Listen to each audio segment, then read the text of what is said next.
Da da da da da da da da da da. Da da da da da da da. Da da da da da da da da da da. Da da da da da da da da da. Da da da da da da da da da da da. Do do do do do do do do do do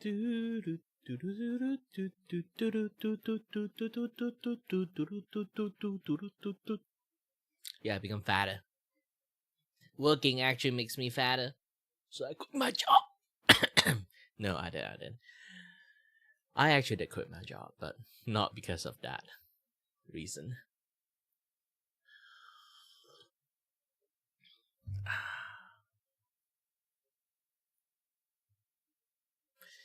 Yeah, by the way, if anyone is like, I'm curious, like, why did I decide to do all this thing now?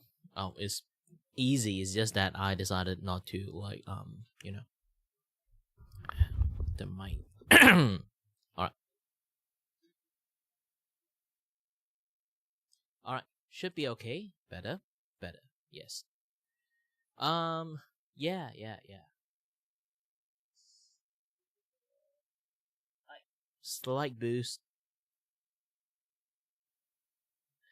A bit more audio boost. Yes, this one's better. Well, here we go.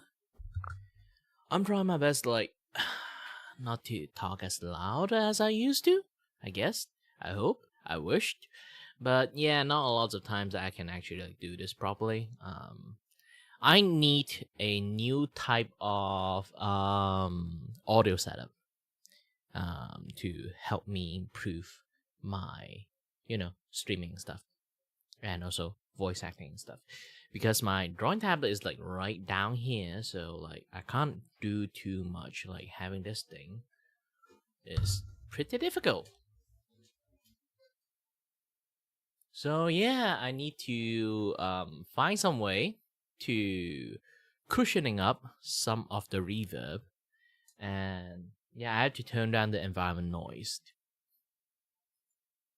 maybe from fan or like some other thing else. Like I don't know where to tweak it yet. I got some feedback.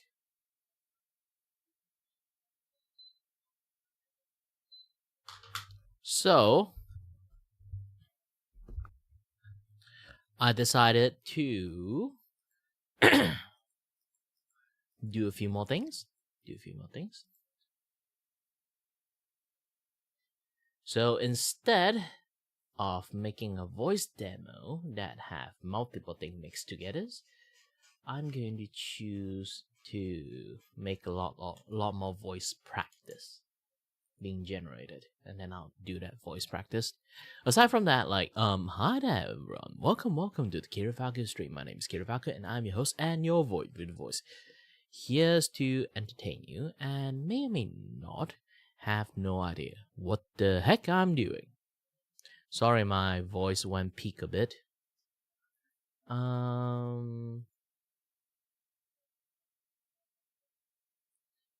Yeah, let me try to.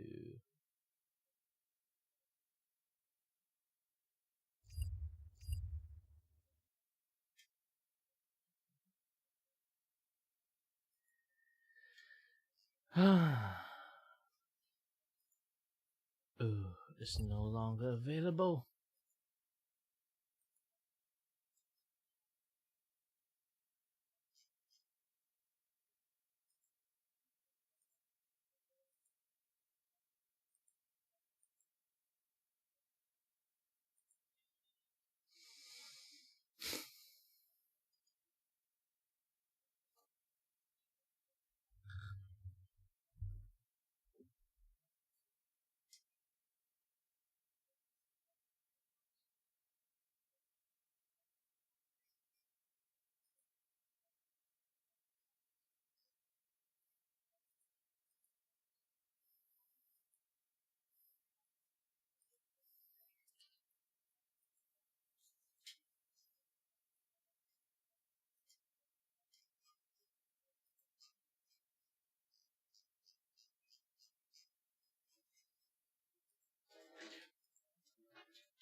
Ooh.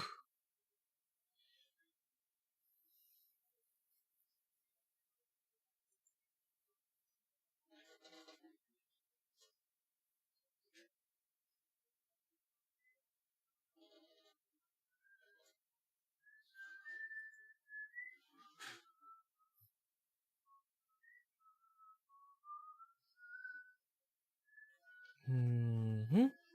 Sorry, I was like looking at some stuff, and I got a butterfly stomach. Yeah, I'm still doing a little bit of job hunting and stuff. Despite I still have to do some things like since like there's no one here at the moment, I have to do a little bit of this, a little bit that, like the general stuff. The general stuff.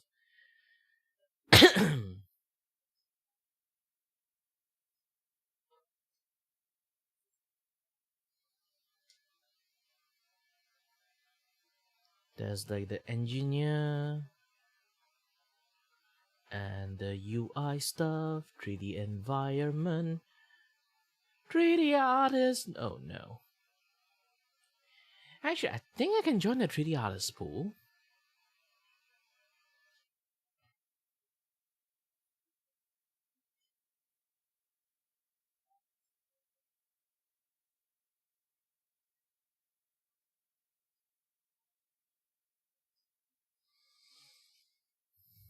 But I don't think it's entry level.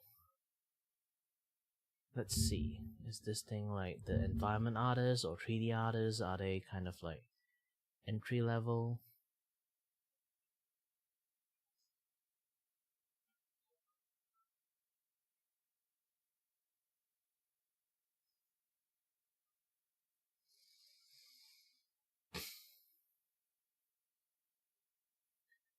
Okay, technical skill, proficiency in ZBrush. Oh shit, I'm fucked.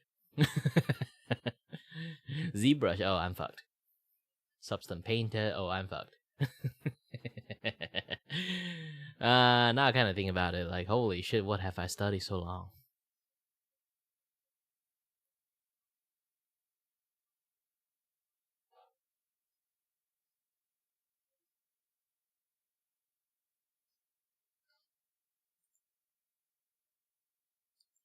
Audio, sound designers, 3D animator,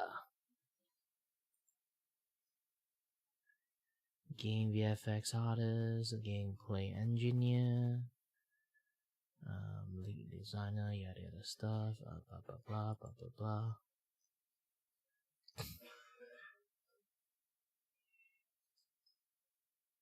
Graphic programmer, mobile game developer, tool engineer, player support, um, contract generalist, contract senior console for remote for senior Android developer, Android game developers, home office, freelance, player support representative.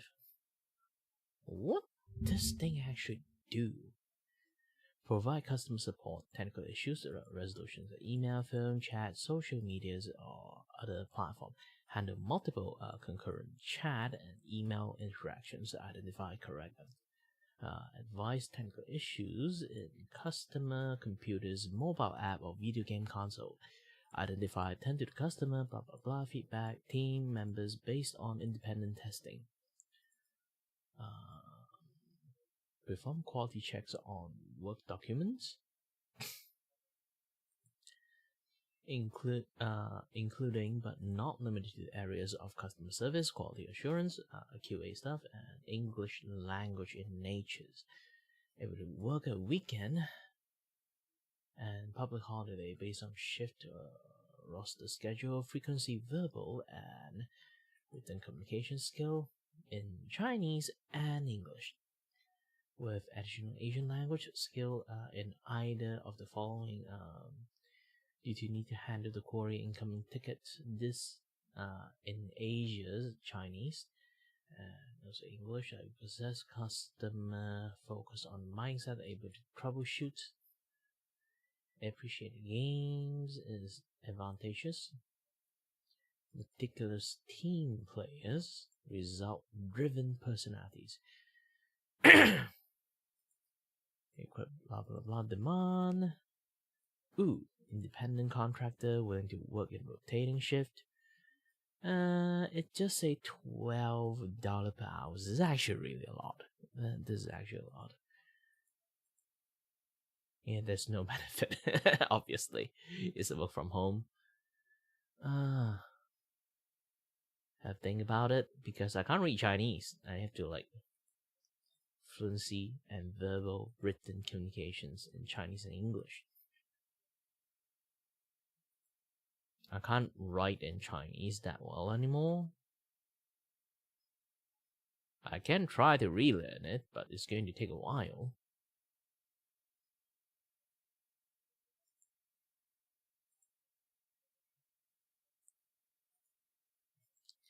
Letter animator artist? Nope.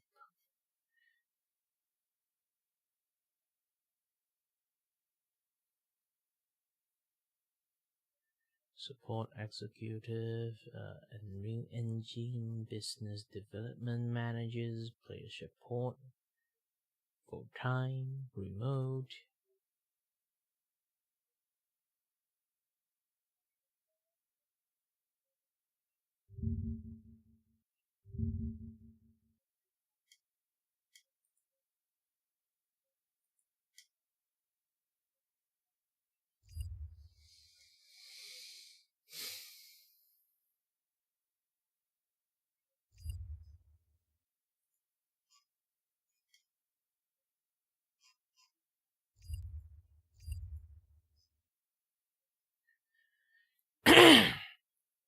Sorry there. Ate some very spicy nasi lemak, so yeah, my voice is not like the best at the moment.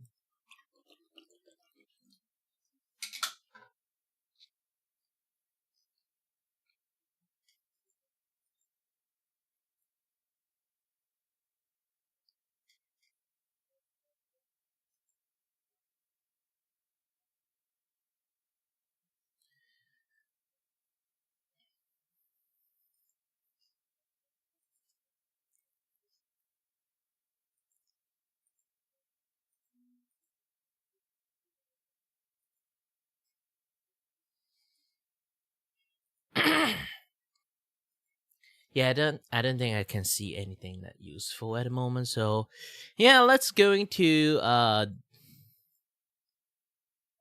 to watch something while I'm designing my audio booth and stuff. I really want to take a voice acting job, but there's no full-time voice actor. They're all contract based, which yeah.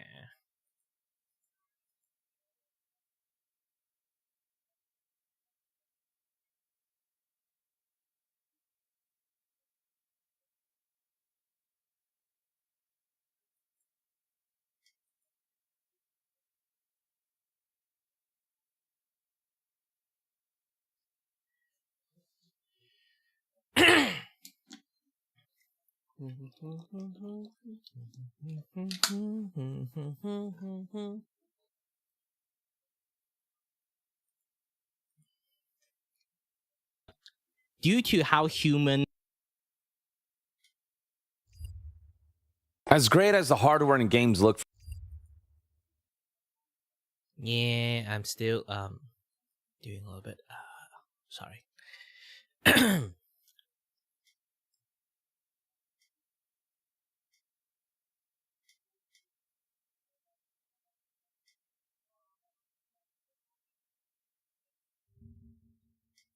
There's only ever going to be one blade. That's going to be a great bring Masha. Oops, wrong place. Hi there, Anu. God, it's got to be Malice at this point, right? Well, it's got to be the skin of Malice in Marvel Rivals, right?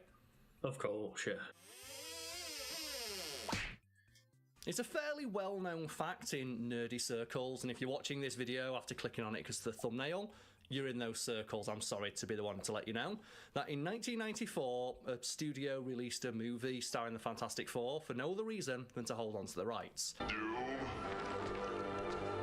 it's clobberin' time. What is perhaps less well known about that movie, though, is that the actors who appeared in it spent a not inconsiderable amount of time, effort, and money trying to get it made, even though it was never going to see the light of day. So what is the benefit? No, of trying I'm to get that just shit show actually doing made a if, booth if design. nothing else, that's going to be a blemish on their CV and on their portfolio, right? I guess to put us all So on the same page, for anyone out there if who's what you wholly think unfamiliar with is, what I'm like, talking about imagine here. this is a Like, chair in I'm sitting 1994, on they made right a Fantastic now. Four movie just to hold on to the rights. And those rights at the time were held by a guy called, I have his name here, Bernd Eichinger. And he was a German-born filmmaker who just really liked the Fantastic Four. And he supposedly personally approached Stan Lee to like, hey, I want to make a Fantastic Four movie. Can I make a Fantastic Four movie? And Stan Lee was more than happy to sign over the rights. And Eichinger got a laughably good deal if you consider how valuable Marvel's like characters and properties are now. And Lucas, are you familiar with just that time where Fox were just not letting go of the X-Men? You actually go outside, Nathan? And my table is going to be in Yellow front. spandex? Yeah, of course, and a lot of that came down to the fact that at one There's a point, clamp Marvel here Comics, where because this they is weren't, my mic. the big You guys massive already can Marvel see this. studios just yet. They were just Marvel Comics for the most part, and they had like some projects in terms of movies and TV shows, but they weren't the juggernaut they were. They were in fact going out of business and becoming. Not exactly for the stream, it's for me when I do like voice recording. Because as you guys already know, like having like slightly bad quality like in the stream is like fine, but when you actually record in the environment, there's a little bit like there's fan noise, this and that, that stuff. Or if I'm not using this thing, like pa pa pa pa pa pa pa pa pa pa pa pa pa pa pa, you can kind of like hear.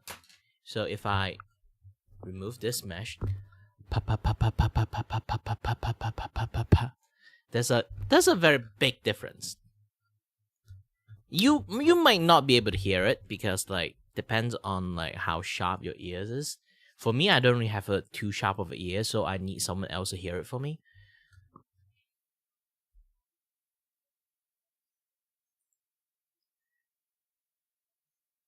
So I need this thing. The mesh is like, if I blow wind on it, you won't really hear it that much. But if I remove this mesh, it's really loud. So there's actually a very big difference with and without this thing. And I've been doing quite a lot of things like without that thing, and also I have like a few other issues too. Reverb, environmental noise, the popping issues. The popping is from this thing.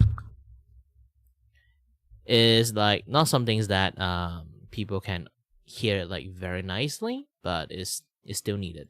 As you kind of can see, if my chair is in here, if I put a blanket on here, yeah, like a blanket right on top, I put some, like those kind of like cushion you sit on the chair. I put a cushion here, cushion here, cushion here. So my head is here, so I still can see the screen. But the mic is below, so when I talk, it would be like this level. I can talk onto the mic, and my eyes is still able to see the screen. So I can read the script. So when I read the script, I can, like have this thing on while I'm reading the script.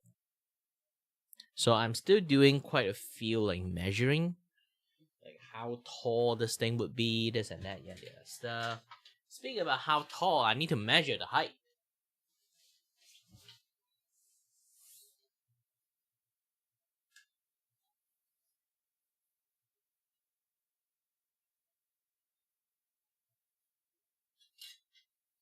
I don't have a measuring tape.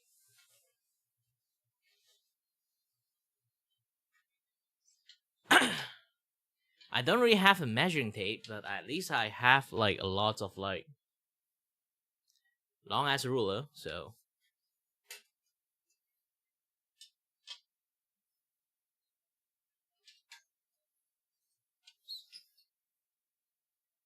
This thing. This thing is until how long? 60 centimeters, 30 centimeters. Yeah, like measuring tape is overrated. You don't need measuring tape. Okay? Trust me, I'm an engineer. And I'm not even kidding, I'm actually an engineer. This is why I got this type of like very long ass rulers.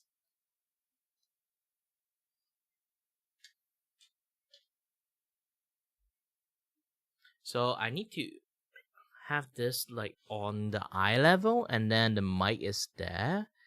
I need this thing. This thing is already 60 plus 30.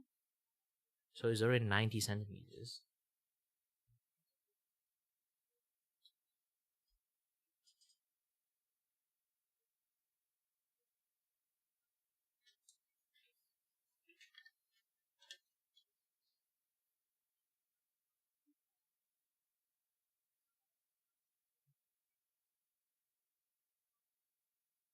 Should this thing plus 5 more centimeters? 5 more is a little bit too high. I need to be like this.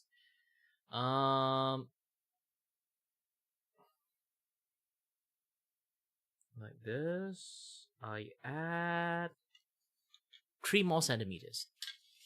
Because the pipe have like, the pipe usually have like, you know, like those kind of like length stuff. Like not a length, like radius stuff. So like 5 centimeters, 4, 3. So it's like 60.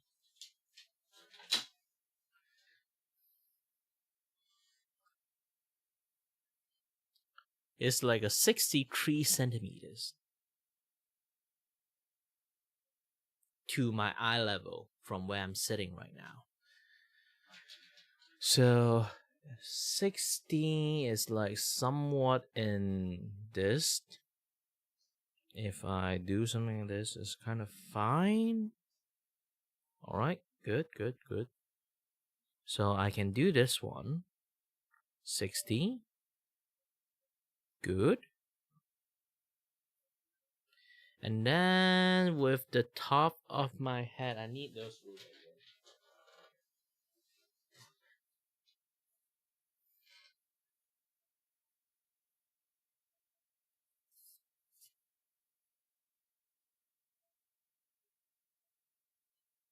60 plus 20. And then plus 3. 60, 23. So just go for 60 plus 20. No, 60 plus 90.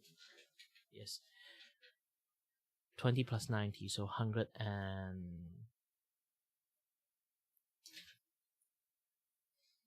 So the total height is so far for eye level. For this thing to be eye level is 120. Why do I even draw like that? You know what? Go away. So this thing is 120. No. 90 plus 20. 110 plus 2. Should I have plus 2? There's a radius there. Yeah, 110 is fine. 110, but the total height, I need to measure how tall my nose to my head is. Okay.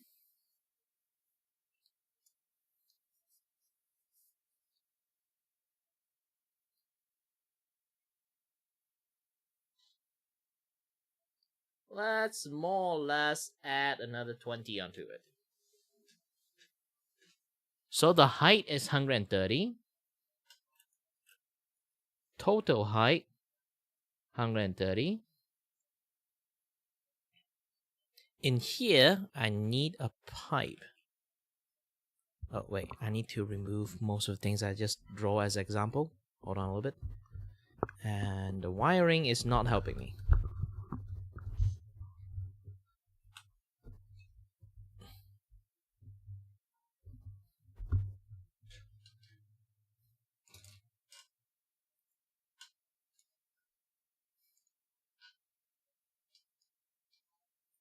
Becoming bankrupt, so just started selling rights to characters left, right, and center. Yes, including the Fantastic Four. And in regards to Eichinger, he couldn't actually get the rights to the Fantastic Four right away, because when he went to buy the rights to the Fantastic Four from Stan Lee had to inform him, we've already sold the rights to Johnny Storm specifically. Not any, just Johnny Storm, to a guy from Universal who wants to make a Johnny Storm cartoon. That deal never went anywhere, and the rights referred back to Marvel. And like Stan Lee, went and spoke to him. Like, yeah, this Eichinger guy seems like legit. He wants to make a Fantastic Four movie. Give him the rights. And something that's often lost in the source when discussing this is that Eichinger didn't get the rights to the Fantastic Four as characters. He got the rights to the Fantastic Four comic books, and that distinction was very important because it didn't mean that Eichinger had the exclusive worldwide rights to make movies about the Fantastic Four. He had the exclusive worldwide rights to make movies about anything that had ever been mentioned or introduced in a Fantastic Four comic book. So it effectively gave him complete access to all of Cosmic Marvel.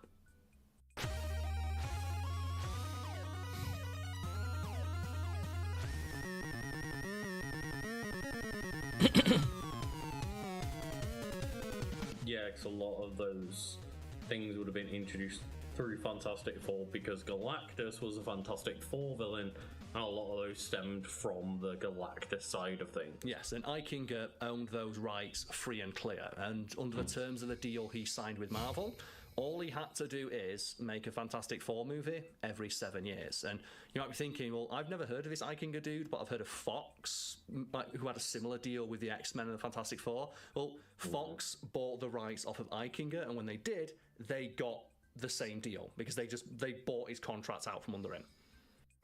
Yeah, and it is wild because, the MCU started with essentially the Goober Squad, like the B or C team. Yeah, and I've written an article for Today I Found Out. I'm not sure if it's been made into a video yet, but it's like a really comprehensive overview of how like Iron Man got to be made. And something that I found out while I was researching that fascinated me is that when Marvel were making the Iron Man movie, to get funding for it, they had to sell or leverage the rights to every other character they owned to get funding, because no company wanted to give them funding for a movie about Iron Man. And they basically like went and just to a bank and went, okay, as collateral, we're going to give you the fucking Avengers. Is that everyone? What, you wanted more? And I found that ironic, and the way I summed that up in the script that I wrote is, well, it's kind of fitting when you think about it, right? The Avengers bankrolled Iron Man in our world because in their world, Iron Man bankrolls them. Like, that's the thing.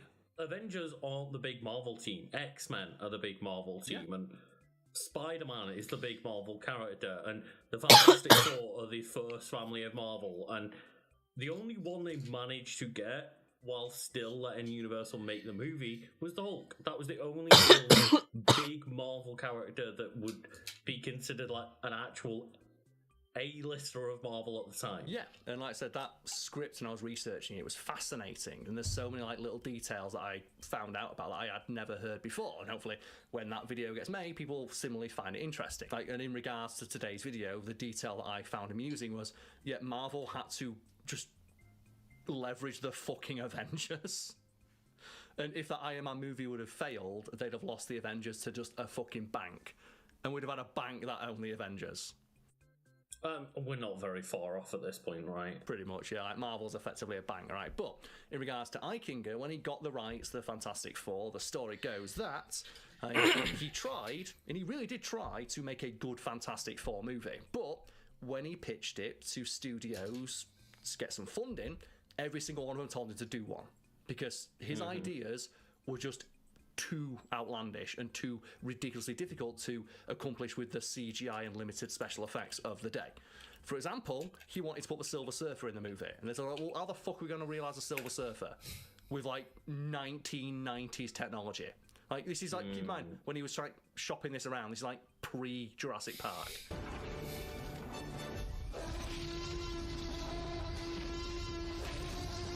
The budget for Marvel superhero films wouldn't have been massive at the time. Yeah, either. like the comparison you had at like the time he was shopping this around was like that Captain America movie, where Captain America's like primary superpower is pretending to have a stomachache.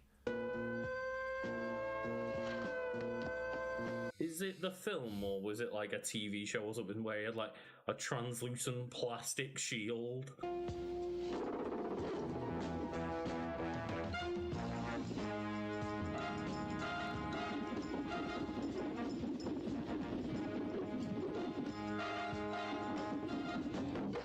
It might have been that film, because that's the film where they give him like the rubber ears on his helmet because they didn't give a fuck. Like that's the level of like superhero media you were getting. And in comparison, Eichinger was like asking for the equivalent of $200 million. And a $200 million Marvel movie sounds reasonable today, but when like $200 million for a movie was completely unheard of. Especially for like a superhero movie, every single studio told to fuck off. The Avengers, like Infinity War Endgame duo of movies cost around $500 million to make. Yeah, and like Eichinger wanting to spend the equivalent of like Endgame on a Fantastic Four movie, and just understandably, every studio he approached with that in mind balked at the idea. And the story goes that he was really annoyed about this because he likes the Fantastic Four, and he decided to look at his contracts and he realised that nowhere in his contracts that he signed with Marvel did it say you had to make a good movie. Or even an expensive movie. He just had to make a movie. Genetically transformed, they become the most powerful superheroes of all time. Which would then obviously get him another 7 years to make an actual movie that he wanted to make, right? And that was his plan. So what he did is he scrounged up $1 million and contacted B-movie auteur Roger Corman. And they started talking about like, okay, how do we make this movie real cheap? Also, the rights run out on like I think January 1st, 1994, and he asked Roger Corman, okay, so should we start making the movie now, or should we start making it like on the day the rights are about to expire? Like, what would you recommend? Because I'm worried that if we do it on the day the rights are about to expire, Marvel will know what I'm doing. And Roger Corman told him like, who gives a shit? They're gonna know anyway. So just do it now. So they just made the movie then. So would that count? It was that a production had to be in the works by that point, not necessarily the movie being released. Yes, and that's one of the things Roger Corman helped him with, supposedly, where Roger Corman, as a B-movie auteur who knew how to like beg, borrow and steal his way to getting a movie made. Like he knew how to like, you know, fart that thing over the finish line. But assuming I count the ones in which I'm co-producer or producing with somebody else, I think it's around 450 or a little more. We're shooting at the moment, and so it'll go up one more within a couple of weeks. We don't even need to finish the movie. It just needs to be in production when we enter 1994. I can make a movie in a month. We do know like the rough terms of a deal that Eichinger signed with Marvel, because he'd brag about it all the time, because he was very proud of the fact that he managed to come up with this idea of, well, if I just fart out a crappy Fantastic Four movie, it's only going to cost $1 million, I get to hold on to the rights for 7 more years, and hopefully when that 7 years is up, technology has progressed enough for me to be able to make the movie that I want. And if anyone's curious, like, well, did he ever get to make the movie he wanted? Like, Fox bought the rights, so surely he didn't, right? Well, no, he was an executive producer on Rise of the Silver Surfer. Let's all go for a spin!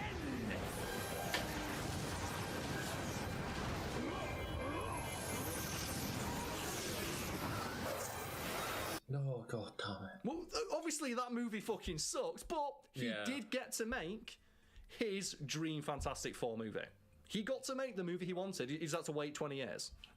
Got a say in that movie, right? Not necessarily made it himself. And presumably that was part of the deal he struck with Fox, right? That if they ever used the rights that he had to make a movie, they had to give him a producer's credit at the very least and give him something like approaching like creative control on it. But yeah, he was an executive producer on Rise of a Silver Surfer.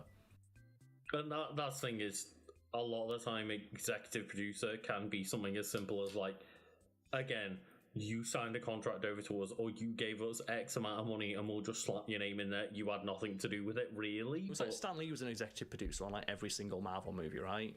And that was Yeah, it's largely not an as if he excuse to was pay him. sat in creative decisions on every single movie that he was executive producing. It's just he was, one of the founders of Marvel, and I wonder whether Jack Kirby is like classified as executive producer on any of this shit. I don't know, and it's like that's a whole other kettle of fish. But I think it is interesting that eventually he did get to make his Fantastic Four movie. They did get to at put the least Silver Surfer in it. help make it happen, right? Yeah. But in regards to the 1994 Fantastic Four movie that cost $1 million, exactly whether or not it was ever meant to see the light of day is a contentious subject. Like, because Eichinger would change his story over the years, and Roger Corman would similarly, just flip-flop on whether or not it was ever supposed to see the light of day. One group of people, though, who absolutely were convinced that this movie was going to be released were the actors who appeared in it.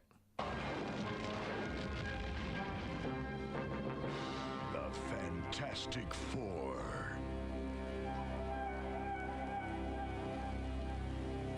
You're not gonna tell actors like, "Hey, we're farting this piece of shit Alright, out." To I guess I not even put it designed out. it. Yeah, I'll they didn't go know, back to the and drawing board later they on, reportedly acted under do the some assumption calculation that and stuff, the movie because would get calculation made, is and going they, to be as mentioned in the headache intro, put a not insignificant amount of to do. effort into helping get this thing made. For example, when production wrapped and they got ghosted by Eichinger and Corman, they started doing promotion on their own.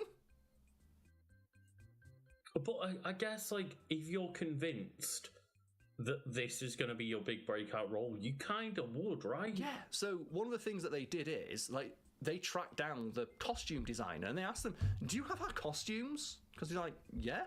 "Why? Can we have those?" And they got those costumes, and on their own, started doing publicity for the movie. And they went to Comic-Con. They signed posters. They mocked up a poster. They got the editors on the film to throw together a trailer that they could show at Comic-Con. They would go to malls and stuff like that and sign things in costume. "Hey, I'm Mr. Fantastic. This is Susan Storm. Here's the thing. Let us sign your movie. Do you want us to do promotion for it?" And that's seemingly kind of what the joke is in Arrested Development, right? Is that, people are running around claiming to be the Fantastic Four and then getting copyright strikes sent to them and cease and desist and stuff because, no, officially you are not. You can't be doing this. That's presumably what that is a reference to. But we're not done because in addition to doing that, they also managed to contact the editors who are working on the movie. And they asked them, "Well, have you been paid?" "No." "Is the movie done?" "Also no." "Okay, how much do you need?" $20,000. Okay, so the actors scraped together some amount of money to pay the editors to finish the movie on their own time. Those editors even went as far as borrowing, quote unquote, some stock footage and footage from other movies they were working on, slotting it into that movie to create something workable. The person doing the music also on their own dime did the music for the film, because they were under the assumption that when it got finished they'd get royalties or something like that, and because the actors were just really, really passionate about getting the thing made. Yeah, and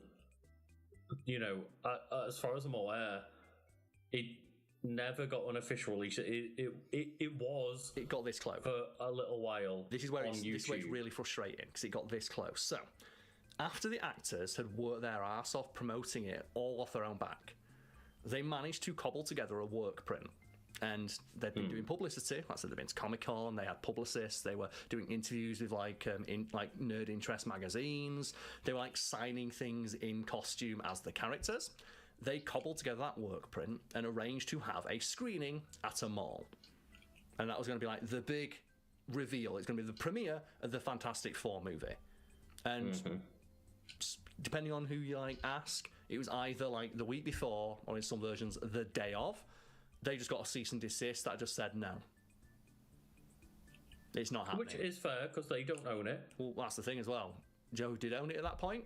Avi Arad. Wait, is Avi Arad not a Sony? So the story goes that Avi Arad, who was working at Marvel at the time, started hearing rumours that there were people out there claiming to be the Fantastic Four, because they were getting reached out to by trade publications of "Hey, are you making a Fantastic Four movie?" "No." "Well, there's people we've talked to who say they're the Fantastic Four. They're going to show a movie with the Fantastic Four. Here's a picture of them in costume. They're signing it as your characters. Do you not know anything about this?" And Avi Arad like comb through the archives and realise, oh shit, we sold the rights to the Fantastic Four to this German dude. The rights were meant to revert to us. Oh, he made the movie? Oh god, he got Roger Corman? That guy? Oh god, $1 million? Oh fuck, who's it start fucking nobody and who gives a shit? Oh, this is gonna be terrible. So he called up Eichinger and was like, how much? He's like, what? How much to buy it off you? And if you're thinking here, like, buy the rights? No. Avi Arad wanted the film. So the rights still belong to Eichinger at this point. Avi Arad has wanted the rights to the film. And Eichinger just said, $2 million. Let's just make a profit off of this piece of shit, right? Double the profit, right? Yeah. Like, you know what? Not many movies can double their profit before they've even been released, right? So just Avi Arad went, yep, $2 million, perfect, I'll give you that. Eichinger literally doubled his money, held on to the rights for another 7 years, eventually sold it to Fox and made his fortune that way. And Avi Arad just sent that cease and desist to the poor actors who spent about like 6 months trying to get this thing made, telling them that it didn't belong to them anymore, it belonged to him. And Bert came to me just before with a check and said, here's the check, I'm buying the picture. Yeah, because for the longest time, people always said there was this like legendary footage that was shown off at like a Comic-Con or whatever, and that was the only piece of footage that was ever existent to the public. Yeah, and obviously I've been putting clips in throughout this entire video, so it obviously exists, and the quality... Have you? Yeah, because it exists. You can go watch it right now. It's No, you on, can't. It's on YouTube. Like, Avi Arad... Oh, no, it's not. Is it not? You couldn't find it? No, it's not anymore, because the Fantastic Four trailer came out for the new movie, and about the same day, oh yeah, that shit got taken the fuck down. Okay, in which case then, I will acquire a copy of it from somewhere online. I'll be putting clips in. Hang on, Victor. Honestly, I presume it's still on the Internet Archive. If it's on the internet, it's not. You're not fucking deleting off the internet, right? It's there. Yeah. It exists. Someone got a copy. The quality of that copy is not great, but one of the ironies, I guess, of like this whole thing is that even though that movie was made for $1 million and no one gave a shit, it held the highest rating for a Fantastic Four movie. And still presumably does until the release of that new Fantastic Four movie, and hopefully that'll be better. But yeah, like that first Fantastic Four movie, like Jessica Alba and Chris Evans and Michael Chiklis, that and The Rise of the Silver Surfer both had a lower rating than the 1994 version. I think for $1 million, it's a pretty good film. I think people think of it affectionately. After 22 years, people are still talking about this movie, and I doubt seriously in 22 years from now they'll be talking about the other Fantastic Four movies. And you could goddamn bet your ass that Fan Four Stick did. In fact, yeah, Fan Four Stick also fucking sucked ass. And it's a shame as well, because the actors, they tried and they didn't have a lot to work with, but there was some stories from behind the scenes. So I did an article about this today. I found out, and a detail that I just found like, okay, they tried. They didn't have a lot to do, but they tried. Like, for example, like the actor who played the Thing. There was 2 actors playing the Thing. Like one guy who played him in the costume, one guy who played him before he transformed. Those 2 actors like spent like several weeks just learning how to walk like each other, so that when the Thing became the Thing, the guy would still be acting and talking like he did in his human form, but just as a giant rock monster. I appreciate that he did that. Like, for example, the costumes as well. The costume designer made not great costumes, but they looked fairly close to what they do in the, like, you know, the original, like, comic books. They look pretty decent. They were very clearly cheaply made because it was a cheap movie, but it was still like semi-comic book accurate. Yeah, not to mention like the guy playing Mr. Fantastic looks like the actors look like the characters. They look pretty decent. The effects are terrible. Well, they fucking tried. They had $1 million to make it, and for that reason, it's clearly a movie where some people gave a shit and they stayed relatively true to the characters and the source material, but yet they were just making it on a shoestring budget without really maybe never intending to release it. My name is Doom. Like I said, they tried real hard, because for those actors, they were thinking it's going to be their big break, right? Mm-hmm. I mean, you do feel for the actors, because imagine, like, you know, you fast forward like 3 or 4 years after that movie got shit canned, and you got like Spider-Man came out, right? And Spider-Man does fucking gangbusters. And you look at, they must have looked at that and been like, that could have been us. It was a different Marvel. It was before the ascension of these wonderful leaders who have valued, who have determined value for their intellectual property. X-Men was what, 5 years after, like 99? So yeah, I think X-Men was the first one to come out that popped off, but that was literally within like 5 years. I think Blade first. I think Blade came out first. Oh shit! Yeah, Blade was 98. Blade did. Yeah. That was like 4 years later. And they must have like looked. If I was, I'd be pissed off as all hell, right? If like you look at something like Blade, which was made for like like $20-30 million more, Marvel actually gave a shit. They gave it its blessing, and kickstarted an entire franchise, and they got jack shit. God, like I'm still frustrated. About how is it that we're living in a modern day where MCU keeps just putting out like multiple projects a year and they can't figure out a Blade? Do you know what I love about Blade? So again, I researched this for today. I found out ages, and I never found a way to slot it into the article, but it cracked me the fuck up. Do you know, in an early cut of one of the Blade movies, they had like an MCU style post-credit scene with Morbius? They were gonna name drop Morbius or anything, just like not Jared Leto Morbius, but they name drop Morbius as a potential villain for a follow-up film, which is great, right?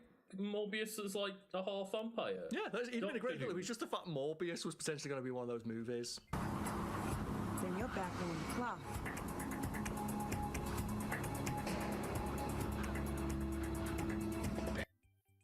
Next, Blade whips ass. Blade's great.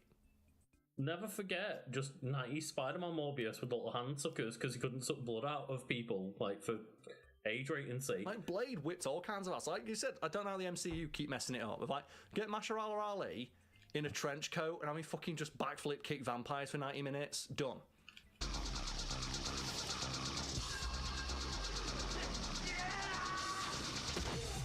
Out of all Marvel movies, it can't be that hard to make Blade good. It's just get the dude, I said, just backflipping around and shooting vampires and shit. They literally filmed Blade 3 when Wesley Snipes wasn't there. They filmed Blade without Blade. Because like Wesley Snipes hated like the director of Blade 3 and just would not turn up, and he would be in his trailer getting high. And they just filmed like 70% of that movie with Wesley Snipes reaction shots. And they still managed to make a competent Blade movie without Blade. Motherfucker, are you out of your damn mind? I think that is one of the earliest kind of people on set to be like, yeah, I fucking hate Ryan Reynolds, right? It's like him and Ryan Reynolds really didn't get on. There was a great part of the like making of Deadpool Wolverine where they interview like Wesley Snipes and he goes, yeah, me and Ryan didn't get on making that fucking Blade movie. I wonder how much they interacted with each other nowadays with Deadpool and Blade. I wonder whether they just like shot them in separate scenes for the most part. I think what they did is they probably called up Wesley Snipes, went, Wesley, do you want $12 million? Like, I'll have $12 million, thank you. I received a message from Ryan, and he said, give me a call. I thought it was kind of odd. I said, what could this guy be calling me for? Yeah.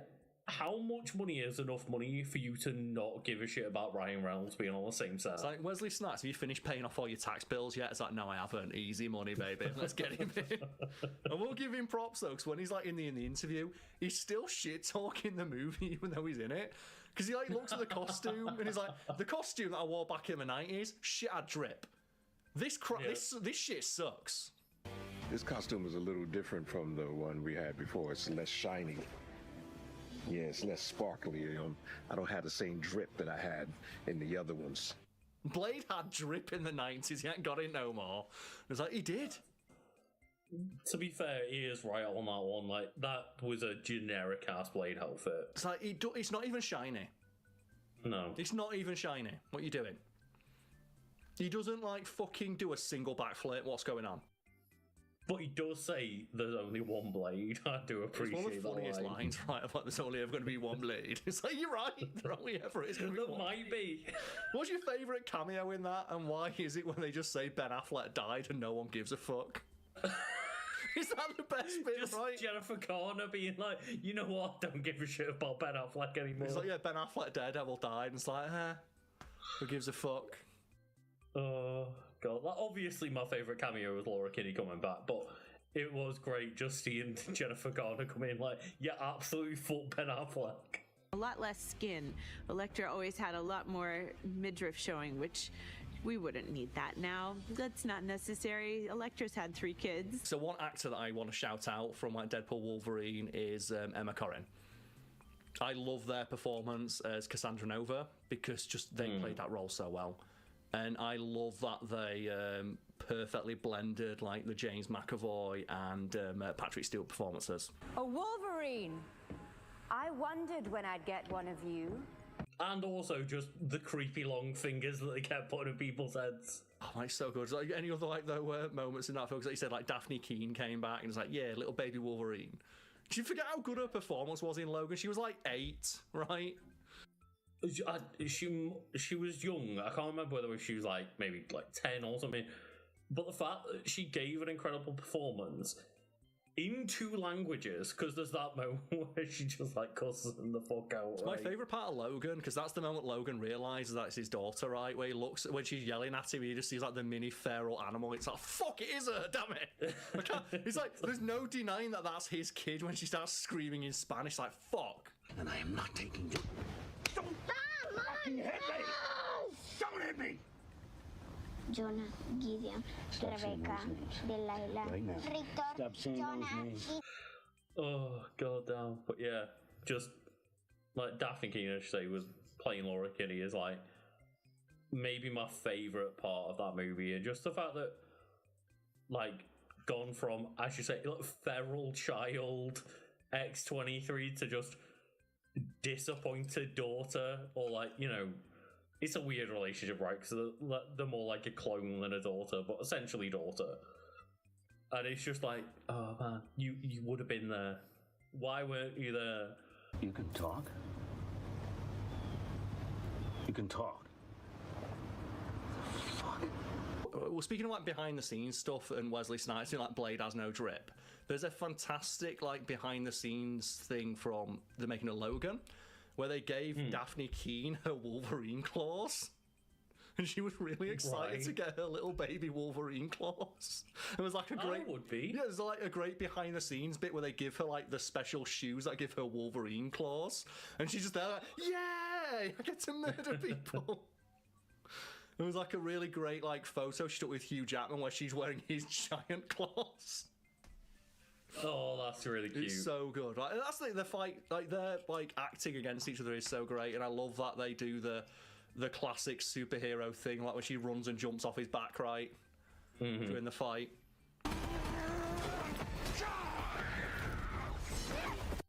Honestly, not only one of like the child performances that didn't completely take me out of the movie, but one that I actually enjoyed and appreciated.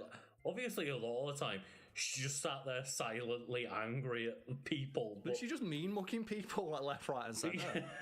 That's like one of the best parts of the trying film. to eat a cereal and someone tries to come in and kill her, and she's like, "You fucked up, man." Yeah, it's like when she's just stealing stuff. It's like she walks into the gas station. It's like, "I'm sorry, you're not allowed to take that." It's like, well, how about I whip out my 100% off coupon? Just Come on, that's enough. These 2. It's great, right? Just no, you're not allowed to just murder people that don't want you to steal. It's like, you do. It's like, shit, I do that. I am the Wolverine. Yeah. And yeah, I'm looking forward to just seeing like all those actors and more come back for Doomsday. Because I guess we've got to reference the fact, like, yeah, here's just like the cast list for Doomsday, and he's fucking everybody, right? It's just, you remember that guy that recorded Shang-Chi fighting on his phone on the bus? Yeah, he's back. Yeah, he's in it. Fuck it. Why not? Put him in it. The Spider-Man do a flip dude. Yeah, he's there. It is wild just how many things they were pulling out their ass for that one. Of like, get excited. We spent $1 billion on the casting budget for this one. Yeah. Get everyone's backs. I bet as well, like, the more Marvel movies they make and the more people they bring back in, 'cause one of the things that's like, as much as people want to criticize it, when you watch those behind the scenes featurettes, and you can say, well, that's like, Marvel is like recording those. They're not going to have people saying bad things. You look at just the candid footage though, and everyone's having fun. Because of course they are. They get to dress like a superhero and get paid $1 million to do fuck all. Yeah, exactly. And how much would you pop off if the 94 Fantastic Four appeared? They might. They fucking might at this rate, right? Do you know what? I think they should bring them back. When the Flash movie has that like super cringy moment where they put like a CGI like George Reeves in black and white, using AI to like expand the frame, and everyone's like, well, you could have just dug up his skeleton and beat it with like a shovel, and it would have been less offensive. And they like AI generated Nicolas Cage fighting like a spider or something as Superman. So that said, like digging up the actor's corpse and beating their skeleton a little bit would have been less offensive to their memory. Like, fuck it, just get those actors who played the Fantastic Four and bring them back in for a cameo. They probably have a lot of fun doing it. I think it was a great interview. It's like Hugh Jackman and Ian McKellen were on like the Graham Norton show. And like you see like Ian McKellen, like when they're talking to Hugh Jackman about Wolverine, and Ian McKellen's like, can you make another one? I want to be in it. Because he just wants to hang out with Hugh Jackman. He's like, you know what? Yeah, make another one. Fuck it. Oh, I'm not sure what I'd pop off harder for. Like Wesley Snipes appearing in Deadpool, or just watching David Cross in the fake The Thing skin come in from Arrested Development. Okay, so... Is there a little girl here all by herself? And perhaps it was this that would finally get him to admit that he sometimes did speak in a misleading way. Daddy needs to get his rocks off. In that vein, Lucas, what would be the most out-of-pocket character they could put in to Doomsday? Because I think it might be the Fantastic Four from this movie. Yeah, I think the 94 Fantastic Four might be the furthest pull that they can get, right? Unless they, like, somehow track down one of the people from, like, that Captain America movie from, like, the 80s. I'm not even sure if that dude's still alive. I'll double-check. Maybe he is. Maybe he's still knocking about. They've already brought... they did the classic of... They brought Lou Ferrigno back in for, like, The Incredible Hulk, right? He always comes back in and, like, I think they usually layer his voice lines onto the Hulk's, right? He always gets his reference. I was really wanting to make sure that I kept the character of Dr. Banner in Hulk, to some extent, as well as Lou Ferrigno, who seemed to have a real knack for just who this character was. And I also just was really honored to be able to use those. Maybe there was weird. Oh, no, actually, no. Japanese Spider-Man. Oh, who the fuck was Japanese? Who cares? Bring him back. Put Japanese Spider-Man in it. And his robot. Japanese Spider-Man and his robot. Let's fucking go. That'll be a give his machine gun. When Japanese Spider-Man his machine gun in his net.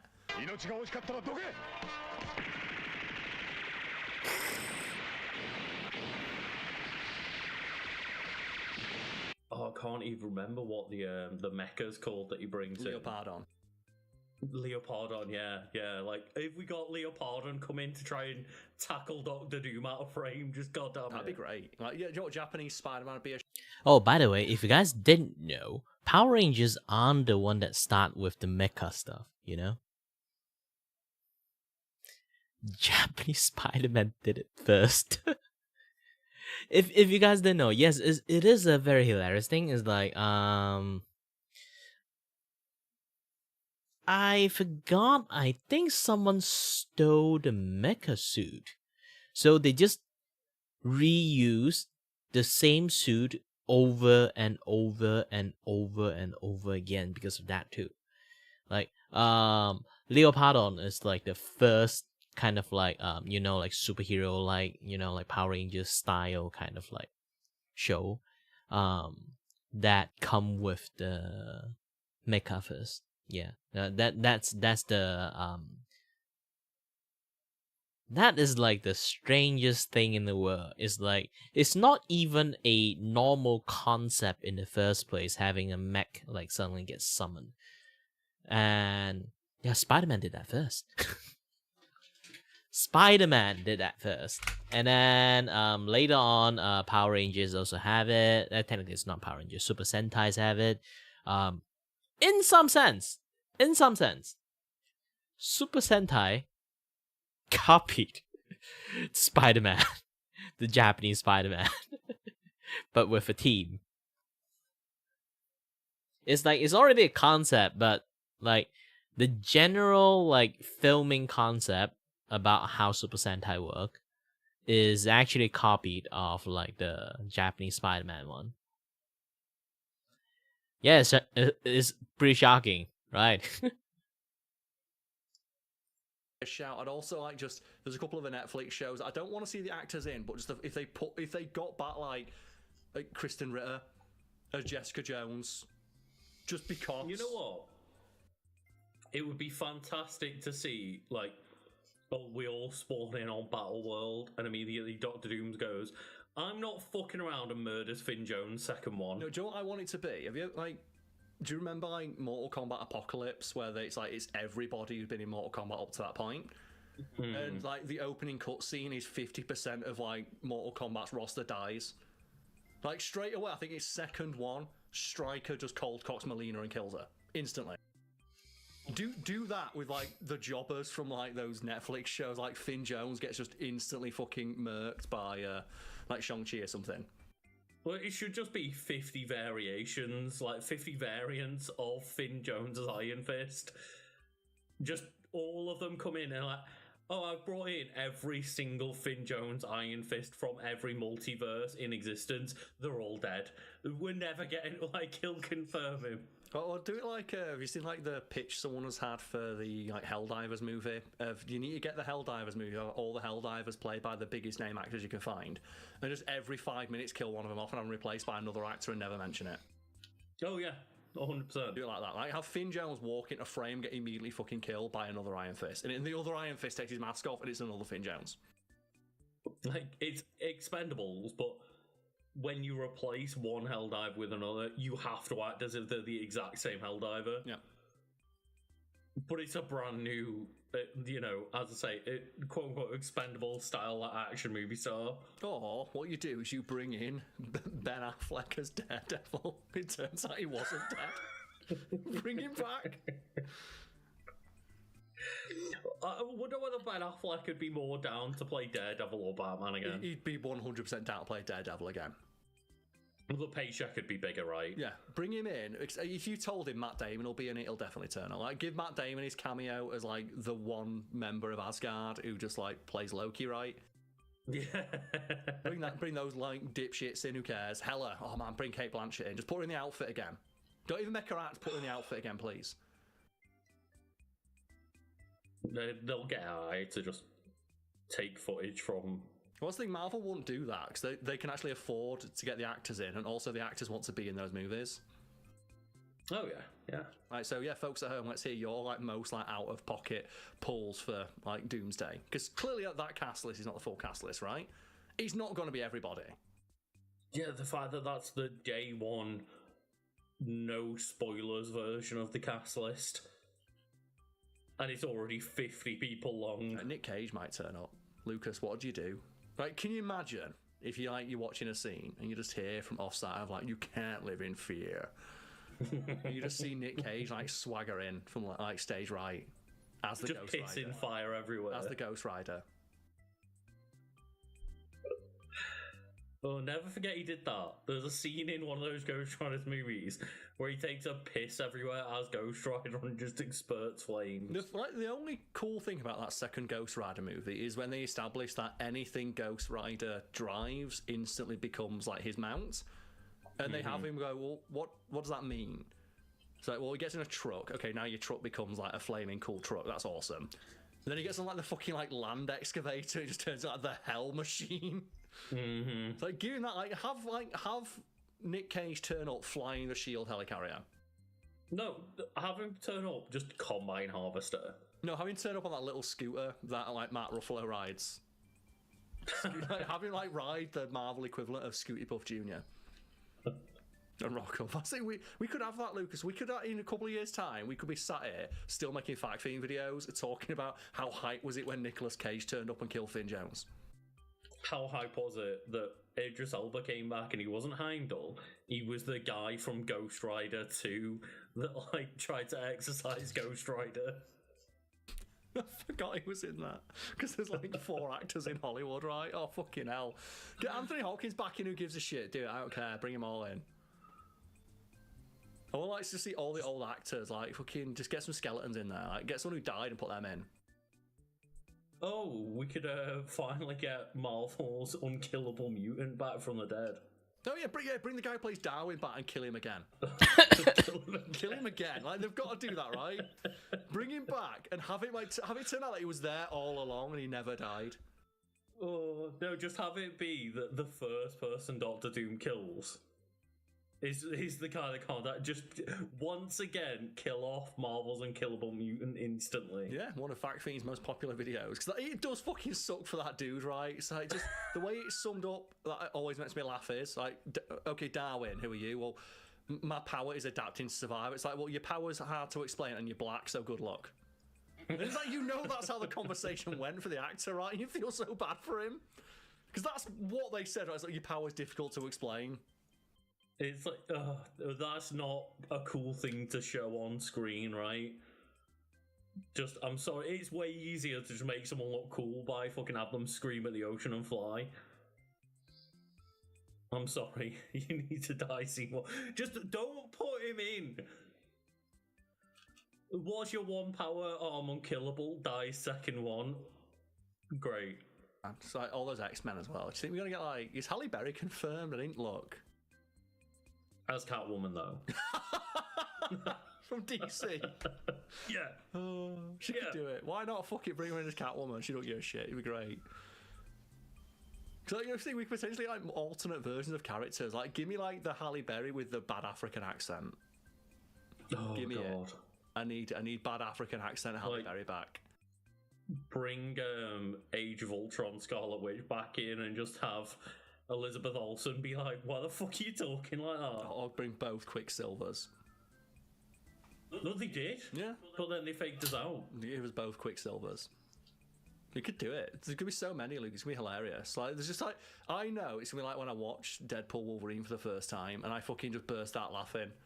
The moment Blade turned up, it's the only time I clapped. Just because I was genuinely laughing, like, okay, you got me. I did not expect that. And when fucking Gambit rocks, I was like, are you fucking kidding me? That dipshit. And then they lean into him being so shit as well. Do you know what gets me, though? Speaking of, like, behind-the-scenes, like, conversations, like, you feel so bad for, like, Channing Tatum if you go watch that making of. Because he talks about how, like, yeah, me and Ryan Reynolds, we're good friends. Actually, we got to know each other while he was... Adezane. Hello there, hello there.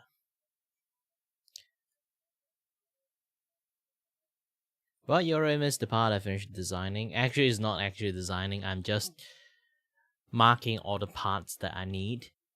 I was like, heck no, I have a lot of fitting. I might have to like make a smaller version, like a table versions. So a table version is much more easier, obviously. It's like I just make a rectangle PVC like grid and done. No spam, no spam.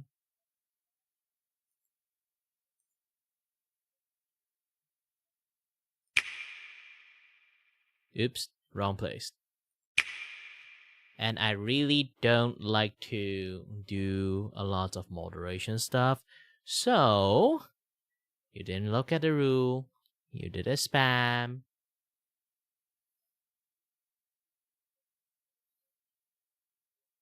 You're going to get a timeout.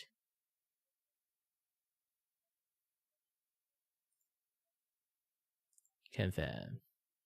Alright.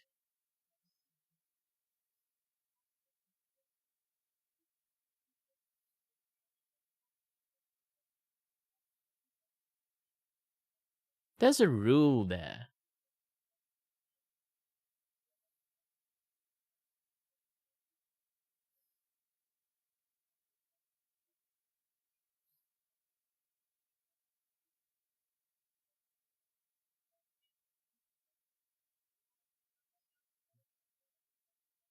Yeah, this is one of the reasons I don't like to do a lot of like moderation thing. If I do that, I'm going to like spend way more time not doing my things, which I hate really much.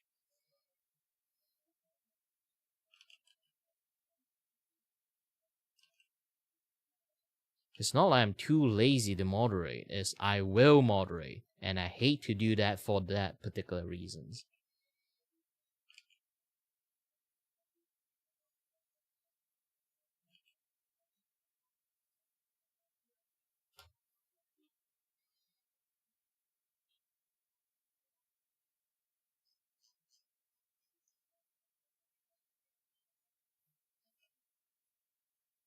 Hey, let's go back.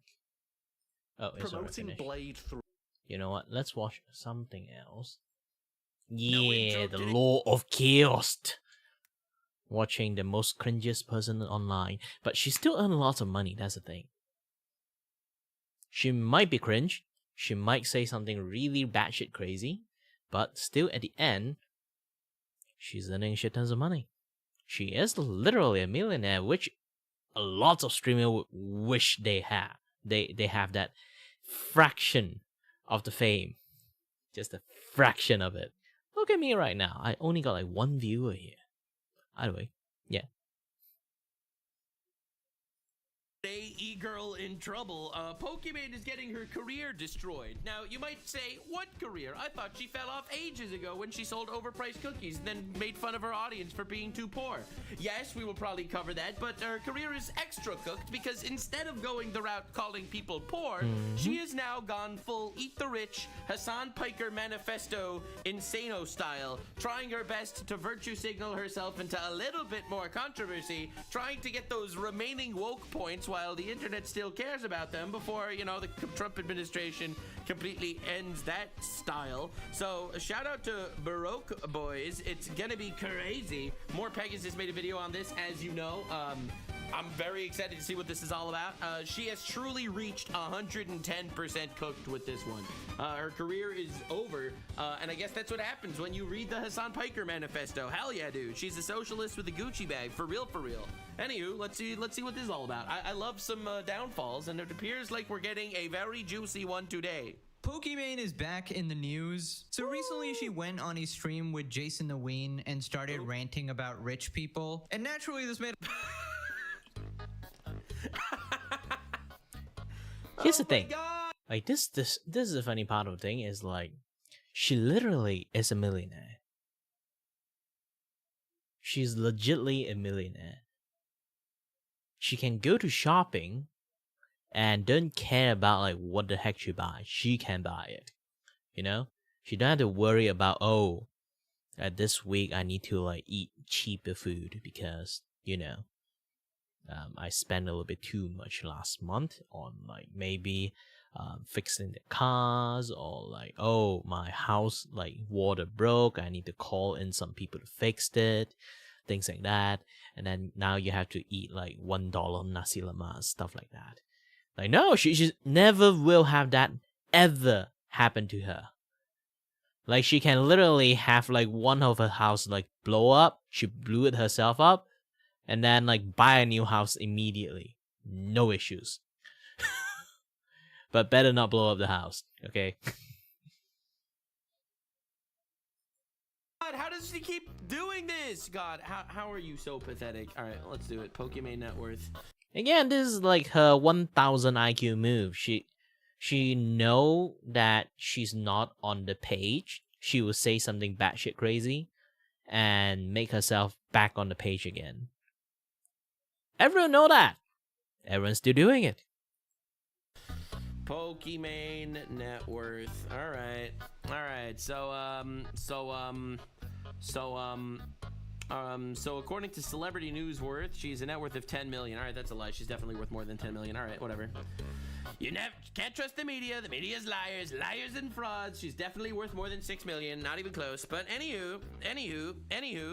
A lot of people mad considering she is a multi-millionaire with a bunch of businesses. I'm pretty sure she got like a $10 million Twitch contract a few years ago. She has houses, she has businesses, she has scams. I'm just joking. What am I talking about? She is out there virtue signaling a little bit more, woking so close to the sun, because otherwise, how will you even hear about her these days? It's not like her content is entertaining. God, I love the My the content annual ain't Pokemon entertaining crash-outs to too. get a I'm little watching more other relevancy. people for And doing was shit. literally bragging about her wealth a day ago on. This is my house. This is my specially custom made cupboard. I have a designer to help me doing it, and calling the contractor. You know the wood is made out of mahogany, right?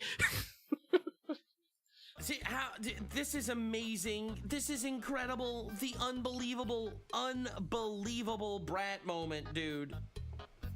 Oh my God. There's nothing here. There's nothing here. There's no substance behind these eyes. Nothing.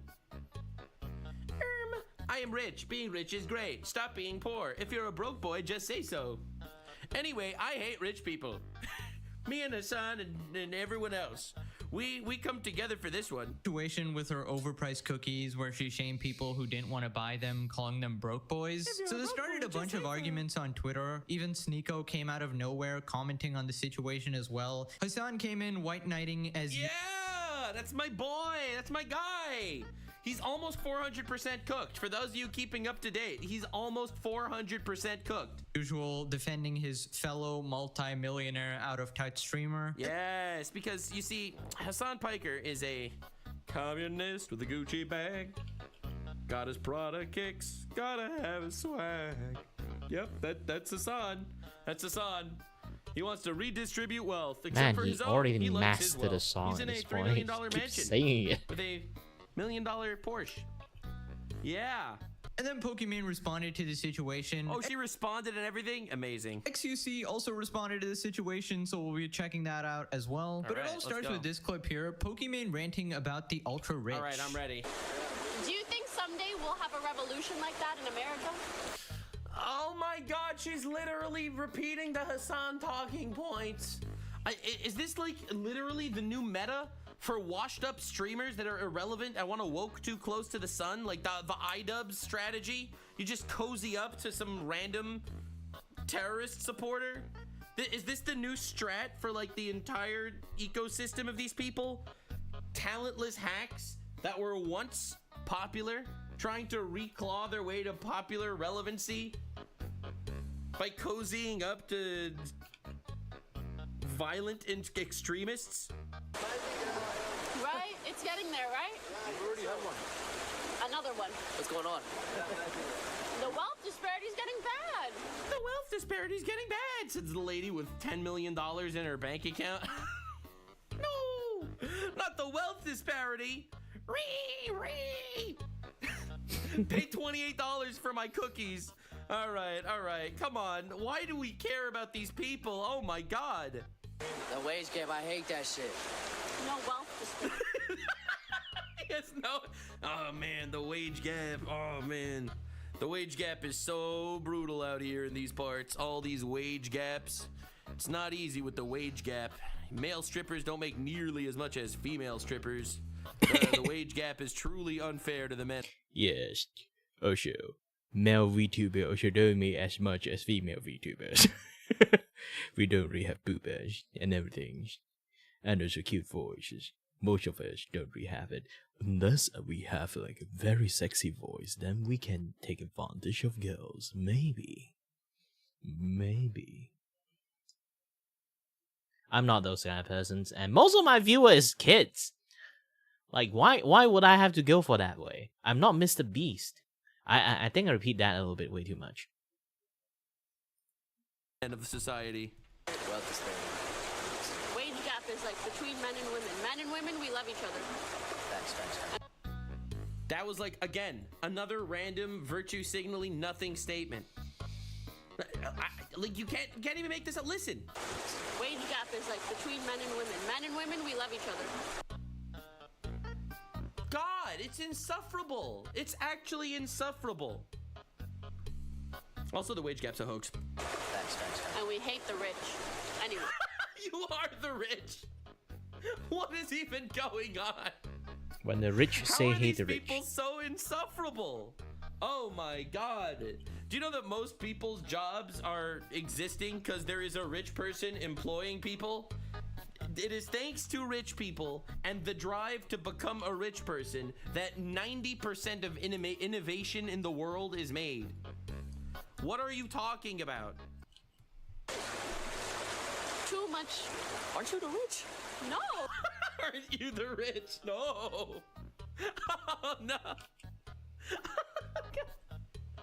Oh, buy my cookies for $28. Oh, like the ultra rich, the ultra giga rich, the unnecessarily You have to clarify. rich. Oh, not her. She is necessarily rich. You see, she did a really good job making her wealth. You see, let's use this as an analogy. This is a really good point. So she's obviously referring to like an Elon Musk type person, right? Elon Musk is worth hundreds of billions of dollars. That's an insane amount of money, like an obscenely insane amount of money, for sure, for real, absolutely 100%. Because of Elon Musk, there are hundreds of thousands of people with jobs, working at SpaceX, working at Tesla, working at all the other things that he's been starting and cooking. So the ultra rich are actually contributing to society by creating hundreds of thousands of jobs. What did she contribute to society? She became rich because she twerked on stream and got donations, millions of dollars of donations. Like, this is insane. This is like the AOC complex. You can't even make this up.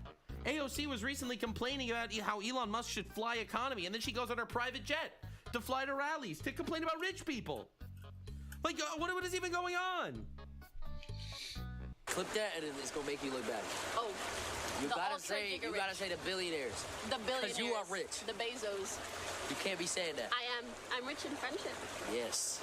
Okay, so Jason there knew exactly what would happen, and he was completely right. Watching a privileged streamer like Pokimane ranting about the rich while pretty much on vacation in Paris on a boat does come off completely out of touch. Now, if I had to guess, Pokimane's net worth is easily over $20 million. Yeah, I would guess. I would agree.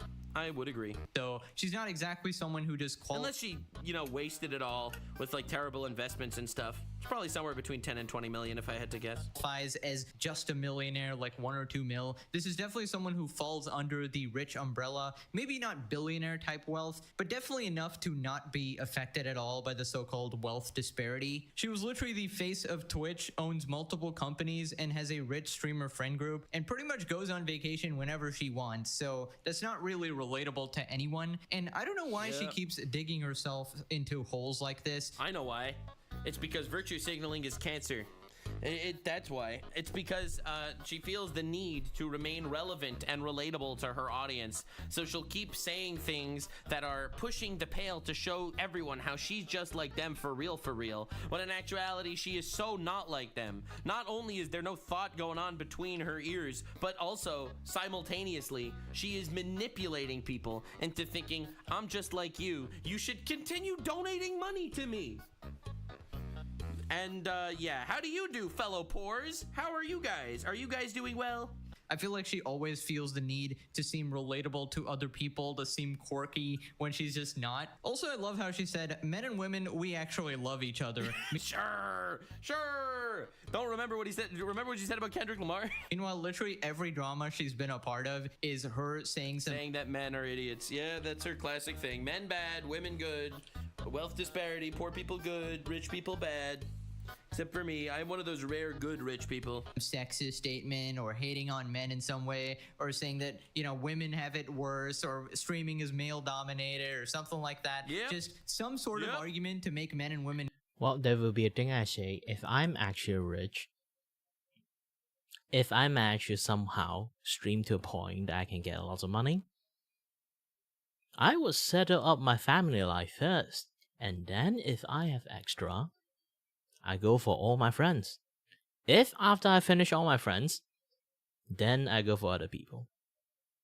Maybe some random people, or like do something like for cars or something. But I won't actually like go to news outlet to say, hey guys, hey, I did something good.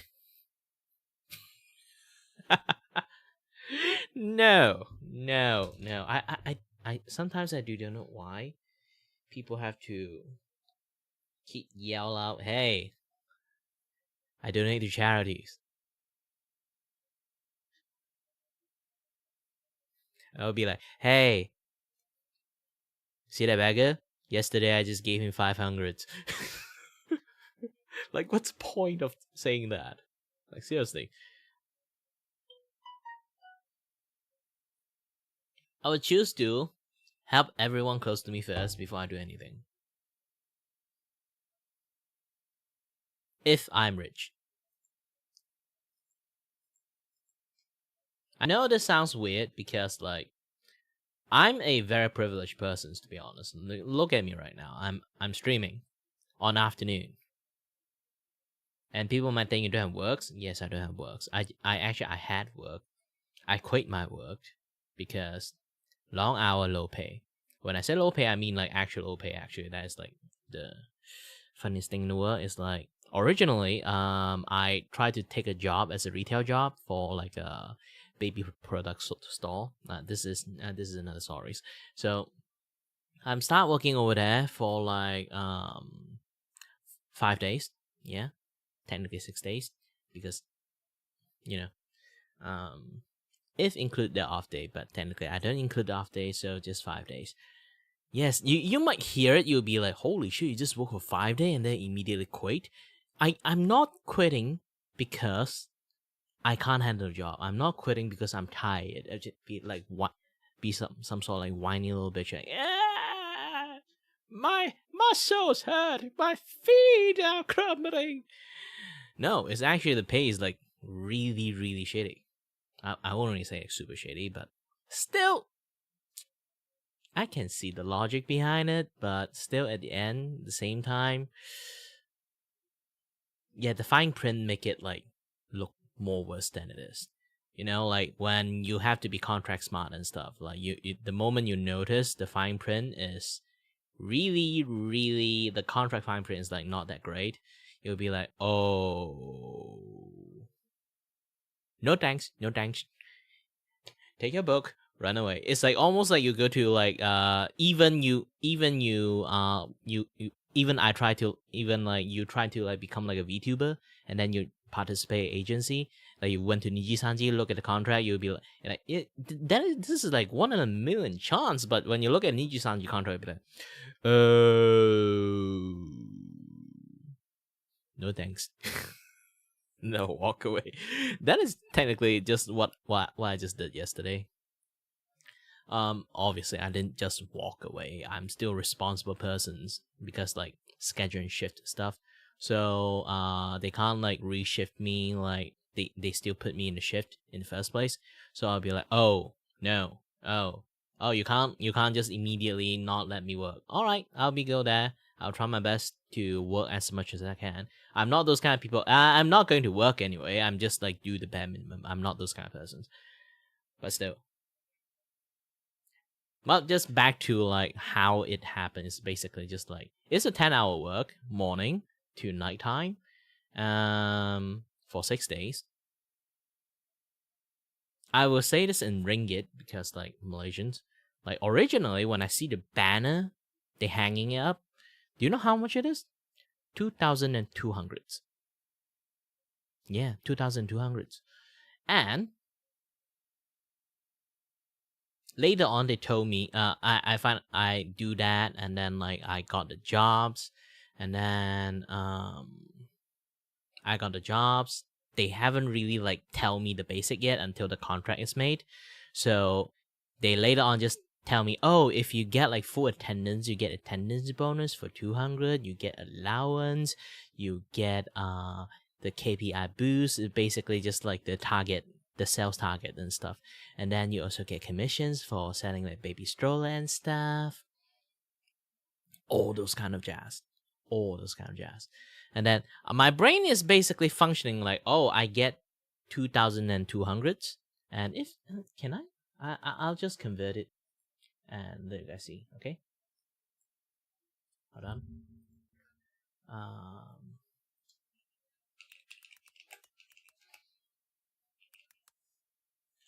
Dollar ringgit.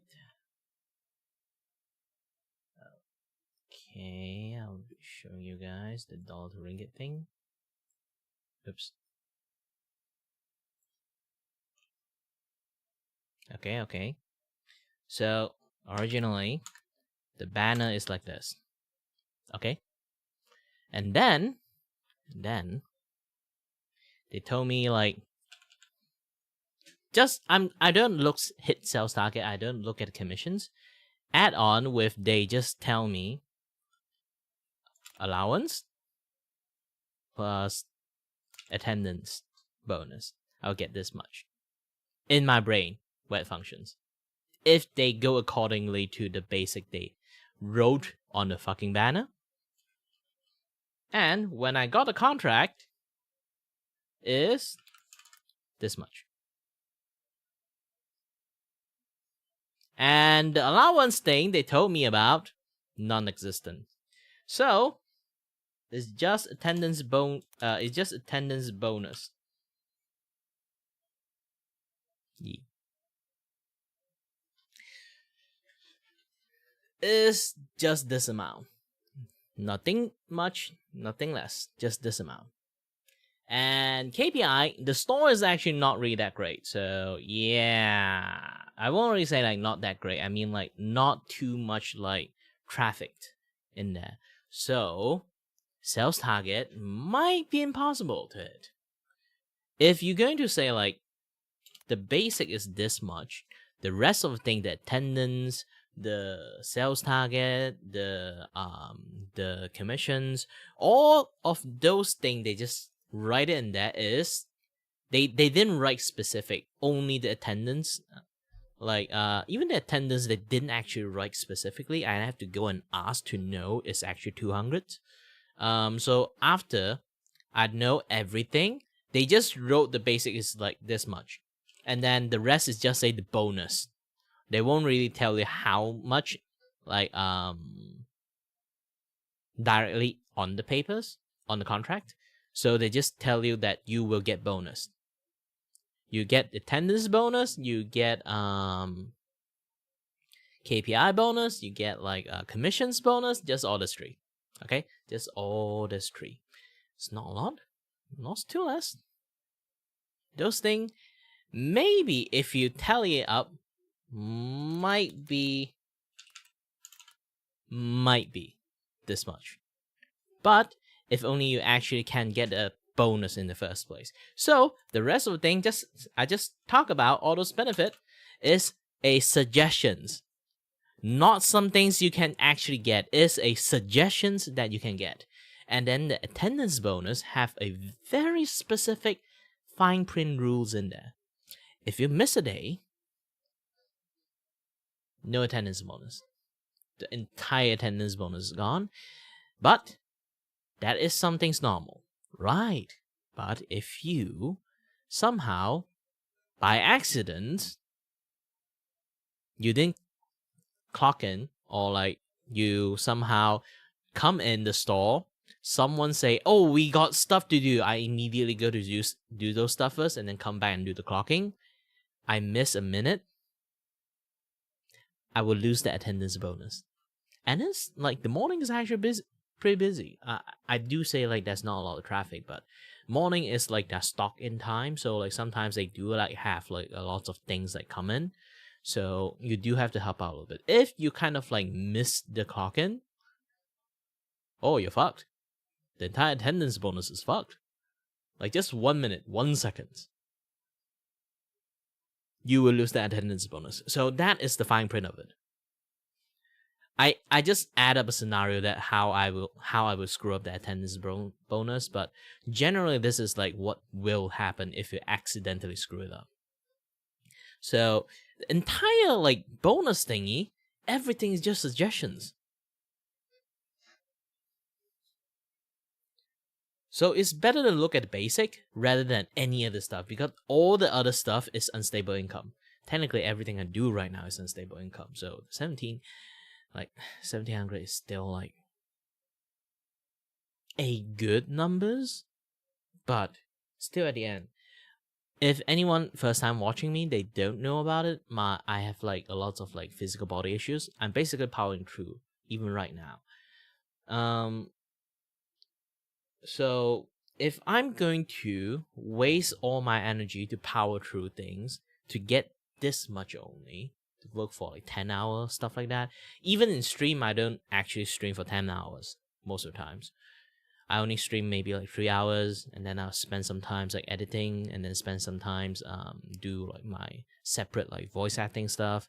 This one is like you legitimately have to like work for 10 hours and then get this much only. And with my AICA vestibular loop and the various debuff I have that grinds down my body already. If you guys didn't know, inside my body is actually age up quite a lot, sadly. Because all the tiny tiny pebble in my shoes, technically my entire body, have been aged up my entire body quite a lot, especially my eyes. Saddest part is actually my eye. My eye is not that good anymore. Because when I go to see eye doctors, they say like, holy shit, look at this. This is your eye pictures, the inside, and then this is the eye pictures. Guess how old it is? 80 years old. And you guys look identical. Basically, my condition has stressed my eyes so much to the point, not just looking at computers, lots of people looking at computers, they aren't like go to this state. So for them, even the doctors say it's the first time they actually see it. So after they learn like, oh, I have like a vertigo situations, and then I just force my eye to look straight. And then they'd be like, actually, that is really sounds like some things that will happen to the eye if you keep doing that. Yeah, most likely it is. So it's really difficult to say. I'm trying my best. I am trying my best, but I still need to find jobs.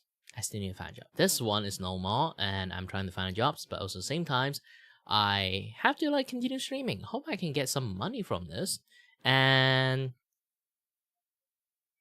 do drawing. Currently, I'm doing merchandise drawing. I'm going for a conventions. Not me personally. I can't go out that much, so I decided to phone in a acquaintance.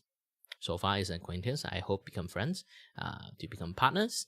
So they will be business partner up, and then she will like go to like the conventions. We share the booth price, and then I'll hand my art to her, and then she'll do all the printings, and then she'll do all the selling over there too.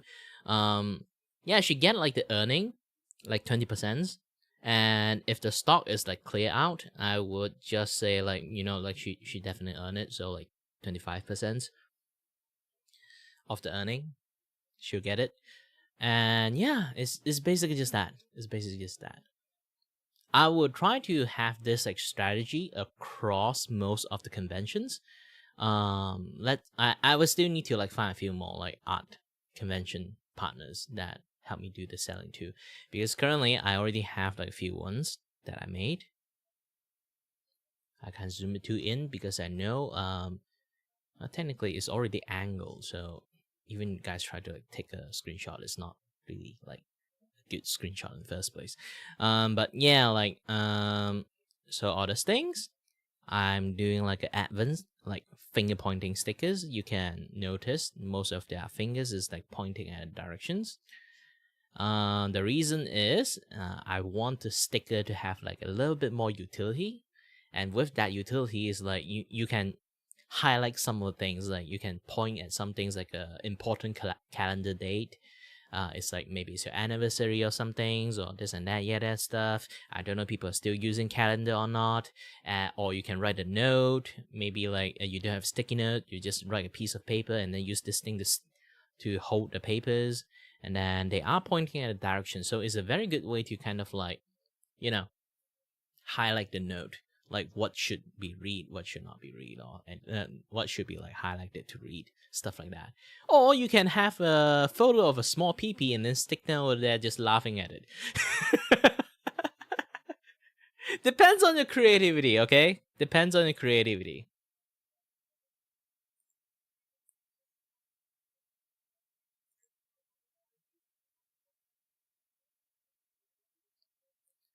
And yeah, let's continue to watch like what we are watching right now. And hate each other. That's what she does, because that's the thing that a lot of people don't get, especially on like the woke side of the force.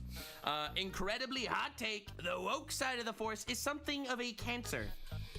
I'll be real. These people that make believe that they are colorblind and that everything is wonderful and that there is no racism and racism bad, and obviously we don't talk about racism here. So, in order to show our defense against racism, we are going to be massively racist against white people. And in order to cure sexism, we're going to be sexist against men. What? In order to support every person of every walk of life, we're going to be saying that all billionaires are evil. You know, it's the classic strategy. It is like woking too close to the sun. Literally, in my opinion, these people make their money and their grift off dividing people under the guise of uniting people. It's a trick. It's all a flowery trap. Literally all a flowery trap.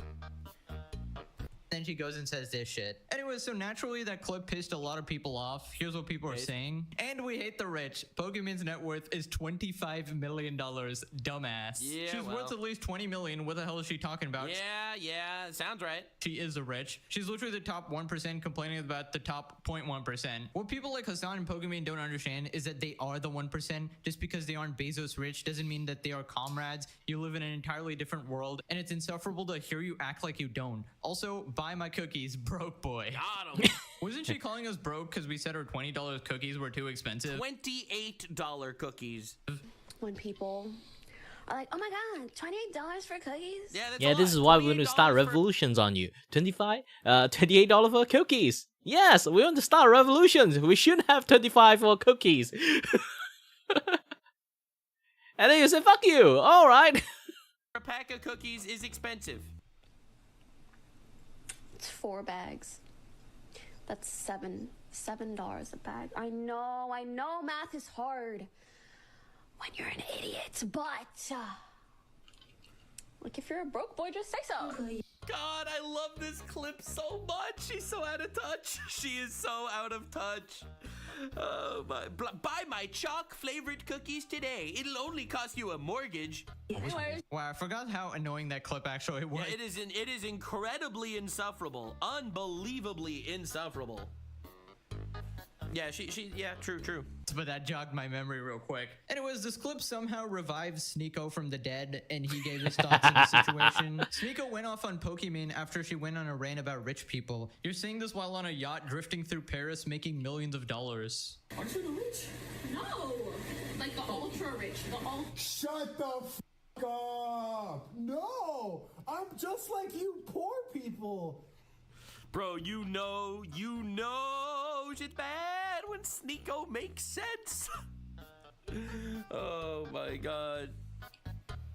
Bro, this is crazy. You see, Sneeko's obviously, he had time to react to this because his girlfriend was hanging out with her other boyfriend. On a yacht drifting through Paris making millions of dollars. Shut the f*** up. If you're gonna eat the rich, you gotta eat yourself. Holy. Giga rich. The You have to unnecessary clarify. rich. They're gonna clip that and it's gonna make you look bad. Oh. You gotta say the billionaires. The billionaires. Because you are rich. The Bezos. You can't be saying that. I'm rich in friendship. Yes. It's truly a kill yourself moment, honestly, for real. This is so sad.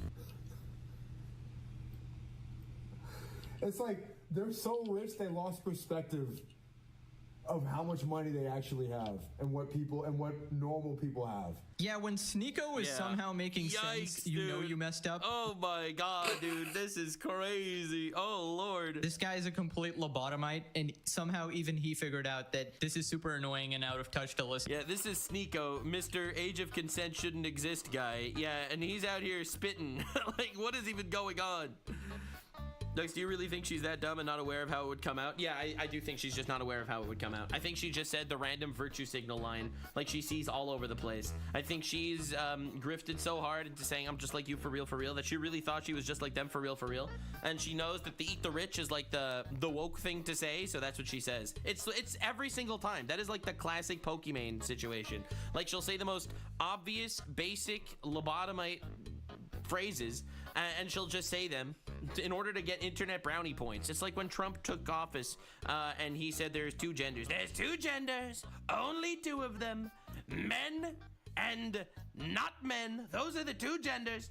Trump, that's what Trump said, right? We all remember when he became president. And Pokimane decides to tweet, transphobia is bad. Like with a crying emoji or something. And it's like, wow, she is so brave. She's so brave. Into. She said she's rich in friendship, by the way. Like, I'm sure. Isn't she known as like a snake or a ruthless businesswoman in her friend group or something? I don't know her friend group exactly, but I know that she was friends with XQC and he was being the keyword. Definitely doesn't like her that much anymore. She was literally beefing with him last time, saying that his $100 million contract was fake. Literally having ego wars with him, like who's richer. There was a headline about XQC getting $100 million from Kim. But I've heard different things behind the scenes. You also don't know, is part of that 100 million like equity? Is it paid in different ways? Was it actually 100 or was it just a headline that makes everybody look good so nobody refutes it? It's just so pathetic. Yeah, that is so lame. Oh my god. I remember seeing this clip months ago. It is still so lame. That you go from that to being like, eat the rich, tax the rich, we hate the rich. I hate when rich people pretend and act like they aren't rich. This is like such a common thing on YouTube and streaming. True. Because you build like this sort of parasocial audience. True. Definitely support me on Patreon. Link in my description. Don't forget, it's there. If you want to support my work, I am so busy eating rich people or Yeah, do that to me too. Thank you, Nuxanol, to help me remind me myself and my audience, which there is none. something. Definitely support me. And you want to seem relatable to them, but the thing is you just so aren't. relatable. I think there's no issue with being rich, obviously, right? Especially if you earned that money through your own hard work. Well, if you didn't commit crimes getting there, like, good for you. Obviously, you did good enough by God for him to give you a good income, you know? Like, I don't know. I think it's an incredibly respectable thing. And that's why you see most giant development in not socialist countries. Like, if you look at all the #1 tech people, I'm not trying to be rude here, but if you look at tech people in general, or you look at the #1 countries that have massive developments and the ones with the biggest companies, they're all capitalist societies, or at least largely capitalist societies, because that is the kind of society that is going to promote risk, and it's going to promote you actually doing something different to make a living. You know, instead of just holding your hand, telling you everything's going to be fine. The ones with the biggest developments are always going to be, you know, America, China, Japan, right? Stuff like that. Ultimately, a free market is going to make sure that everyone will compete and try to make the best thing. In a society where, you know, everyone is going to come together and support each other with some communist future like Hassan wants so badly, it's where creativity dies. Why should I work? Why should I innovate? Why should I take risks if I could just coast, do nothing, and make money off other people's taxes? It's such an unbelievably conceited, entitled mindset, especially coming from a multimillionaire. Yeah, look, I've never cosplayed the poor person. Until now, babies. It's the new grift. Support me on Patreon. No, I'm kidding. Made a self-made career, but when you try to act like you're somehow relatable and have the issues that everyone else has, it's just ridiculous and cringe. Like, if you have a brain, you know that she never has to worry about money ever again, and that's very different from someone who has to actually think. Yeah, this is why I will always say this. I'm a very privileged person. I might not be rich, but I am a very privileged person. Imagine for a guy who in his 30s barely works, doing streaming for 5 fucking years. Yes, I do like art commissions and this and that and stuff, but those are like very unstable income. Nobody actually, like, if I'm scraping by, I would be non-stop drawing and non-stop promoting, non-stop everything, trying to make this into a functionable career, which I try to, but I didn't try hard enough. Yeah, like unless I start sleeping in the street, I don't think I will actually have that motivations. Now I actually have the motivations, but still at the end, like it took me a while to like just go out, work a little bit to understand. Yeah, earning is hard.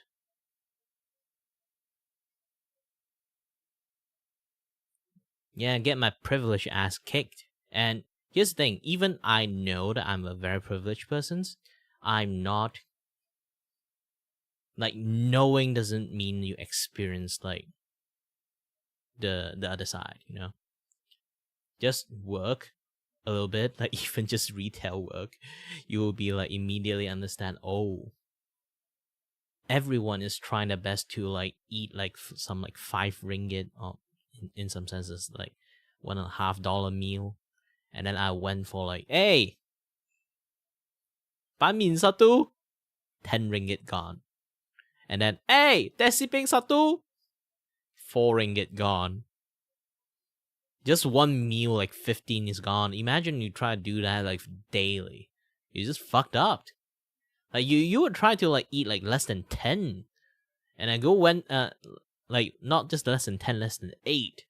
And then there's me go out there every single time I go out for a lunch, and then 15's gone. Sometimes even I eat a little bit fancy, 17 and 20 gone. Like who the fuck eat like that? Me apparently. And plan out their life based on finances, make different career choices, pick different places based on rent. Yeah, they will never know a single struggle. Like, I know that technically when you look at zeros, definitely the difference between Pokimane and your average broke person is going to be a smaller difference purely numerically to Pokimane and Elon Musk, obviously. However, realistically, lifestyle-wise, imagine there is no comparison. This is a person living in a mansion with a fancy car, everything that they could want. They essentially could buy whatever they want in their life. Money is not an issue to them at all. Compare that to somebody that doesn't know how they're going to afford food at the end of the month, or how they're going to pay rent, or where they're going to live when they get evicted. Like, yeah, like here's the thing, I have a home. I'm not like those kind of person who like worry about the next rent, or like the house like installment is coming in, or your car installment is coming in. You have to pay all the things to the bank, else like you're just going to lose everything. I don't really have that kind of liability with me. And this is like one of the reasons that when I see like, oh, I earn this less to grind my body to pulp. But if I'm in the situations that I mean like I work like that level and then I earn basically this little, and then I'll be like, nope. But if I'm in a very, very like difficult situations, like with all the liability I just talked about, I have no choice but to work. You know? There are people who will at least, even if like not good, the pay is low, they will still try to work as much as possible, at least get like first or second month payment, and then try their best like within the time, find another job.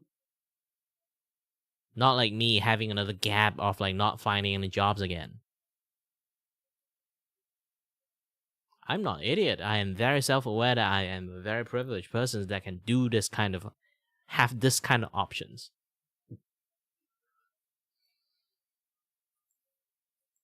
Maybe I'll just try my best to make my art commission things work again. I have to revamp lots of stuff. Like so far, everything I had here. So everything I have here right now is not the best of terms. Like I have like lots of things like showing on later on. It's playing in like, yeah, all these things. Like I have like lots of like ad stuff like running in here, but it's not a perfect one. I will try to rewrite lots of stuff to make my art commission much more like understandable. The fine print and stuff. might be a little bit too shiny for people to see, like they got intimidated by it. I should make it like much more simple, you know? People just look at it and immediately understand, oh, yeah. Things like that, you know? It's not like no intricate explanation of like how is this worth your money? How is this how I scale, how to charge you, this and that yada stuff. I'm gonna change lots of things. But it's going to take time, maybe like within 1 or 2 days. I really will try to speed up the process as much as possible. But I do have to finish this thing because there's actually a you know, a art conventions like will go on later on, so I would try to finish this thing and then pass the artwork to my friends. Yeah, this is like a whole other level. Like literally an entire other level. And she is cosplaying so hard as a poor person for relatability points. It's gross. Buy the cheaper groceries. Like your entire life definitely changes when you have financial freedom and stuff like that. So it's just so out of touch to say this type of stuff. Anyways, the situation got worse when local idiot. Yo, that's my favorite idiot. Woo, hell yeah, dude. He's almost 400% cooked, you should know. Sean Piker chimed in, defending his queen Pokey, white knighting as usual. Well, I don't know if he's defending his queen Pokemon, white knighting as usual, or if he just hates rich people. The irony is he is also a fraud. By the way, some relevant context. This guy's the guy who lives in a $3 million house wearing a shirt called Tax the Rich. This is the guy who says he lives on a necessity budget while spending... There is no way. I didn't even see that clip. Wait. We got to move the avatar over to the other side for the Hassan segment. I'm sorry. We need to get... We need to go... What? Spending millions on a house and fancy clothes, and also bought a supercar because it would be like the chat also owned the car. And there is no way that is an argument that he made. What? He said he didn't even buy it for himself, even though he's the only one driving it. This is also the guy who's... Oh my god. Oh my god. I need to see that clip. He bought... It's like it's unlocking something in my mind. It's unlocking this memory. Dude, he bought a car, a supercar, saying it's like chat also had the car. Wow, what a glorious communist king. Yeah. If you buy me a life, it's like you guys can live the same like privileged life. Yeah. You buy me some you give me some money to buy some food right now. Come on. I'll eat right in front of you guys. Let this guy feels that I'm feeling full while you guys just spend your last like dinner money on me. What a legend. Oh my god, he's so pathetic. Said streaming is more draining than a 9 to... He said streaming is harder than a 9 to 5. That one I remember. 5. So definitely not another out of touch moron here. Yeah, he also like, dude, I know that everyone's calling him out for his like dumb hypocrisy. He's also a terrorist supporter. Supports multiple terrorist organizations. He also went to Diddy parties and brothels that sex trafficked underage women. He's done everything. This man, the trifecta of retard streamers. Son defends Pokemon. What I own, you own, comrade, from behind the internet. Definitely keep donating to my stream. Keep donating to us. After she went viral for calling out rich people, but ignoring herself. Most streamers have a much better understanding of what it used to be like when they didn't have money. Freaking annoying that people yell at rich people that have takes like this. Literal Nepo baby Dude, Hassan that is with crazy. A billionaire dad is saying this shit. Yeah, a lot of people don't know that he has a... I want to become a Nepo baby too. But I'm not. Like, I don't know if he's a billionaire or multimillionaire, but he is a super rich guy. You can't make this shit up.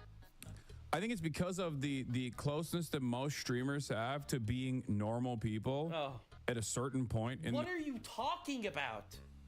Would you think that there's a closeness between streamers and normal people? What does that even mean? Their lives, as opposed to like a guy who's been a multi-billionaire for the past decade or so. Most streamers have a much nicer and much better understanding of what it used to be like when they didn't have money, and therefore have takes like this. This is coming from Hassan, the guy who grew up in a billionaire household whose uncle is the leader of the Young Turks, a massive leftist news organization. He literally was given his job on a silver platter by his uncle. And here he is, the child of generational wealth, talking about, yeah, streamers understand the struggle of the everyman so much more. We're truly empathetic and stuff. You want rich people to have takes like this. You want rich people to cosplay like poor people, is what he's actually saying. Very fucking annoying that people yell at rich people that have takes like this. Yeah, it's very annoying. It's so annoying when people criticize rich people when the rich people are my rich people. When they're the other guy's rich people, that's fine. Says Hassan, as he says Bernie Sanders is his favorite candidate. You know? The guy that made $1.5 million from Big Pharma during the COVID situation? Allegedly. Remember that? Hell yeah, dude. Great take.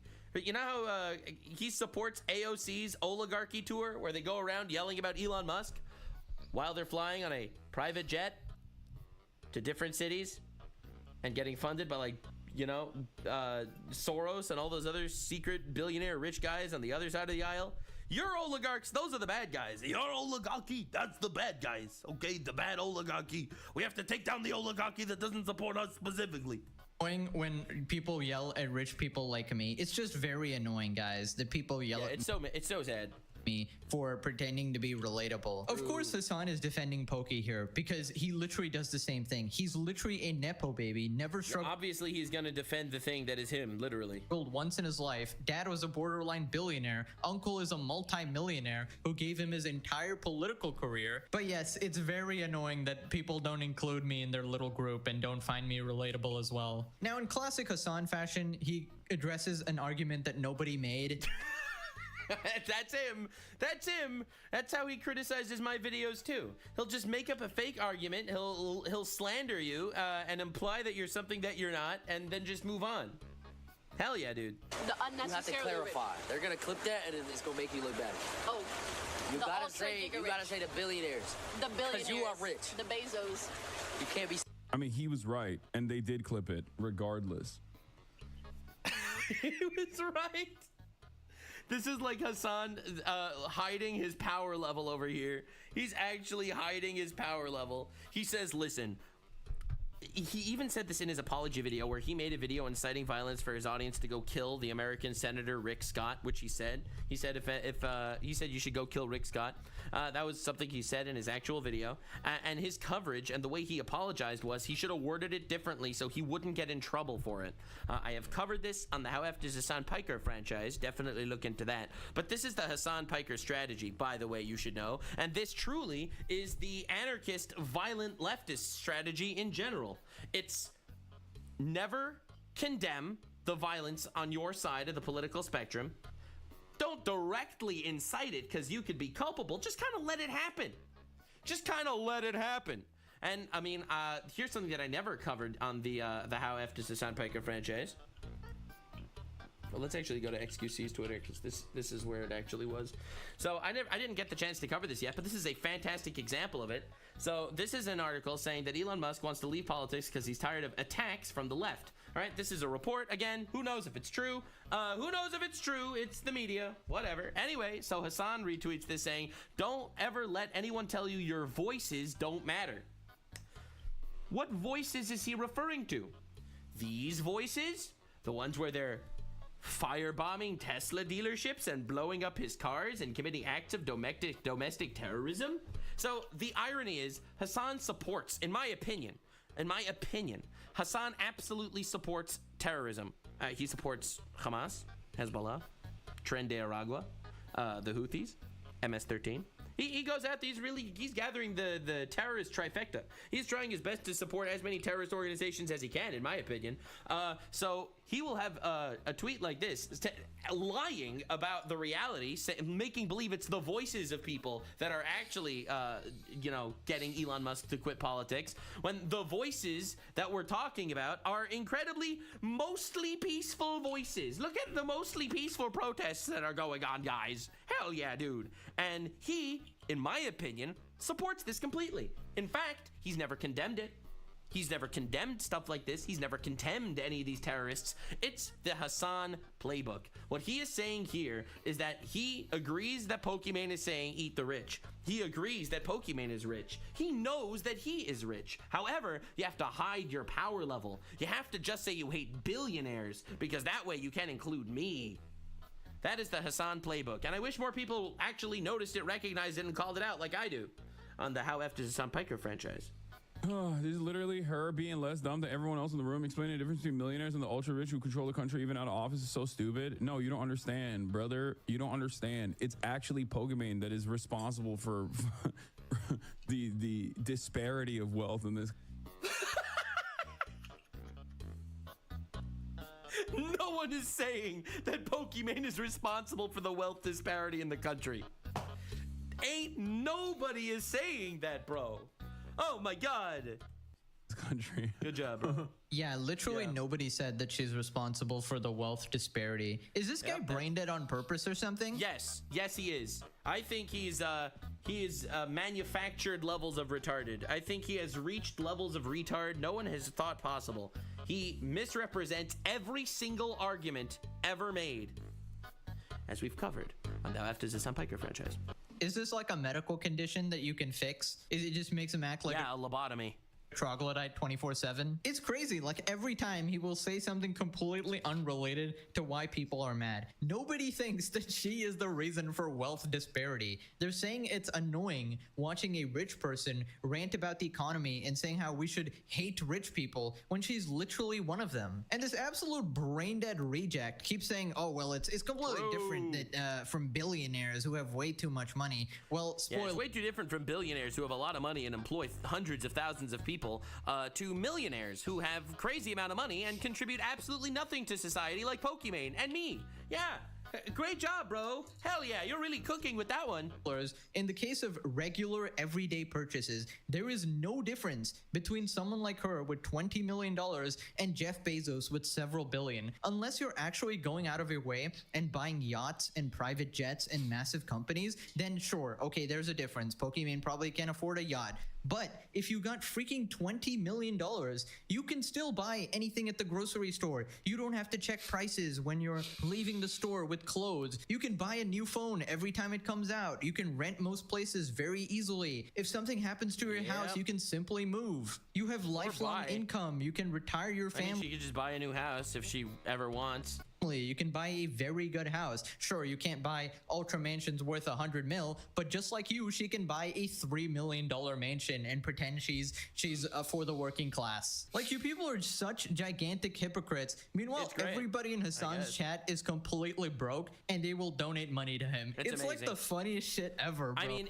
that is why they grift. They grift in order to be liked by other people. There's no grift in them actually. I don't even think they believe these things for themselves. I think it's all part of the grift because that's what you have to say to make your audience happy. And they know that. And it makes their political takes legitimately awful. Now, when Pokimane says it, it's just incredibly out of touch. In my opinion, it looks like you're cosplaying in order to get donations. When Hassan says it, it's not just out of touch. In my opinion, it's malicious because I think he genuinely does it because he is trying to incite some sort of, as Pokimane said, revolution. Oh my god, like, how are people so stupid that they actually fall for this? Bro, how is this guy on the wrong side of literally everything? It's true! Bro is out there defending Carmelo Anthony right now. He's saying it's self-defense. You have no idea how he could be. He is defending the MS-13 terrorist that was deported from the country. I just covered that a few minutes ago. Like, it is crazy. Defense I immediately hate. Classic Hassan moment. No, I mean the people richer than me. Communist with the Gucci bag. A $200,000 sports car is a vital tool for spreading the message of the working class. A multi-million-dollar mansion, a basic necessity. And I don't care. I live on a basic necessity budget for the most part anyway. Basic necessity budget, literally on some private jet or something. Dude went to a Diddy party on a basic necessity budget. He goes to Coachella, okay?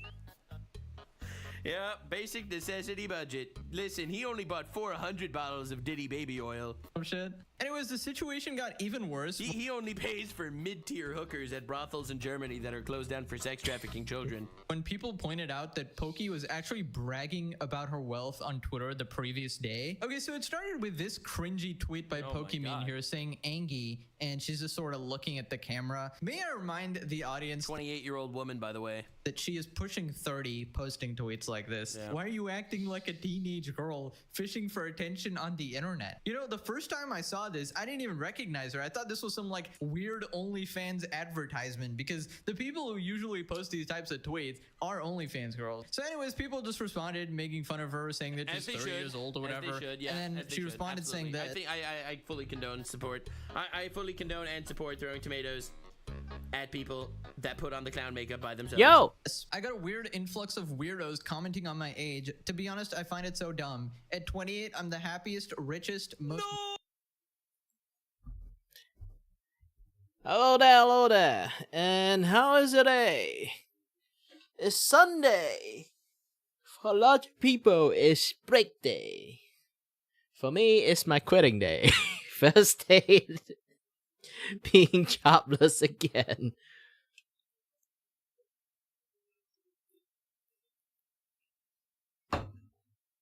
Yeah, don't worry, I'm still finding jobs.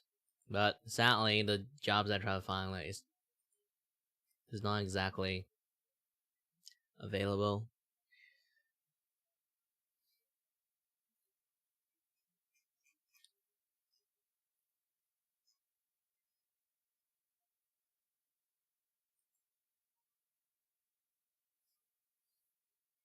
Hey, remote work full-time. Application sells Asia. How? Let's click it in. Let's read it. Business Development Manager, Game Service, Remote Work. Anywhere in Europe. I'm not in Europe. Fuck you. How it say sells Asia and then your remote have to be anywhere in Europe? Motherfucker.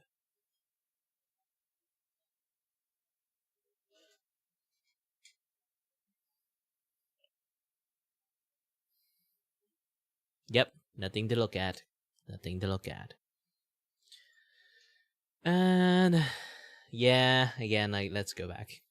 There's nothing to look at the moment. I'm still looking at things like daily. Yesterday I already like take a few look at like some spotted, but yeah, not available yet. There's not lots of place available. I'm going to make a LinkedIn account. Yeah. See, like I can get a job from that too. LinkedIn, I'm not really sure JobStreet is like functionable. Let's go back to JobStreet. I had a JobStreet account, but I do think like someone hacked it a long time ago. So I have to like delete that account and then like do like a new account, stuff like that. Yeah.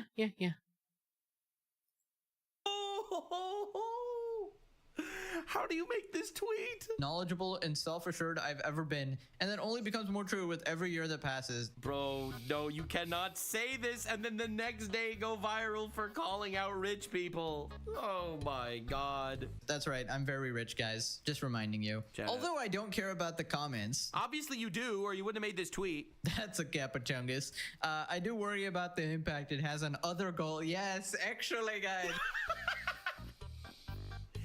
Yeah, baby, that's what I'm talking about. That is exactly what I am talking about. It's the virtue signal. It's all for the signal. A little bit more woke to put on my cupcake. Hey, look at this. I don't care about the comments myself, but I do worry about the impact it has on other girls and women who see this type of harassment to them. I want to reassure you that life only gets better. Wow. Let me make this a men versus women issue again. And women who see this type of harassment. What are you on about? And to them, I want to reassure you that life only gets better. Wow. No, actually, it only gets better if you have $20 million, actually. True. Growing older will not make you miserable, but living your life trying to appease random shitty people... If you have $20 million, first thing I'm gonna fix my life, fix my family life. If I got extra, I fix my friend's life.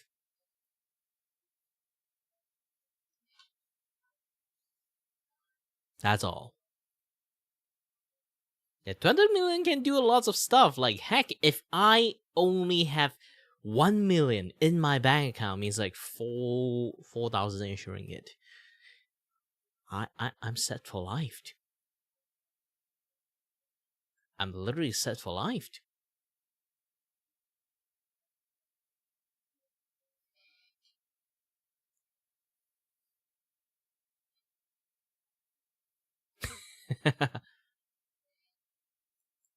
Definitely will. Yeah, you know someone is happy when they write on Twitter that I'm so happy, guys. Please believe me. I'm actually really that's an actual crash out in disguise. happy, guys. Please. I think if you're actually happy, you don't really need to post about it. Here we got QT Cinderella or Ludwig's girlfriend here saying, I too am not old and I'm very rich. So that's Yeah, look at that. It's the whole squad. Everyone's coming together.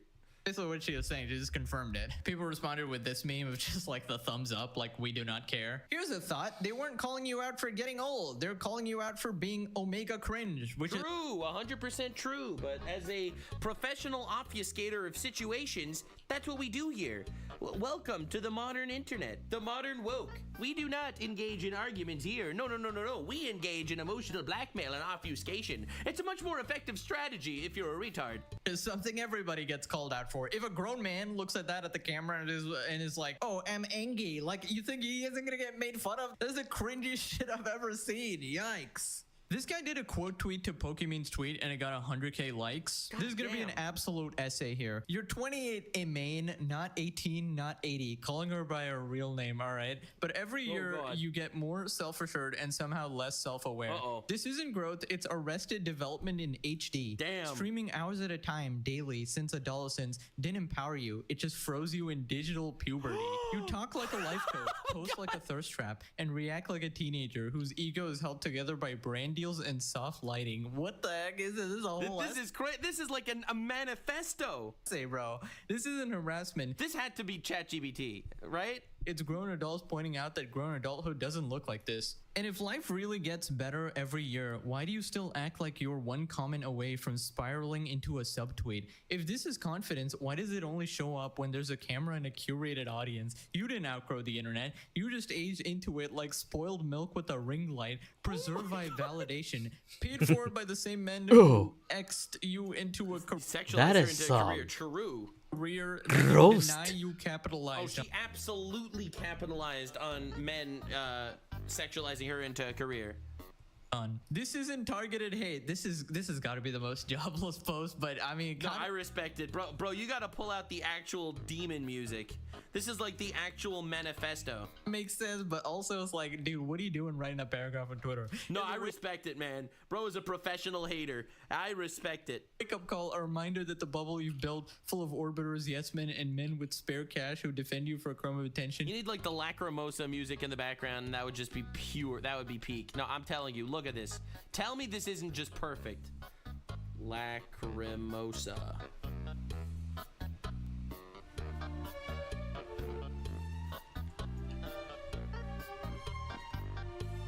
Isn't reality. And it clearly rattled you to discover that outside of that curated echo chamber, not everyone knows you, likes you, or wants to see a grown woman caption Angie with her cleavage staged like a thumbnail. Yes, it is. That's not empowerment. It's arrested development wrapped in a push-up bra craving for attention. And most people don't find infantilized thirst traps endearing. Okay, well, I just sort of thought it was cringe for someone to do that. I don't know if I'll go this far into dissecting every single. I don't know what. Did this guy use ChatGPT? This looks way too like sophisticated even for ChatGPT.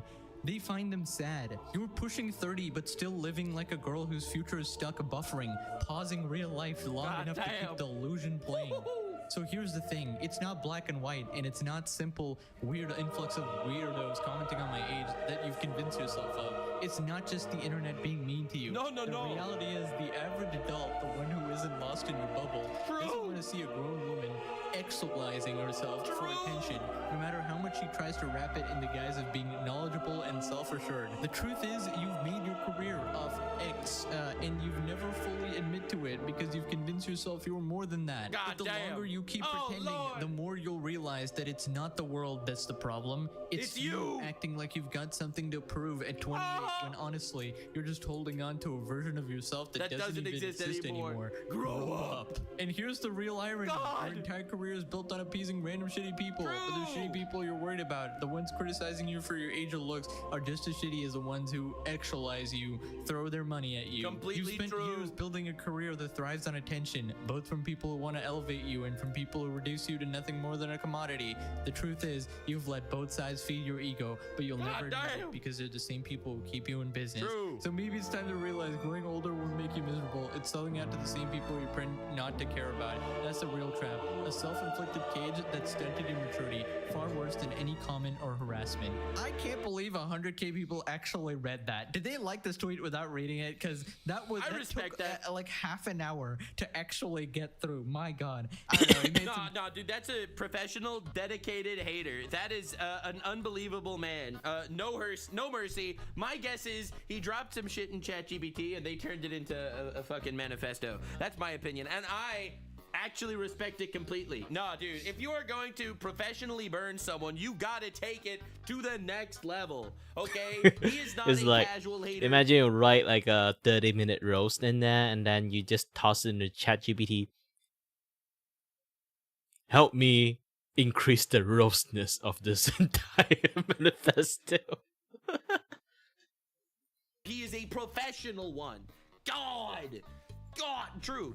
And Pokimane, I actually, the crazy thing is, I agree with 90% of what was actually said in that post. Because the truth of the matter is, Pokimane is delusional. She is delusional, and she's virtue signaling for some attention because her relevancy is slipping through her fingers. People don't care about her. She was an e-girl that played video games and people liked it, and absolutely it was because she was sexualized by people. That is the reality of life. It happens, okay? Don't look up Nux on Rule 34. You might get flashbanged with some of the most unholy shit you've ever seen in your life. However, Pokimane, in my opinion, I don't see any reason why anyone would want to watch her stream other than sexualizing her. I'm not trying to be rude here. Her content, in my opinion, is more slop than anyone else's slop ever to slop. Like, dude, her career is so cooked and she's keeps trying to revitalize it with the obvious bullshit. You look up Pokimane, you don't even find her channel. You find people making fun of her. That's not a good sign. Her video was a month ago. You know what? Let me try it. Now, here's the thing. This channel never clicked into Pokimane before, okay? Okay, autocomplete, Pokimane. Nah, it's still on top. But most of the roast stuff is still there, though. Yeah, it's not like her stuff. Like, you can see, like, her channel is, like, right on top of the search, but not a single thing related to her is actually from her channel. The short is. Is it? Yes, the short is. The rest of the long form video? No. I contaminated my, yeah. You can see, like, the short form video, like, all the short. You see? All the short is hers. Yeah, for some reason, why is Doki Bird in here? Yeah, after this, like, previously watched stuff. Oh, I know why. Yeah, it's like the first top video, if it's not short, is completely people roasting her. And it's been a while, this kind of roast. Wow. Alright, this is her Paris apartment. Why does she have an apartment in Paris and then complain about rich people? This isn't even the channel that she uses mostly. Her main channel right now is Pokimane 2, where she posts all the time. And the views are not great. These are great, that's true, that is very true. But, like, the crazy thing is, she's falling off a lot. She's falling off hard, and she knows it. Did she pick her nose? God, if only she picked her nose, then maybe she would have redemption. She fell off a lot. How many subs on that channel? Like 7 million. She fell off hard, a lot. And realistically, she is clawing her way to relevance. I think she's an intelligent person that cosplays as a nitwit in order to be relatable, in my opinion. Good points as well, but Jesus Christ, you need to get off Twitter and touch grass, bro. Like, typing this paragraph is not gonna change anything, bro. No, that paragraph was some glorious hater shit. I respect it. I don't know what you're doing. Like, at least I'm making money off this video. Like, what are you doing, dog? Nah, petty hating is based. I take it. Oh, God. SCC reacts to Pokemon calling out rich people but omitting herself, uses cheese taco analogy to further his point. Based. Sounds like XQC. Based. If you're rich and you somehow get richer, you're automatically bad. Brain rot. I think you're dealing with the branch of the problem, not the stem. All right, so obviously XQC has some stake in this because he's worth over $100 million. So True. Obviously he's gonna feel a certain way, but we'll see. Jesus, that's tough as shit. I don't really get it. So what happens if you're rich and you somehow get richer, you're automatically bad? You know what, chat? I think this is like some brain rot. I mean, no disrespect, it's all good.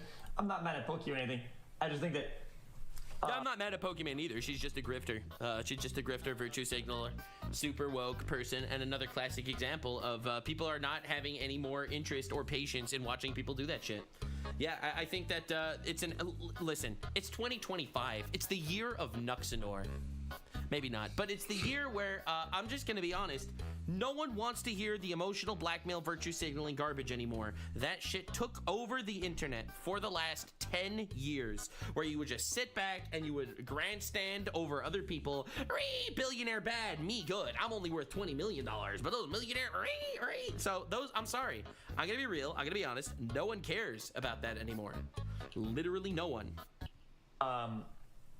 I don't think it Yeah, makes you- people care when they So, still have if money. you Now make a company everyone is actually and have it makes no money, $100 so million, you're chilling. Ooh. But then something takes off. while calling you're that on out vacation, is just making some guy people makes a mad. new product in your company. They invent the cheese taco, okay? And then your Taco Bell becomes a billionaire venture. Now you're a billionaire. Now, congratulations, you are now a villain. Now, what you don't realize is that the cheese taco might save lives. So many people might be so impressed by this incredibly innovative cheese taco that the world could change because of this cheese taco. You could literally end hunger. You can create something that ends world hunger. But you become a billionaire, you're a bad guy. It is the most unbelievable garbage philosophy of all time. And it is shared by everyone that wants to virtue signal to their audience and say, I'm just like you guys, for real, for real. Now you're a bad person? Really? So the behavior and the handling is the same. You're on vacation while somebody else did something for you that end up being $1 billion idea, and now you're wrong. I don't really agree with that. I think you're kind of like dealing with the branch. That's a nice way to say that. I really think you're retarded. Problem, not the stem. Anyways, after the clip of her with Jason the Ween went viral, she responded on Twitter again saying, "There's been lots of opinions about me on Twitter recently, and I just want to thank the people who read past the headlines and see me for who I truly am. I appreciate y'all so much." Just the Vegas. Appreciate you for who you are. I do appreciate you for who you are. You are a rich girl. You are a rich girl that's incredibly rich, that is deluding yourself into thinking you're just like your audience, and you're not. And you are making vague political statements to virtue signal, and it's pathetic and lame, and I'm making fun of you for it because you deserve it. Best tweet ever. Yeah, actually, guys, everything I've ever said and done on the internet in the past decade, that's actually not me at all. I hope you see past that. You know, the real me is totally different. True, I actually get me in drama too. every month for being a complete moron, but actually, that's not the real me. Yeah, the right. real me is not an annoying, pandering, rich streamer. It's actually somebody who you like. Anyways, click this video or you're forced to eat Pokemon's cookies. True, 100%. Yes. The real me is not the guy that you disagree with. The real me is the guy that you, in fact, agree with. Definitely subscribe to support the real me. I definitely agree with the real me all the time. He's based. Thank you so much for being here. Have yourself a most wonderful evening.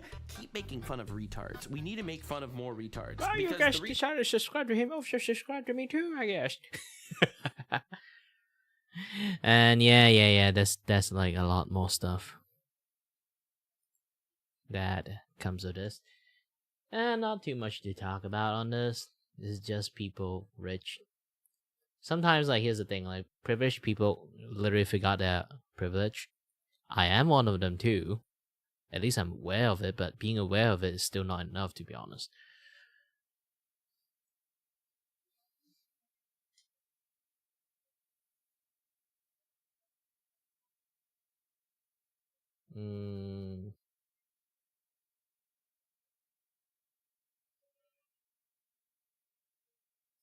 Okay, that's one. So Switch 2 pre-orders went live not too long ago, and it went about as well as expected. It was pretty chaotic overall. That's not to say there aren't folks who've successfully managed to get their pre-orders, but websites would go down, or you'd need to refresh them, or, you know, buttons wouldn't work, or you'd see errors and server issues because of the sheer demand and the amount of people who flooded websites like GameStop and Target, Walmart, Best Buy, so on and so forth. I, on the day off, on the hour of, had all of these tabs open, and I struggled with most of them. Managed to get a pre-order on Target, but it involved a lot of like spamming place order because I'd hit that button and there'd be like errors for some reason.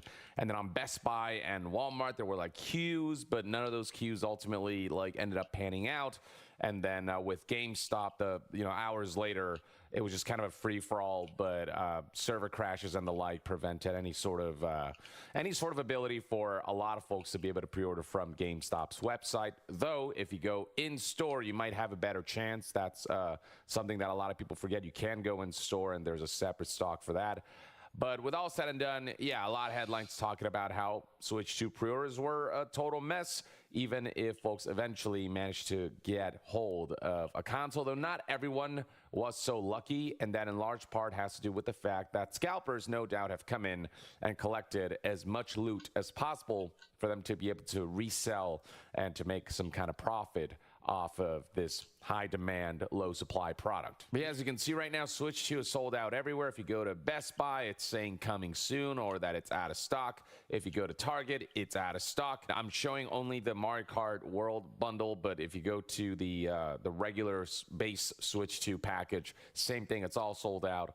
Walmart, out of stock. We got GameStop here, not available, so on and so forth. And amidst all the chaos, retailers like GameStop had to put out statements such as, "We're seeing overwhelming demand for Switch 2, which is causing some site issues. In-store pre-orders are open and running smoothly. Our team is actively working to fix it. Hang in there, we'll keep you posted." And then it didn't take long before GameStop just full-on said that pre-orders for Switch 2 have sold out online, though they're still available in-store. So if you want a chance of pre-ordering Switch 2 to get it on launch day, you might want to check out some GameStop stores near you and see what they got in stock. Yeah, scrolling down through the comment section, you can see a bunch of folks discussing their experience of, being able to add the product to their cart, but not being able to check out, and just having issues with the website in a way where even if you showed up exactly on time, it was just kind of a bit of a lottery in terms of whether you were the lucky one to be able to completely get through a purchase process. Now, another option is you can go to Nintendo's website and you can register for them to inform you when Nintendo itself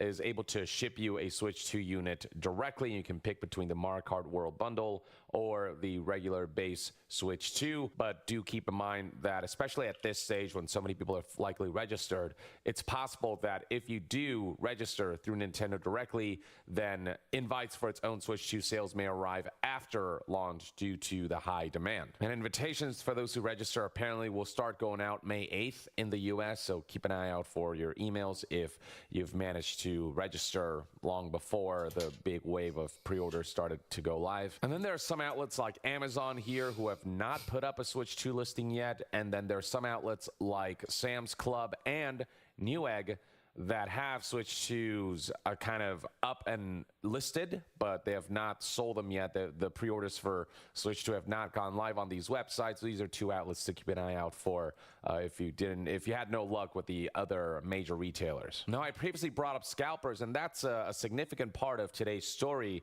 because it concerns a way in which the internet is essentially trying to fight back against scalpers or make their lives more difficult. Scalpers with their bots and software and their macros and you name it.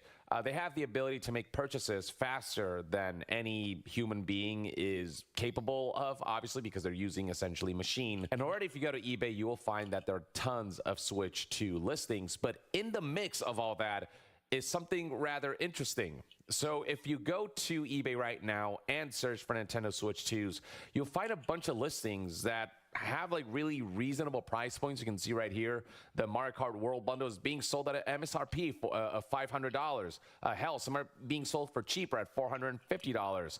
So it's a very strange situation where you're like, why are the prices here so reasonable when scalpers usually mark up their prices? Well, if you look at all of these listings, you can see that at the end of the title, at the end of the name of the product, you'll find a read description label. So right here, this $500 listing for the Mario Kart World Bundle of Switch 2 says read description. Scrolling further down, please read description.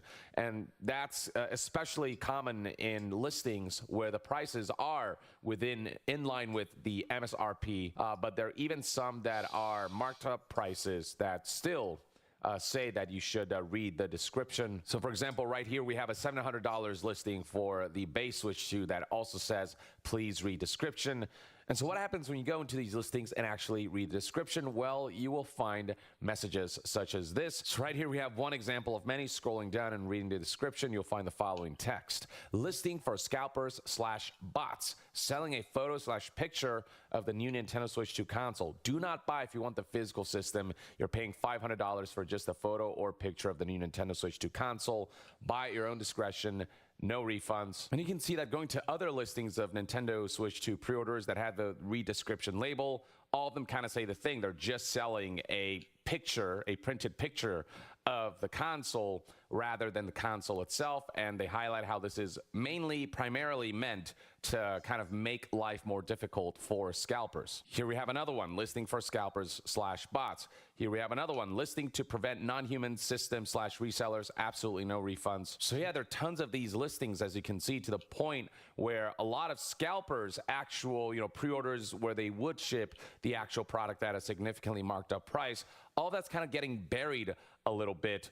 Though it is worth noting that this does break eBay's terms of service, so they are cracking down on this stuff. So for example, right here is an older iteration of this page. This is the refresh version where some of these listings are still up. But if I go to like an older version of this search and I try to see what this product entails, you'll see that this has been removed by eBay. But that is not stopping a lot of these listings from still cropping up. But you also find that generally there are a lot of listings that are legitimate folks who did pre-order the console and are just selling them at marked up prices ranging from $600 to $800.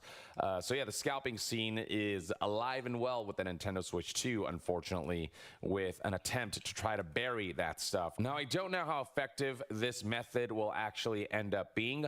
On one hand, because the listings for Nintendo Switch 2 on eBay is flooded with stuff that essentially you are just getting not the product itself. It might make searching for a legitimate pre-order or, a legitimate scalper listing with marked up prices just more confusing for the average Joe. And because all of this altogether looks like a scam and you don't know what's a scam and what isn't, or, what's a legitimate listing and what isn't, it just might disincentivize your average Joe, folks who, are a little more skeptical about this stuff from actually spending money on an eBay version of the Nintendo Switch 2 or an eBay listing of the Nintendo Switch 2, given the potential of purchasing something that isn't the legitimate product. But on the other hand, for those who are engaging with this tactic, it's a matter of being able to produce enough listings at a faster rate than eBay is able to remove them, and eBay has been removing them pretty quickly, combined with the fact that what if there is some average Joe who does end up actually making a purchase and not reading the description, not realizing that these listings are actually I would be the average Joe if I have the money. Listings, and they keep saying no refunds and whatnot, though I imagine they can contact eBay and dispute that. But yeah, I wonder if at the same time it ends up doing more harm than good if the average Joe's going in there looking at just the prices for the Switch 2 listings and not reading the description and making purchases under the impression that these are legitimate listings and not listings that are intended to fight back against scalpers and bots and make their lives more difficult, or making, searching for legitimate switch to scalped listings more difficult. But the fact that there's any sort of activity happening on that front does highlight that we are living in a time when people are getting more and more sick and tired of scalpers and are doing anything they can, trying to find any means that they can poke at against scalpers. So the real way to fight back against scalpers would be if retailers actually set up systems that are sensical and that do aid in fighting back against scalpers. But from what I could tell, based on my purchase experience of the Switch 2 on Best Buy, on Target, on Walmart, on GameStop, and other retailers, those who have not gone live with their Switch 2 pre-orders yet, I don't sense that they're doing a whole lot. Nintendo did try to implement a system where if you want to have priority when it comes to these invitations on their official website of purchasing a Switch 2 directly through them, you do need to meet certain criteria, like having a Nintendo Switch online account and having an account for a certain period of time and having played a certain number of hours of games on the Nintendo Switch. If you meet those criteria, then when it comes to Nintendo selling Switch 2s directly, the priority will be the fans. And so with these criteria in place, it's more difficult for scalpers to be able to take advantage of the Nintendo Switch invite system. But when it comes to retailers and their just lack of consideration when it comes to like implementing security systems against scalpers and not having those in place, yeah, scalpers had just, a feast essentially. But yeah, regardless of the outcome of all of this, fuck scalpers. I think that is something we can all universally agree upon. And hopefully the scalping situation is nowhere near as bad as it was for the PlayStation 5, where at one point like 10% of all consoles went to scalpers and the like, and there was like research done analyzing the scalping situation for PlayStation 5 and the amount of money that scalpers made from that, and just the lack of security measures surrounding it, where 10% of all consoles within that time period went to scalpers. That was ridiculous. I hope Switch 2 is nowhere near that bad. But given retailers' inability to be able to kind of put proper security measures in place, even, in the year 2025, when you think we would have found some kind of solution or some way to significantly mitigate scalpers, it's looking like, right now, scalping will be pretty bad given the level of demand on the Nintendo Switch 2, which currently, based on various, reports from analysts,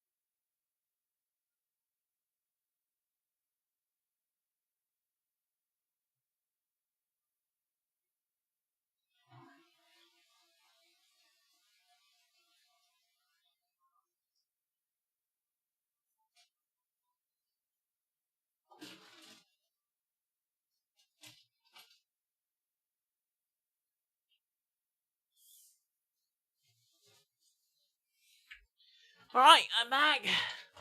Well, basically, it's just the scalper situations. Don't really have to take a look too much into it. Let's watch something else. The green pan roast.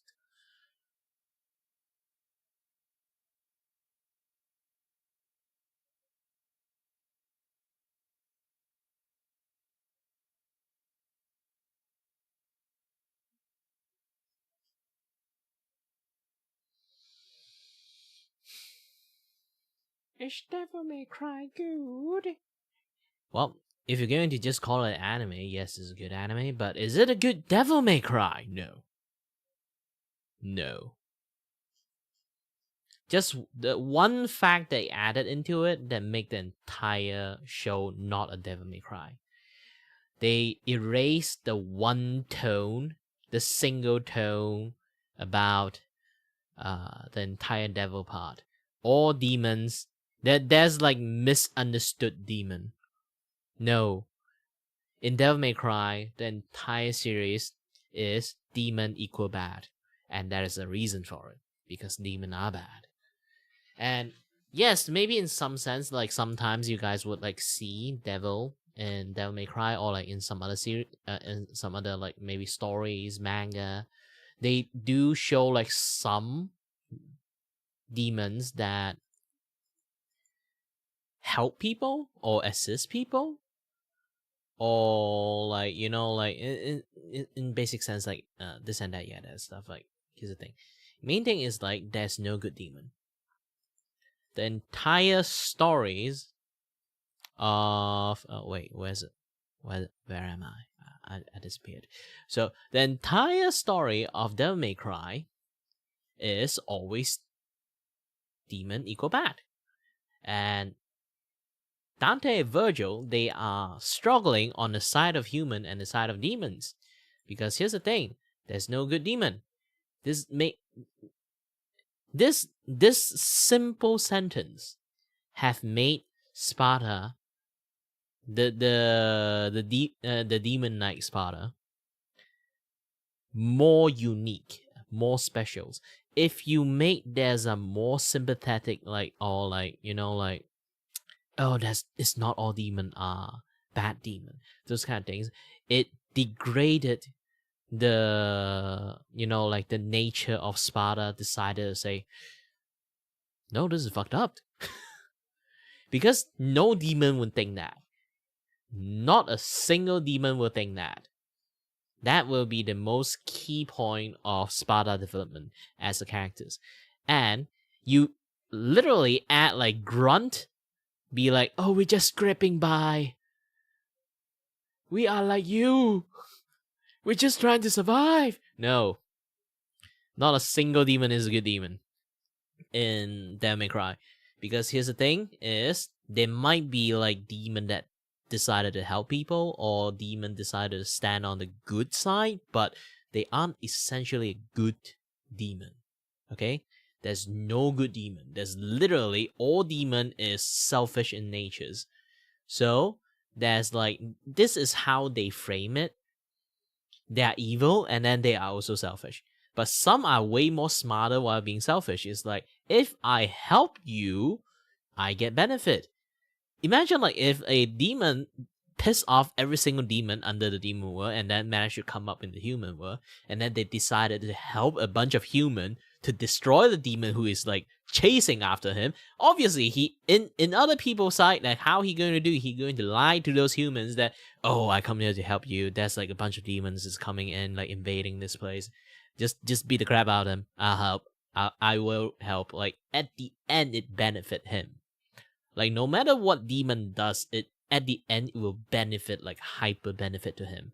That's like this is like the statement for almost all staple like understanding of all demons in like Devil May Cry.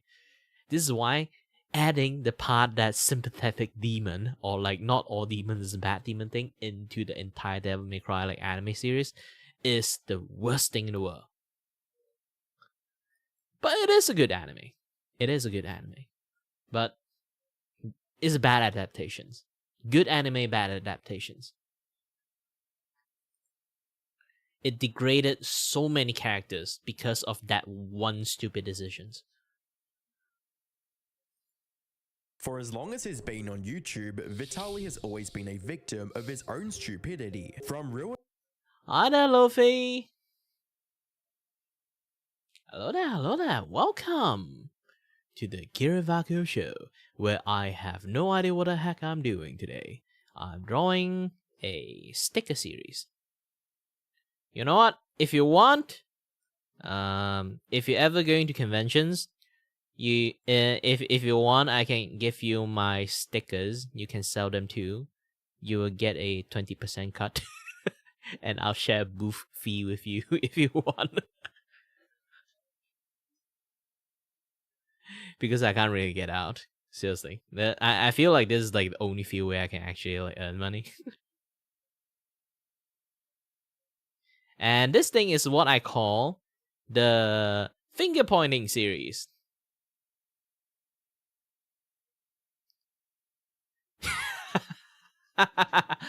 Come in the DMC discussions. So how is your your rating for DMC then, the anime. Like I say again, it's a bad adaptations, but it's a good quote-unquote anime. If you're going to call it an action anime, you don't know anything about like the DMC game. The Netflix one, obviously. The older anime is weirdly more accurate, despite I remember like the guy actually did that thing is like I kind of like don't really remember, like from what I heard back in the days, like that guy actually have no idea what Devil May Cry is. This is what I heard, but it's very close. Because like he just adapted manga versions. He don't know there's a game out there. Because not lots of people know actually there's a manga version of Devil May Cry. So the older anime series is actually adapting the somewhat of the manga versions, not the game.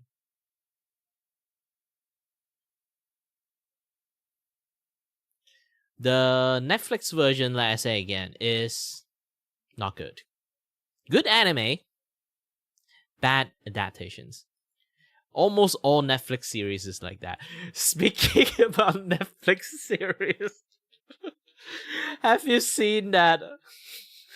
Have you seen that live action like the Gamble one?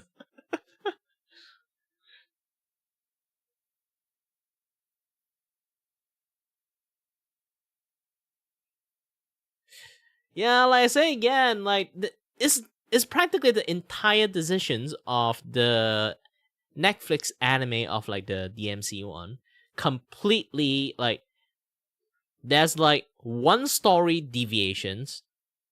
Like they decided to be smart, they do like one story deviations.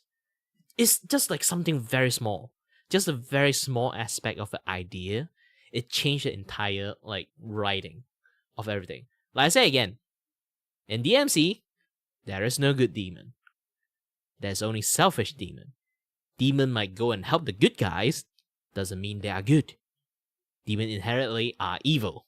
In the entire DMC series, demon are evil.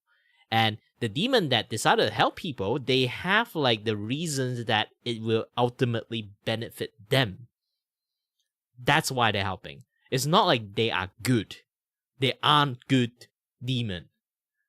There's no sympathetic demon. There's no good demon. The fact that demon literally have no remorse and like a lot of things is actually like really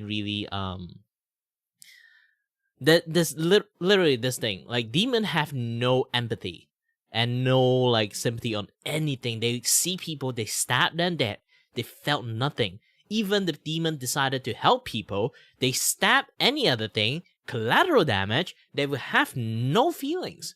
It's supposed to be like that. And in the Netflix anime series, they decided to make, you know what? Let's go to here. So in the Netflix animation series, they decided to add like, yeah, we are just like you. There's also good demon too. It degraded Sparta so much because that, like I say again, there's not supposed to have a good demon. Sparta become like a very special entity just because he is like among all the demon. He is the only demon. He'd be like, you know what? Around the time when he decided to go against like Mundus and everything like in hell, is around the time he is very powerful already. He's like not like from low rank struggling to lift to like high rank. He's literally born like super powerful. And then like for human, they are basically just like insect to him. And then it's not like, you know, like he's not like viewing human as like a pet kind of things, you know? It's like I say again, like there is like demon on the better people side, but like if they help human, they more seeing human as their possessions or like some sort of like pet. So Sparta is literally a very different thing in his situations. He literally felt bad for human when he stabbed someone. And then he'd be like, hang on, this is not right. And then he turn around and then go back and shut off the door and help a human. Shut off the demon gate and help human. Try to. Yeah. That is how Sparta decided to help human. He felt bad. He's like, why am I doing this? Like, this is wrong. Like, he is the only demon decided to do that. And this, like, adds so much significance that to to Sparta itself. And literally changing the entire story, there is a lot more good demon than you think. Change the entire, like, basically just shit on Sparta. Yes, originally it's like that, but they want to be fancy in writing. You don't always, like, need to add, like, some reason for, like, the villain to become villain. Like, people are evil, like, demons are evil for reasons. Like, they wrote, it's basically, they are so one tone. Demon, like, wrote in DMC because it's, like, old writing. Obviously, it's not, like, very in-depth. It's very stupid writing. But somehow, sometimes, you know, a very simple writing made the character more interesting. You don't have to be, like, super in-depth. There are people can just be bad. And then, like, for people who inherently is bad, decide to become good is actually really, really nice. Sparta is one of them. Only one of them, actually, for the entire DMC series. Why everyone, even Demon, revered Sparta so much is because he is different. Like, he is the strongest demon inside hell. And he decided to 1v the entire demon realm. Just because he felt bad. No demon would do that. He's not like he want to fight. He's not like he's like, I want to challenge, and then like he go against like an entire hell. It's like he felt bad for human and throw his life away to help them. Yeah, that changed a lot, right? This is why like and another reason why like Virgil and Dante always like have that kind of like, you know, like brotherly fight.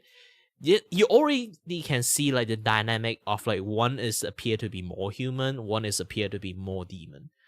And both of them are learning like each other side.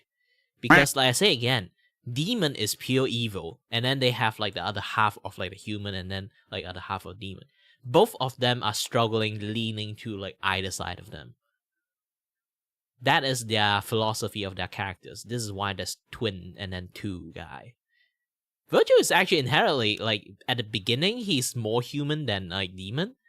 Not like more human than demon. He's like more of the kinder side of the humans. And then Dante is like more of the rougher side of the kid.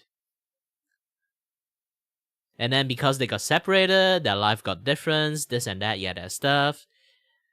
Like, you can definitely say like Dante is like the rebellious kid. Yes, he is, because like, when their house got attacked, like their mom is actually told like Dante to like hide. Anything happen, just run, and then don't use his name. He kept his name. He kept his name. Yeah, the entire story actually Dante does listen to his mom, but for that particular reason, he did not do that. Yeah, I'm those kind of like emotional people. Like I just talking about it, my eyes. Ah, gosh dang it, tears. Onion Ninja. Gosh dang it.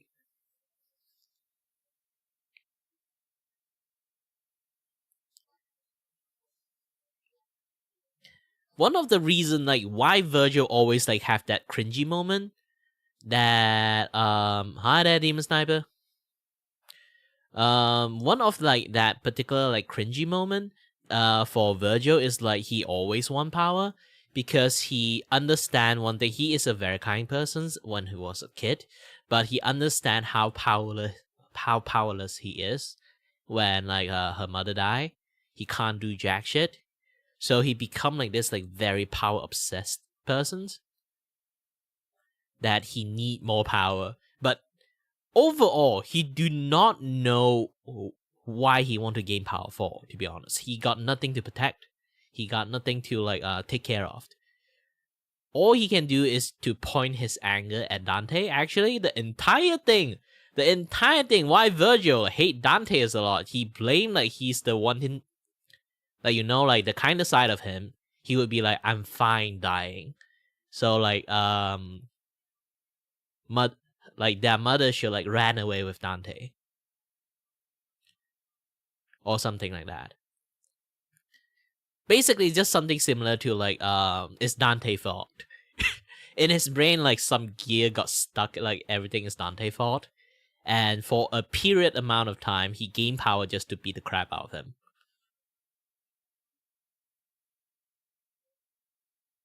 Obviously, he lost a few times. And then, to be honest, I kind of like forgot how DMC3, the game, is it DMC3? Yes, DMC3. Like, DMC3 is actually like the first time they met, or like the second time they met. I think it's like first time they met. I forgot the timeline. I think DMC3 is the first timeline. And then DMC1 is the second timeline. DMC2, retcon. We don't give a shit. Yes, here's the thing, like, actually they kind of like retcon DMC2 as much as possible because it's not actually made by the original like author and everything. So like they kind of like don't want to mention DMC2 stuff as much as possible. I forgot like DMC2 is actually like after like DMC3. I think it's like after DMC3. Like around the time in between like DMC3 and DMC4. Yeah, and then like you know, the game is not really that good. The game is not good. I never tried DMC2, so because of that gap of knowledge, I have no idea what happened in DMC2. So I just, since they normally don't even write anything like DMC2 in any of other DMC story at all, never a single mention of like all the DMC2 characters, even the DMC2 story. So I will also pretend it didn't happen. In reality, it did happen, but nobody mentioned it. That's the sad part of like DMC2.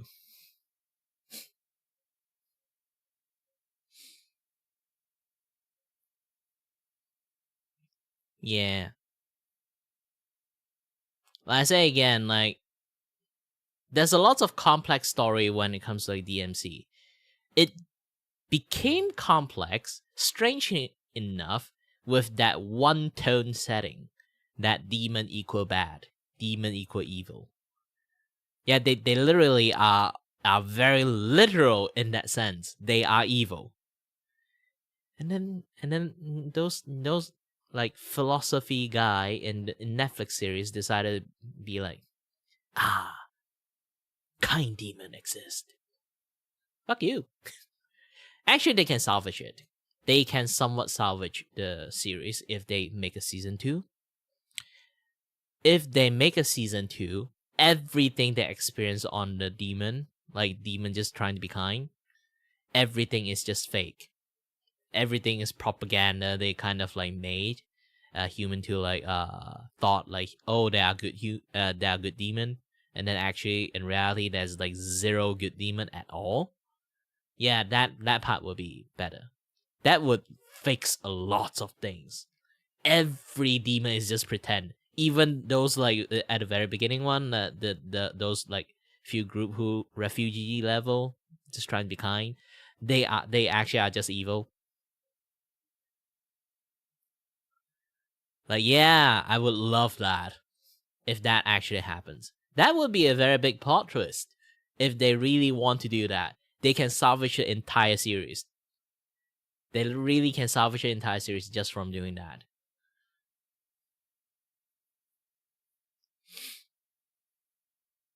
But I would doubt they do it. Because like they have a direction to go. They went for the directions. And I say again, good anime. Bad adaptations. If they manage to season 2 like salvage the adaptation part by just change everything evil. Done. It would fix so many things.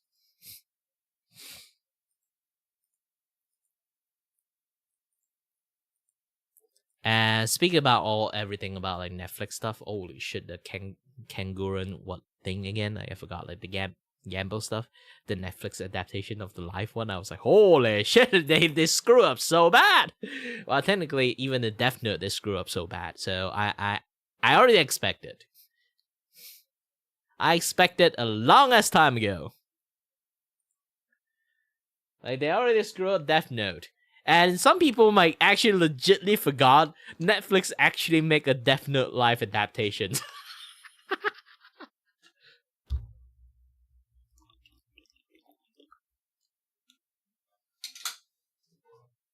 Now I kind of like brought back that memory. They'd be like, ew!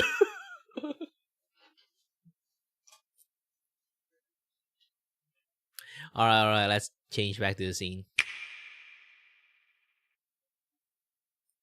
Ruining his reputation with fake pranks to literally assaulting random people. Vitaly is the type of creator to do any. For as long as he's been on YouTube, Vitaly has always been a victim of his own stupidity. From ruining his reputation with fake pranks to literally assaulting random people. Vitaly is the type of creator to do anything and everything for views and worry about the consequences later.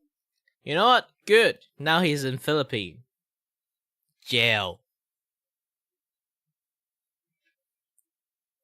for like 10 years, and then he's basically I think like he's already been ruled to have like 25 years in prisons, and he will spend the 10 year in Philippine prisons and then send back to finish up the rest of the 15 years.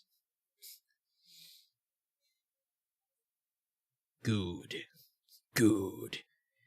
Like, how does people look at Johnny Somali? They'd be like, that's what I'm going to do. And then there's a lot more people actually trying to do that shit too. There's like another guy went to Korea, tried to become another Johnny Somali, went to all Johnny Somali like place that he visit and do like, you know, the viral stuff there. And then he tried to like do jack shit too, like start jack shit in there. And then the moment the cops came, he immediately like he realized like cops is like asking for him, and then he immediately ride a plane, left Korea.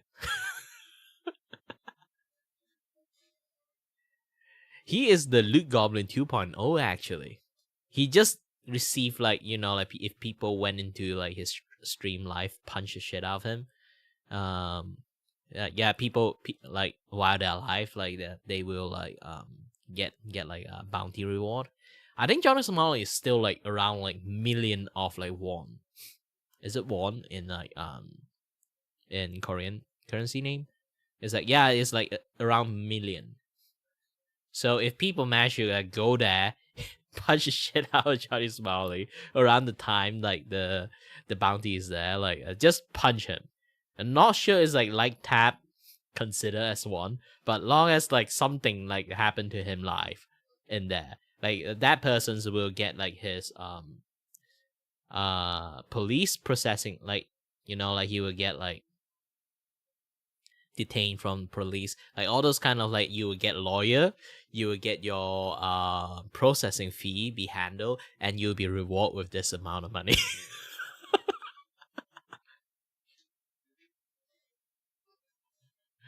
This is why like Johnny Somali is like around the time it's like being called a loot goblin, because like no matter what you do, you will earn some money from like punching him, all those kind of thing. I don't advocate harming people, but for Johnny Somali, I give you guys exceptions. Like, here's the thing. I still think it's Logan Paul's fault. Seriously. Nobody actually does that shit until Logan Paul did his stuff. I think, like, asshole tourists exist, but asshole tourists with a camera filming himself doing all the asshole shit don't really exist until Logan Paul. However, what happened? And too bad it's a positive reinforcement for lots of streamers like this. Why? Because look at Logan Paul now. How rich that asshole is. Like, he is super rich. He even scammed shit tons of people too. And he did not scam people once. He scammed people once, twice. Like, one time, like, jokes on me. No. One time, maybe I'm just careless. Second time, jokes on me. Third time, holy shit, are you guys still falling for it? Happens when you take that mindset to a place with zero tolerance for stupidity or reckless stunts. You know, if he actually come to Malaysia, I would welcome him. Well, I won't be punching him. I'm just a weak otaku. I don't really have. I have noodle arms, despite I can lift like very heavy stuff. If you don't know how to throw a punch, no matter how strong you are, you can't really throw an effective punch. Anything you say can be used against you in any court of law. You understand, right? Yes. Hi, I'm the Internet Anarchist. I create weekly YouTube documentaries, and today we'll be covering the story of YouTube's most iconic and idiotic troublemaker, Vitaly. How he repeatedly sabotaged his career for views, why he doesn't seem to learn his lesson, and what he did to utterly destroy his entire life. Throughout his life, Vitaly has done a myriad of things to make a name for himself, from trying to be a pro skater to appearing in adult films. Vitaly spent his early years experimenting with the unusual in an effort to carve out a career for himself. However, what truly sparked Vitaly's online career was YouTube prank videos. Back in the early 2010s, prank videos were a rapidly growing trend, and Vitaly was fortunate enough to hop on it just as it was becoming mainstream. The first viral hit on his channel was the infamous Miami zombie prank, in which Vitaly chases random people on the street while doing his best zombie impression.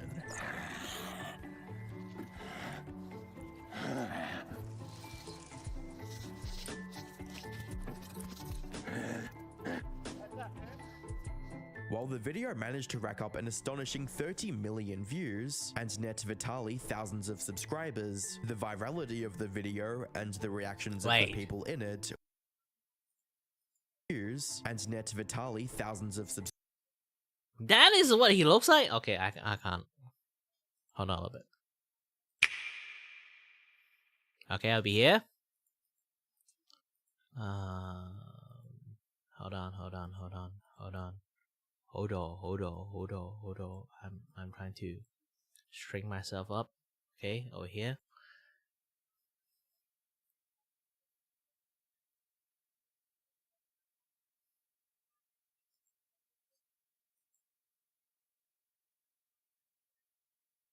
Hey, wait a minute, this is the wrong place.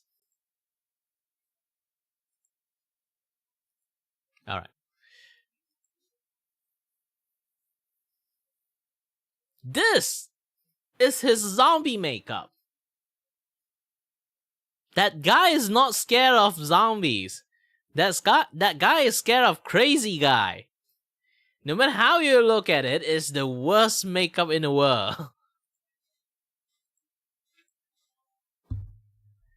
If I see a guy like that just like go on 4 and then like crawling and doing like grunting sound, I would think like, holy shit, this guy's on something. Like literally on something. Definitely. Man, that's a scary thing.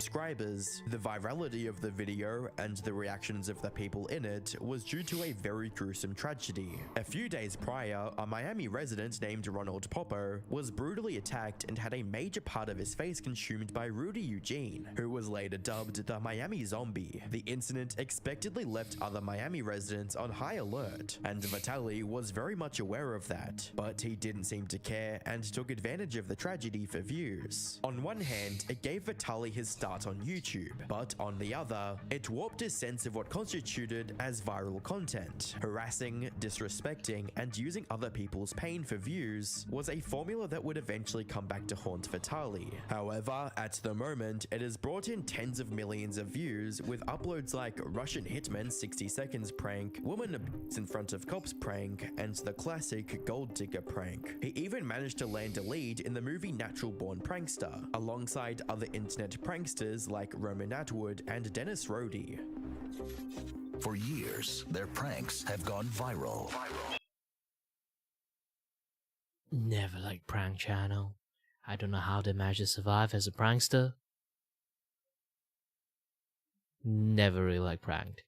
Actually, I'm almost like the person who like the worst to be pranked on because I don't phase on most of the things.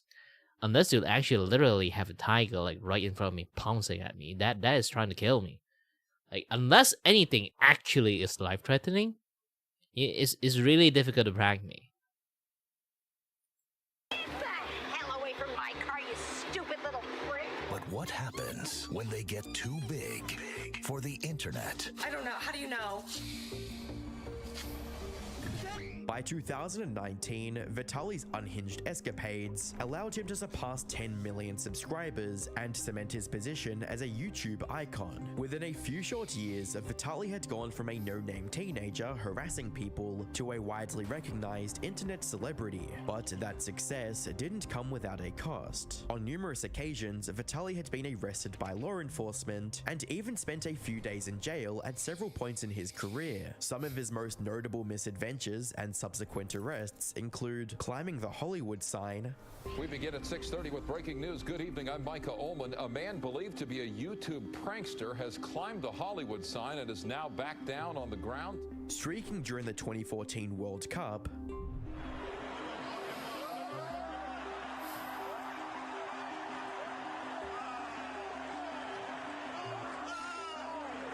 And filming himself climbing the Great Pyramids in Egypt. Did I just hear sound, baby? I love you so much, world.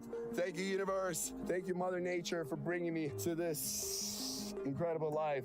Stop the war. Stop the hate. We're all equal. Thank you so much for watching. Vitaly's time as a prankster taught him that being a public spectacle was the only way to get views, no matter how stupid the stunt was. This mindset was only reinforced by the fact that he had hardly faced any serious legal consequences for his immature and criminal behavior. Unfortunately for Vitaly, that was all about to change, as his reckless approach to life was almost about to cost his own and completely derail his career. On the 12th of April 2020, Miami police were summoned to Vitaly's neighborhood following a very disturbing 911 call.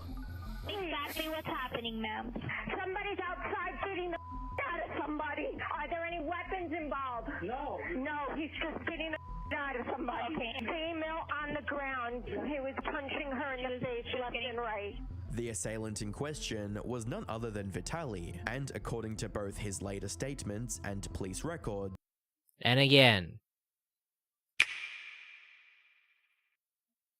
And again. I'm gonna show this.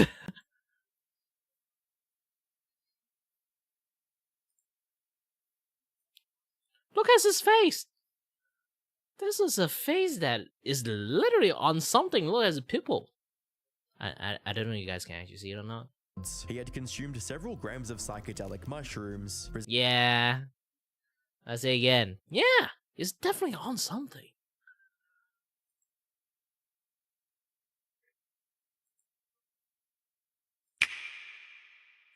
resulting in extremely vivid hallucinations that compelled him to leave his residence. Once outside, Vitaly spotted a woman jogging on the side of the road and began approaching her. Despite her attempts to get away from him, Vitaly tackled this woman to the ground and began viciously assaulting her with his fists. The attack left injuries on the woman's face and eye too horrific to show on YouTube. As people started to take notice, Vitaly fled the scene and returned to his home. A few minutes later, police arrived at Vitaly's home to apprehend him.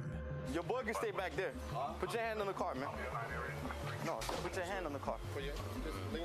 Oh, those mugshot was like a month?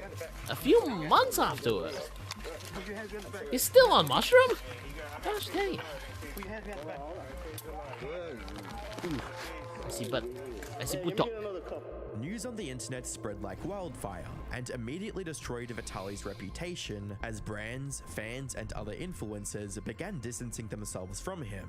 This would only be the start of Vitaly's problems, as the woman filed a lawsuit against him the following week. To say that Vitaly was in a tough spot would be a gross understatement. Not only was he going to face heavy legal costs, but his career was also actively losing revenue from missed sponsorships and YouTube demonetizing his older prank videos. As if that wasn't bad enough, Vitaly was involved in a nearly fatal skydiving incident while trying to promote one of his adult websites. Apparently, the parachute that was supposed to serve as a banner for his site was too small and didn't provide enough air resistance to slow his descent.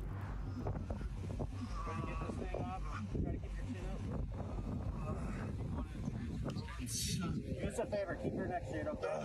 With his career, reputation, and body in shambles, Vitaly was forced to lay low for 2 years as he tried to resolve the lawsuit and make it through physical therapy. Vitaly wouldn't make an official comeback until the 6th of July 2022, when he posted this video to his Facebook page.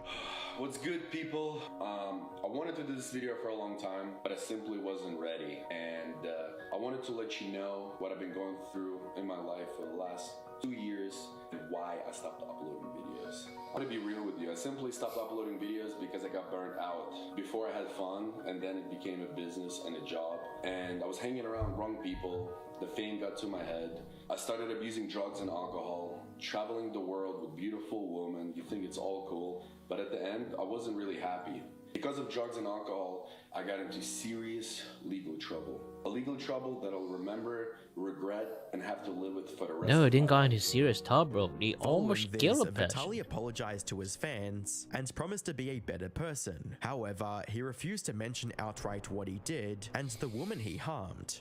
And I'm here today to apologize to all the people that are listening to me right now, to the whole world, to all the people that are let down. I'm so sorry. I was left alone and broken after the incident, and nobody to blame but myself. People that I thought were my friends weren't my friends, and I just fell into depression. No, your friend didn't. Everything because of that. And like I said, I'm not here. Not like your friend didn't thought about you as a friend, like decided not to call a friend. You literally on drugs and punch the shit out of persons.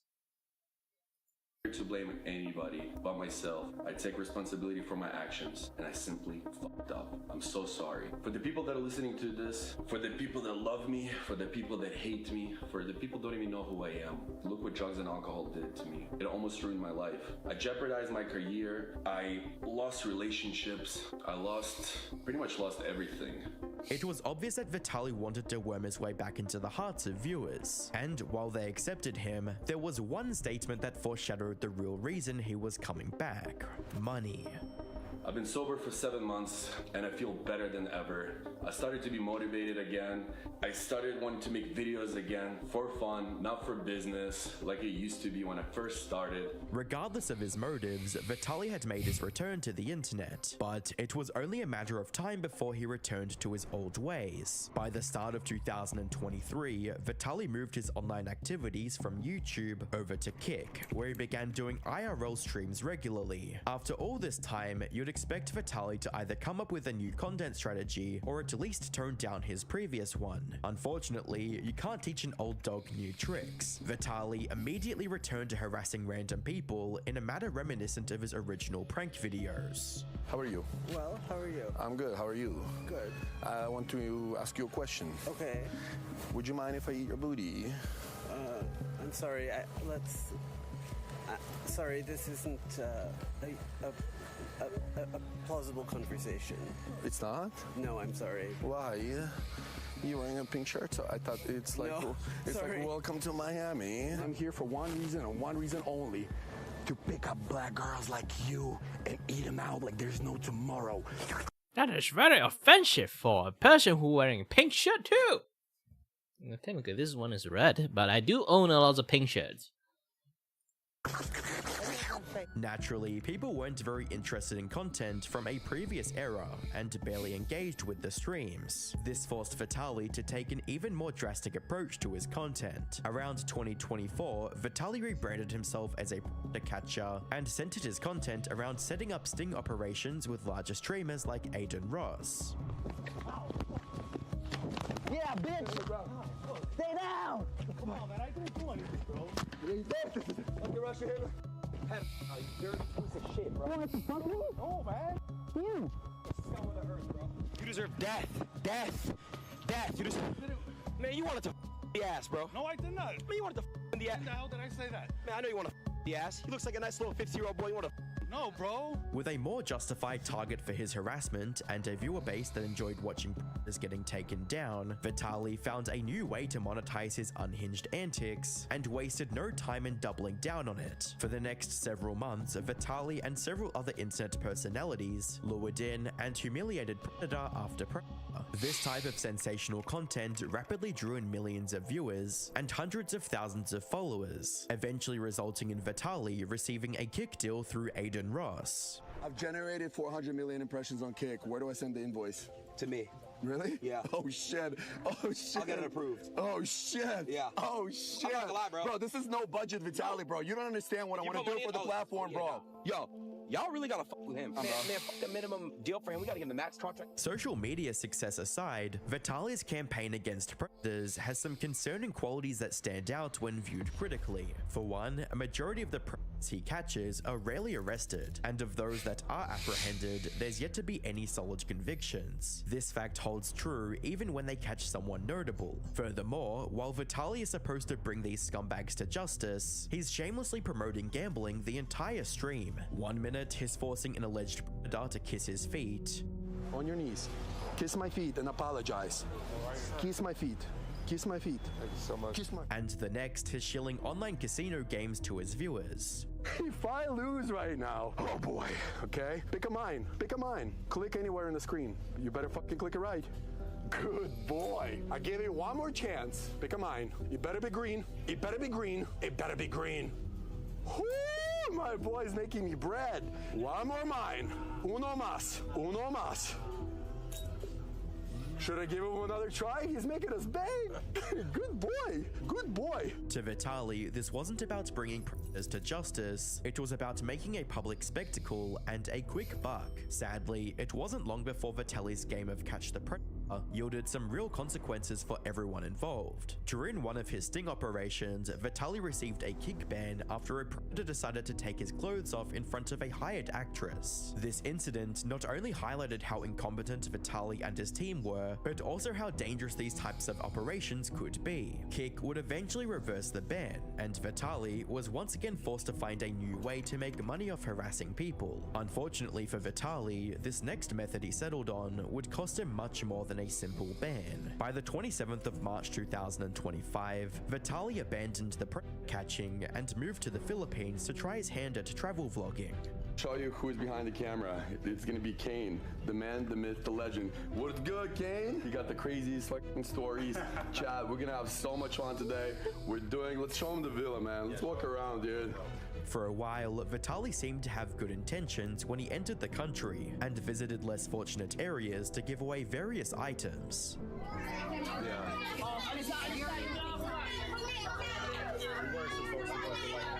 However, during his next stream titled Vitaly Disturbing the Peace in Philippines, it became apparent that Vitaly was still going with his usual public tomfoolery. I have no team to control me. I'm myself right now, and you will see. You think shaving head and pissing on their face was too much? I'm coming back ultra demon time, 1000x Plinko ball demon time. This is gonna get fucking Conor McGregor 1-2 hook, left, right, done, bro. Knocked out everyone, bro. So nobody gonna gonna beat my content. I'm already getting licenses to become a police officer. Within just 2 hours of the stream, Vitaly was already harassing everyone in sight.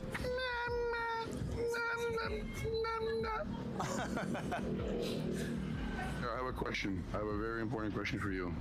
Can I shove this up your booty? What? Can I put this in your butt? It's called a new video game, Mario Kart Infinity 360. Is that okay or no? When he didn't get the reaction he wanted, Vitaly decided to take things a step further and commit the first of his many crimes in the Philippines.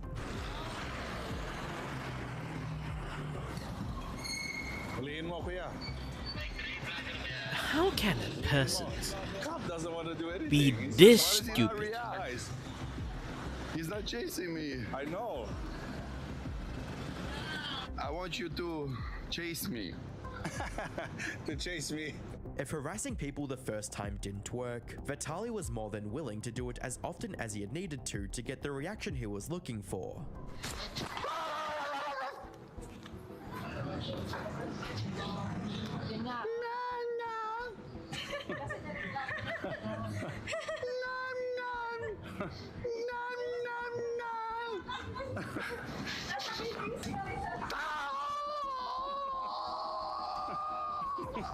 I'm gonna fucking eat your dog. Excuse me. How much to sell your dog to China? The incredibly disturbing part about all of this was how little Vitaly seemed to care about the chaos he was spreading and only seemed to care about how many viewers he was getting. How many viewers we got? 4,900. 4,900. Let's break the 5K, chat. Excuse me, madam. I'm gonna fucking rob you if you keep walking away. I want to give you money. No, okay. No. Okay, because you got a COVID mask, you liberal fuck. Go get your vaccine. I was trying to give you money, but all right. Trying to be a nicer grandma. Harassing people wasn't enough for Vitaly, as he went around stealing various items from stores around the city. That's my only fan left in the chat. Since I don't have any fans, since I fell off, my only fan, bro. Even after doing all of these idiotic acts, Vitaly felt like nothing would come of it, and he'd face absolutely no consequences. I love this IRL shit, man. This is my new shit. I just need to find a whole bunch of clippers, because from the clips from today, there would be probably all over the net already. But anyways, I got my family, which is you guys, and we're good. That's all I need. Well, Vitaly was right about one thing. His clips would go viral, but they also set in motion a series of events that would eventually land Vitaly in his worst nightmare. However, before that could happen, another travel vlogger named Unlock Philippines, aka Eric Cabrera, confronted Vitaly and tried to talk some sense into him. I started a channel out in Thailand, just exploring and showing people what it's like, and I came here, I've been here a month. Yeah. But genuinely, when we come here and we have power, like we stream and we show people that we have influence, what would it hurt you to take someone and build them up here as the locals instead of like, because there's been videos about you that have come out and they've been showcasing like the bad things that you do, but what about the good? Like, have you seen the good, what I've been doing? They don't show it as much. And so I'm wondering, what's it like for a streamer when people don't show the good? That's a good question because it frustrates me, but I just started streaming. I don't have a team. My team left me, so I'm getting clippers and I'm getting everybody, yeah. Instead of critically thinking about how these escapades has damaged his reputation and the reputation of other travel streamers, Vitaly only considered how viral his antics were. Do you know there's a content creator named Atozi? No, I don't know who that is. He just did a video on you 5 hours ago. Saying what? Saying that you were harassing people here in the Philippines. Yeah, and what about me donating over $20,000 in the last 2 days? Right, and as a content creator, that stuff kind of goes under... No, it doesn't, because my editors are working on it, and I'm going to release the truth. I'm saying when it happens, people don't broadcast that as much. Yeah, but I don't get... For me, when you know what I mean, then I'm back on top. For me, when people talk shit, that's how I know I'm doing the right thing, because people want to bring me down when you're up. When you're down, nobody cares about you. When you're up on top, everyone wants to bring you down. It's the same thing with my pedophile catches. Everyone thinks they're fake. Oh, they're all real. When Eric questioned him about the depraved nature of his content, Vitaly immediately resorted to insults and threats of violence. I'm not talking shit. So I'm asking you, why even make that content? Genuinely. Because like I'm speaking up for a large majority of people. Shut the fuck up, because I do whatever the fuck I want. What are you gonna follow me? I'm not gonna follow you. Yo, I swear to God, bro. A real conversation. You need to lift people up for a living, and I came here to say that to everybody. You're a literal piece of shit. Perfect, amazing. Have a good one. Stay safe. Don't fucking touch me before I knock you the fuck out. You're not gonna knock me out. Oh yeah? What are you gonna do? I guarantee you're not gonna knock me Yo, out. back off. Walk. What are you gonna do about it? You came with security? If I didn't have this camera right now, I don't have security either. I'm literally just as big as you. Okay, cool. You don't need to solve shit with violence, bro. Words are. I'm trying to walk away from you, and you're trying to follow me, so you're harassing me. I'm calling you out for being a piece of shit. Okay, I am a piece of shit. Congratulations. It was clear that Vitaly felt no remorse for his actions. No one else was worth considering if it meant he could get a few views and donations on his stream. Unfortunately for Vitaly, he wouldn't get away with that sort of behavior forever. By the 2nd of April, Vitaly's luck finally ran out, as he was apprehended by Filipino law enforcement. You have the right to remain silent. Anything you say can be used against you in any court of law. If you cannot afford the counsel, the government will be provided for you at any government expense. You understand the right? Yes. Even now that he was in police custody, Vitaly still wasn't taking the situation seriously, laughing and smirking while they read him his rights. In Vitaly's mind, the worst that they could do was either deport him or fine him. After all, this wasn't his first time being detained in a foreign country. Sadly, this wasn't Egypt or the United States. Filipino law enforcement takes this kind of thing very seriously. By the 7th of April 2025, Vitaly was brought on national television to be officially charged for his crimes. Also this morning, Secretary Remulla presented to the media the Russian vlogger who's been detained by authorities for harassing Filipinos at Bonifacio Global City in Taguig.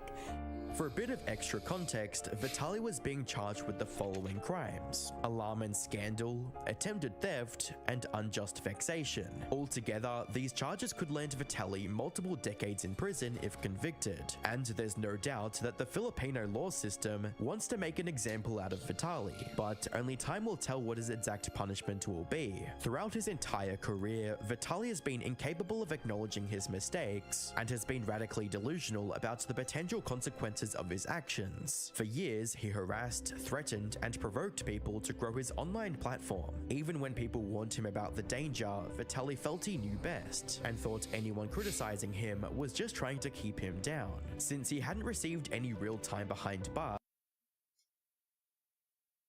Yeah, that's from Internet Anarchist. Anyone want to watch like any downfall for as long video? as he's been on YouTube. Internet Anarchist is the channel for you guys to watch. It's basically just a documentary of how shitty people get shitty and sometimes it is a little bit drama-ish, but you know.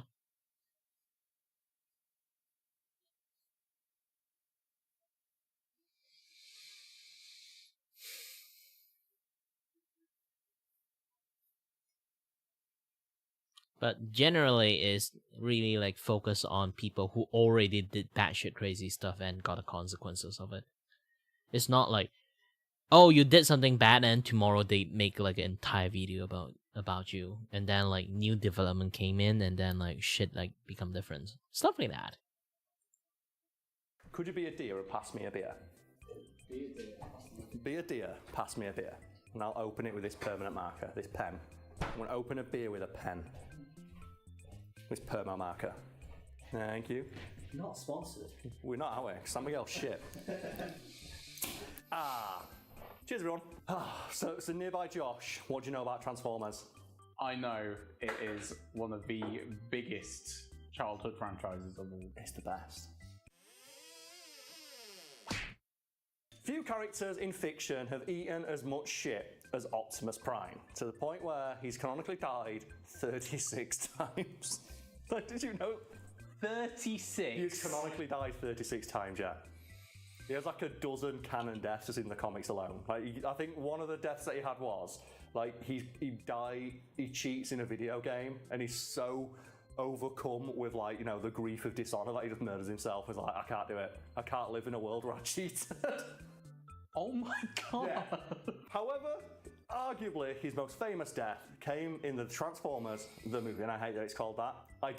In your head it's Transformers the movie, but because Transformers is a brand, it's actually the Transformers the movie. A death that saw children across the world crying their little eyes out, and that the studio insisted upon to sell more toys.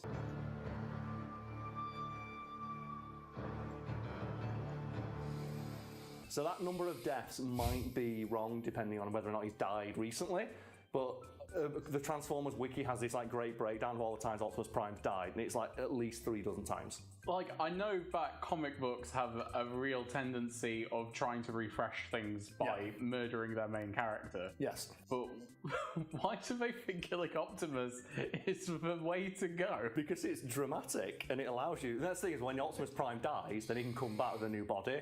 And what's a new body mean? That means a new toy! And I think they should do that with everything. So I was talking earlier today with one of my friends about like Terminator Dark Fate, and I went, I didn't like it at first because the opening 5 minutes they shoot John Connor in the face with a shotgun.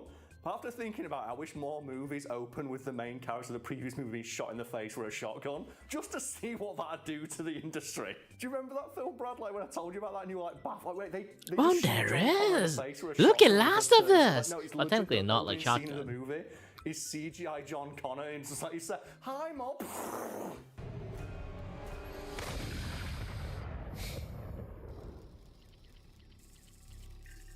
The weird thing about it though is that they've spent so much money recreating like the characters identical to how they were, just to fucking shoot him in the face. And you know what? I respect it. That's the thing, is like, the fact that they went to that effort to shit on Terminator 2 is like a move I respect. And in that vein, what movie would you like to get that treatment of just, they're going to release a sequel to it, but the first 5 minutes of the sequel is the main character fucking dying? So I think it's like the balls to do it. John Wick. Because then the name means nothing. You know what? But it should be like, it should just die by falling down the stairs. I remember like watching that film, and like the final big shootout is this staircase shootout, and it's like one of the most immaculately choreographed things I've ever seen.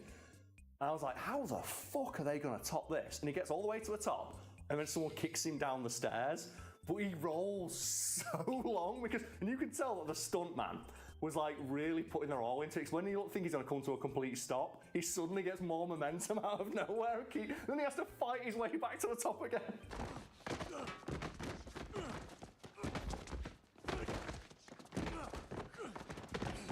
And you know it's the best part of the movie because the studio released a 10-hour cut of that scene. It's just got like Keanu Reeves falling down the stairs for 10 hours. Well, you ever think like what film would you just want to just shoot the main character in the face? Technically not a main character, but very pivotal to the plot of the whole movie franchise. Yeah. Imagine if they just shot Andy at the beginning of Toy Story 2. No, I like just Woody being thrown into a fucking trash bag or something. Oh, just gets stood on, and the rest of the film is Woody with a flat head. Just the opening of the movie is just a home invasion gone wrong. Takes a very, very dark turn. I mean, the second one literally hasn't been stolen, so they could have done that. But bringing it back to Optimus Prime, he has died a lot. So much, in fact, that he canonically died before he was Optimus Prime. Because before he was Optimus Prime, he's like just some random Transformers jobber who gets killed and then resurrected as Optimus Prime. So Optimus Prime died before he became Optimus Prime. Also, yeah, the Jesus allegory, because you know what? Robo-Jesus. So, the thing is though, right, we always make fun of Transformers. I love Transformers. But we always say, you know, it's designed to sell toys. And whenever we say that, there's always a subset of like people who like Transformers who get mad about it because they really like Transformers too. And during my research, I found out a lot of interviews with people who were really affected by his death because they saw Optimus Prime as a father figure, which is really funny because he's just a robot, but it's mostly to do with like the characterization Peter Cullen gave him. But they say like, yeah, just his voice. It's like, you know, it's like he's stern, he's firm, but he's fair. Like, he's authoritative, but gentle and compassionate and caring. And if you go back and watch some of those earlier like cartoons and the films and stuff, yeah, they're dumb. But some of the speeches that Optimus gives are really good. That was like a quote someone singles out of like one of the greatest, most badass lines ever spoken in a courtroom scene is like, how can I be held in contempt of court when I have nothing but contempt for this court? And it's the Transformers movie.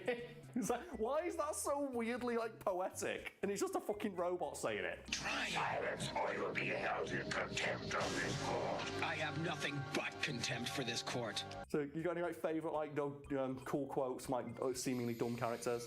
So one for me is there's a really poignant quote from like the Hulk in one comic where he just sat down talking to his own shadow and it's like, why does everyone attack Hulk? Hulk just wants a friend. And it's like he sat and then his shadow comes off the wall and kicks the shit out of him.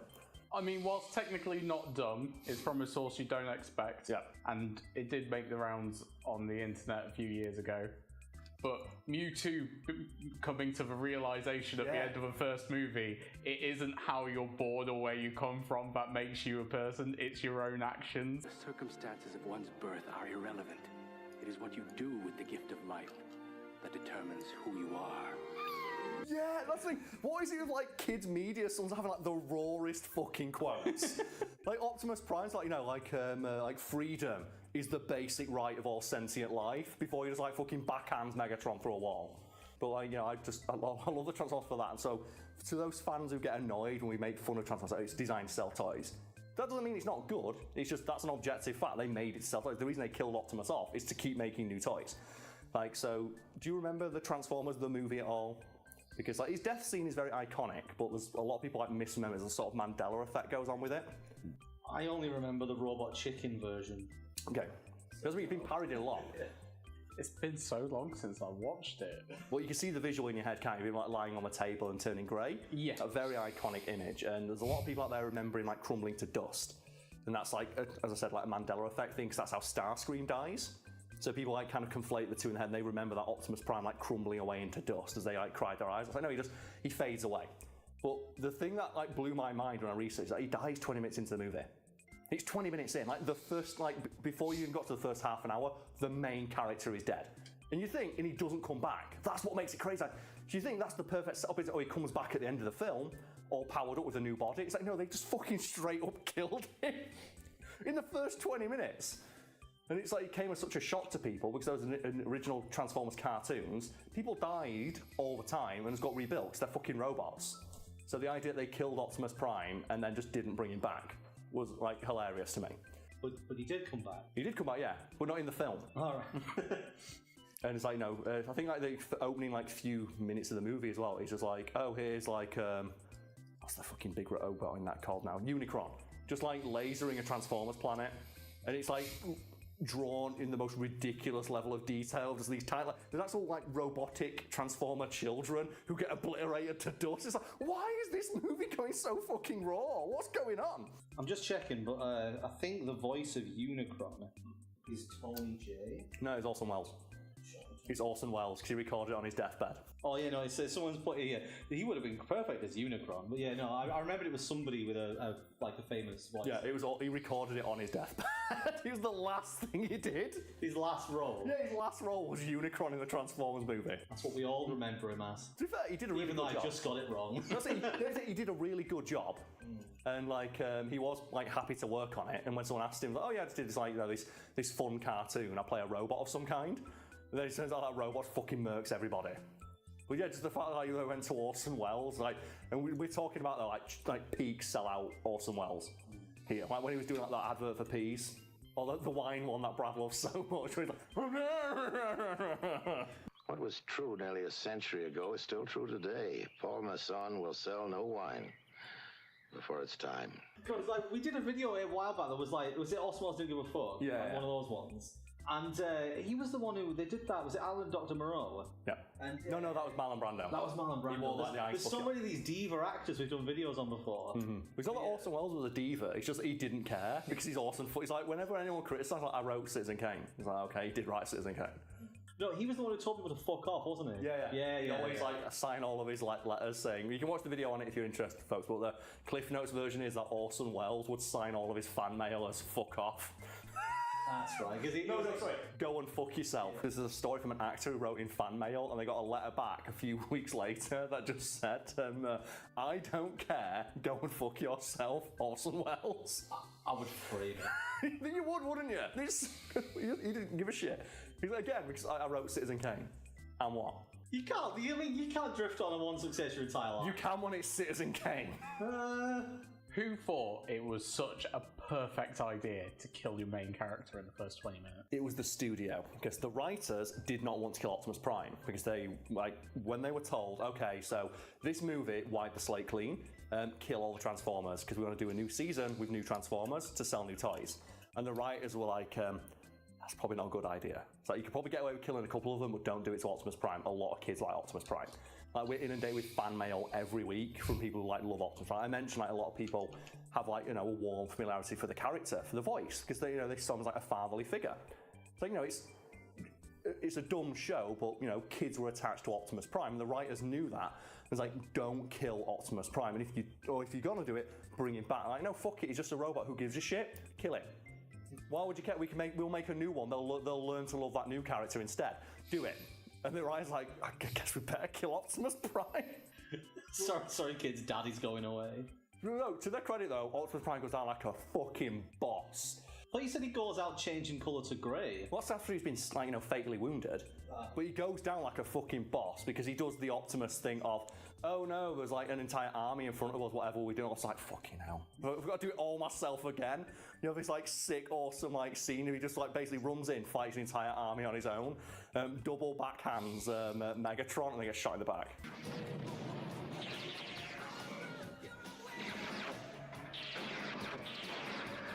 One of the shorts I did recently was about when you talked about how Optimus Prime just lets all of the Autobots go in to level up his opponents so he gets more XP and better weapons when he kills them. Well, he basically does, because I don't think there's a single one of those Transformers movies, that, like the live action ones at least, that doesn't end with like, okay, all the Autobots are dead except Optimus Prime. Like the one in the forest, like the one in like Transformers 2 in the forest, where Optimus kills like 5 high-level Decepticons in 40 seconds.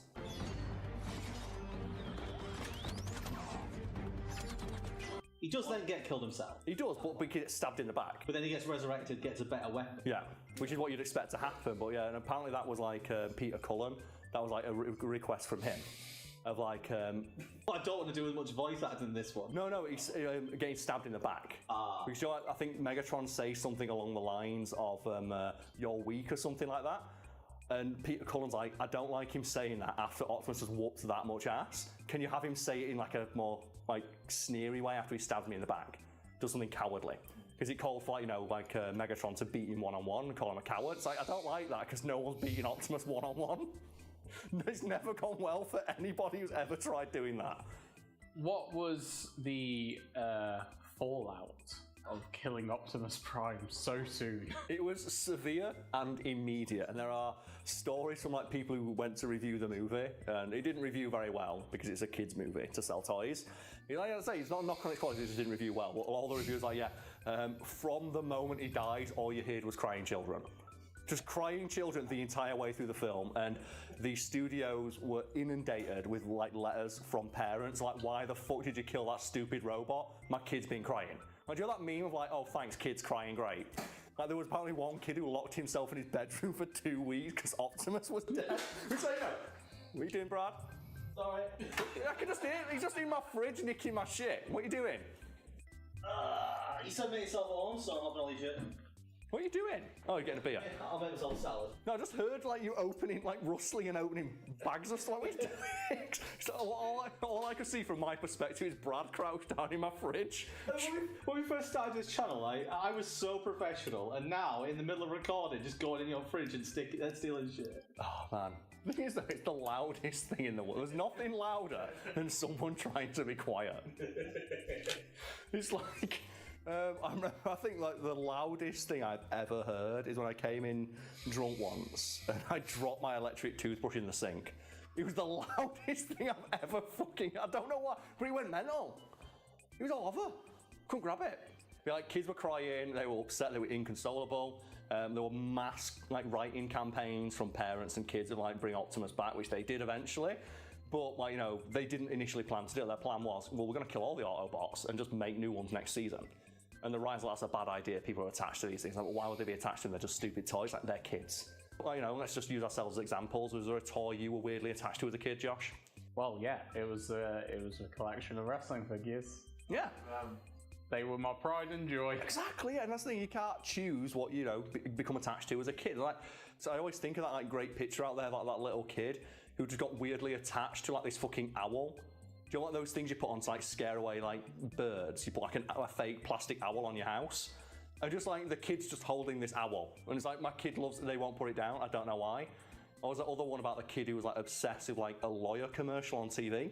So they wrote to the guy's office. Was it Saul Goodman? It was just like, you know, some local lawyer, and they wrote to him saying, this is weird, but my kid loves your adverts, and every time you come on TV, his face lights up.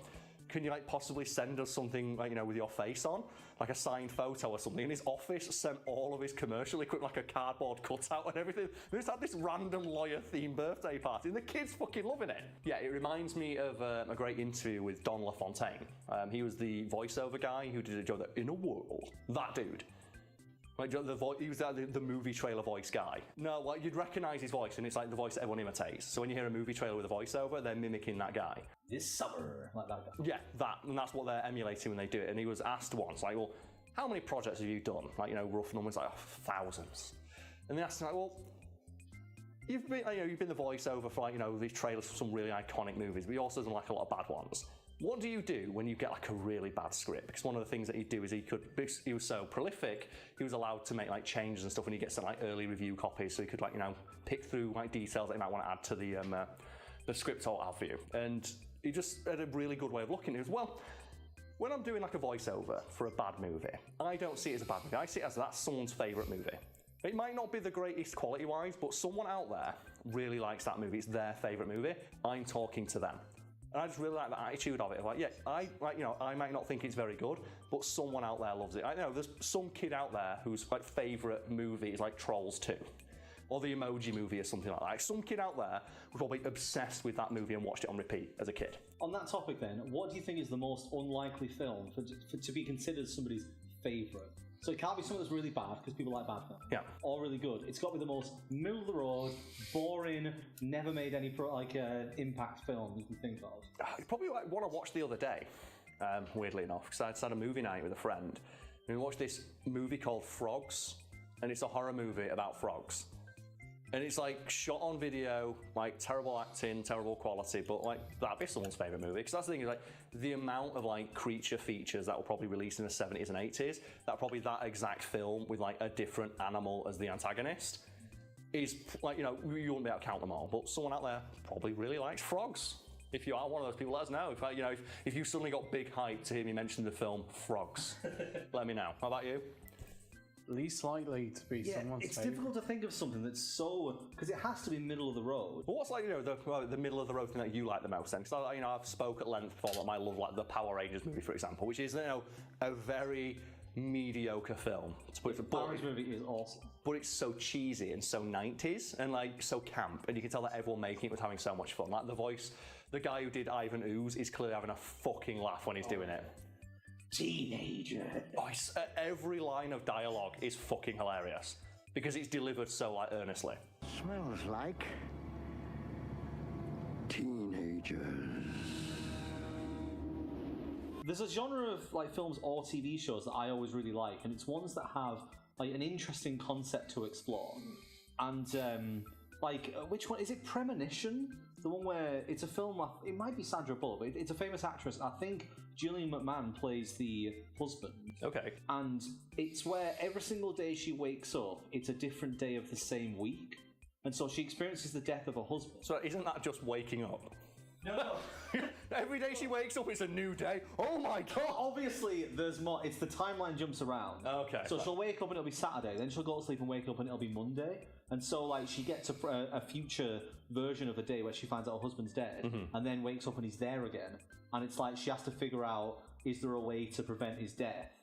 And then uncovers more as it goes on. Like, I like ones that have unique concepts. Yeah, there's a lot of films like that they might not be good films, but when you watch it, like, at least it's interesting. Someone was trying, and it was the guy who wrote the script. So that's probably why they should probably pay people who write scripts a decent amount of money. But politics, huh? It's not really paying people a living wage. Anyway, so Josh, like, you know, what's a pretty mediocre movie that you love? I think the general consensus is it's mediocre. Maybe it's bad, but it's The Scorpion King. Thing is that I kinda like The Scorpion King just for that one bit where like the whole thing is, his bow and arrow is so strong. And he pulls it out, but then they have that bit right at the end where he pulls it back just a little bit more, and the setup. Scorpion King has got a really strong bow, but then the main villain can catch an arrow. It's like, I wonder what the final confrontation of this film's gonna be.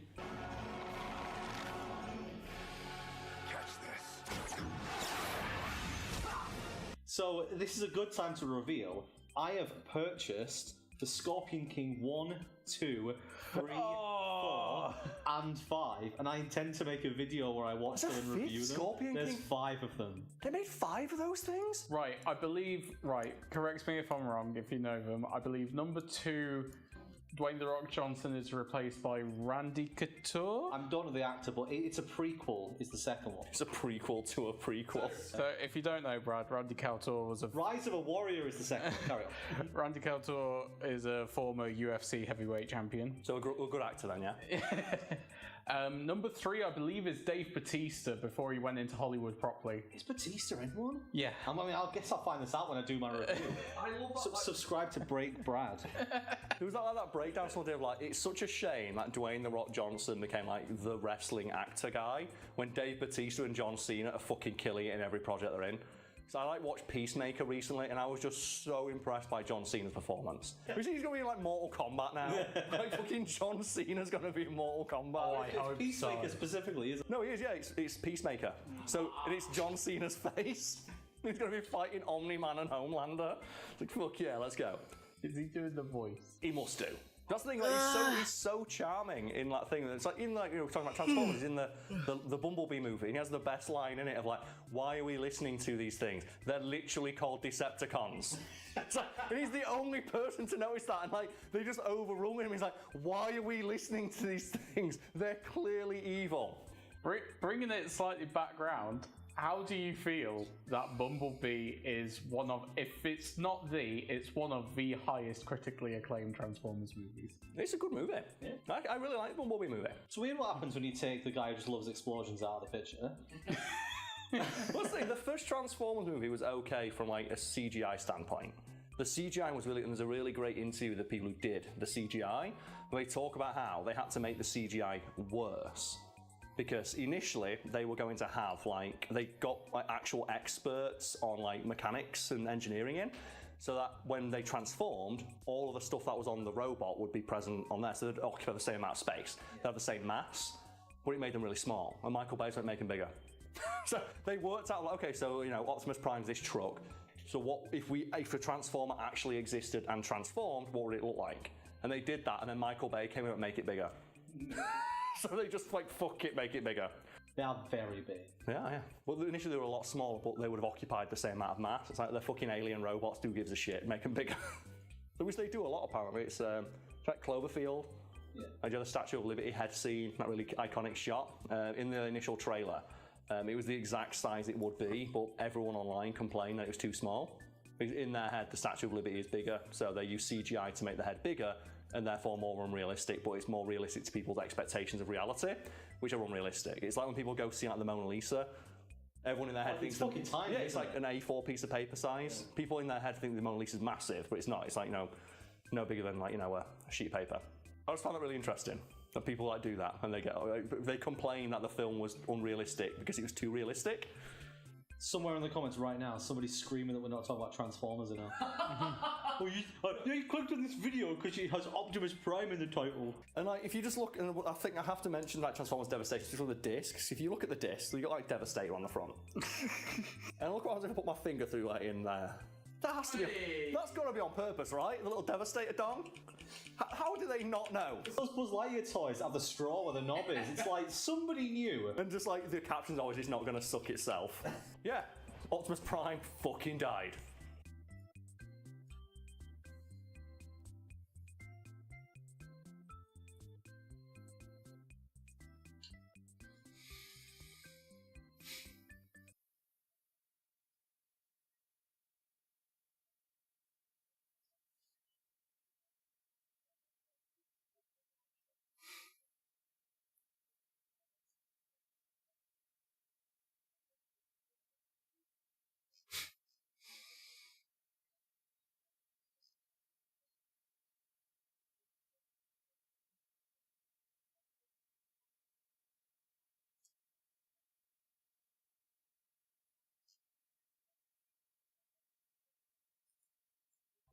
I think one of my favourite helicopter moments in Grand Theft Auto was I hijacked the helicopter and just told my friend, I'm going to do it, I'm taking this into the subway. And credit to my gameplay at the time, I managed to perfectly, without just flawlessly get that bullseye moment of getting into the tunnel. And I went underground on the subway in GTA 4 with a helicopter, and it lasted all of 3 seconds before a train just came and hit us. So far away, Lucas, and lovely audience at home, welcome to another episode of Wiki Weekend. This is where I, your host of this episode, Carl Smallwood, will scour the lengths and breadths of the internet to find a wiki on a subject I'm interested in and go through it with my good friend, Lucas Holland. Hello there! And today, Lucas, we're talking about one of the most dangerous and powerful weapons from all of Marvel canon. Mjolnir. Heed my words, evildoers! If thou dost wish to challenge the Odin Son, thou will face the divine power of mighty Mjolnir! To be fair, I thought you were just going to say one of the many nukes that Iron Man's carrying around his back pocket. Well, that's the thing, like, just Iron Man and his war crime suit. But no, we're talking about Mjolnir, and specifically the version of Mjolnir as seen in Marvel Comics. So not the version in the MCU, not the version from Norse mythology. The version as seen in Marvel Comics, which has a whole bunch of bullshit that it can do. And Lucas, do you have any thoughts on like the idea of Mjolnir as a weapon? Like it's appeared quite extensively in video games, movies, comic books, as mentioned, actual myth and history. Yeah, I've been doing lots of work in here. Gonna take a little bit break. Anyway, thank you very much for watching, everyone, and as always, stay healthy, stay safe. Until next time, stay tuned on the next stream, guys, and bye-bye. I'm going to go find jobs. Or you guys can donate a little bit to me, just that. And bye.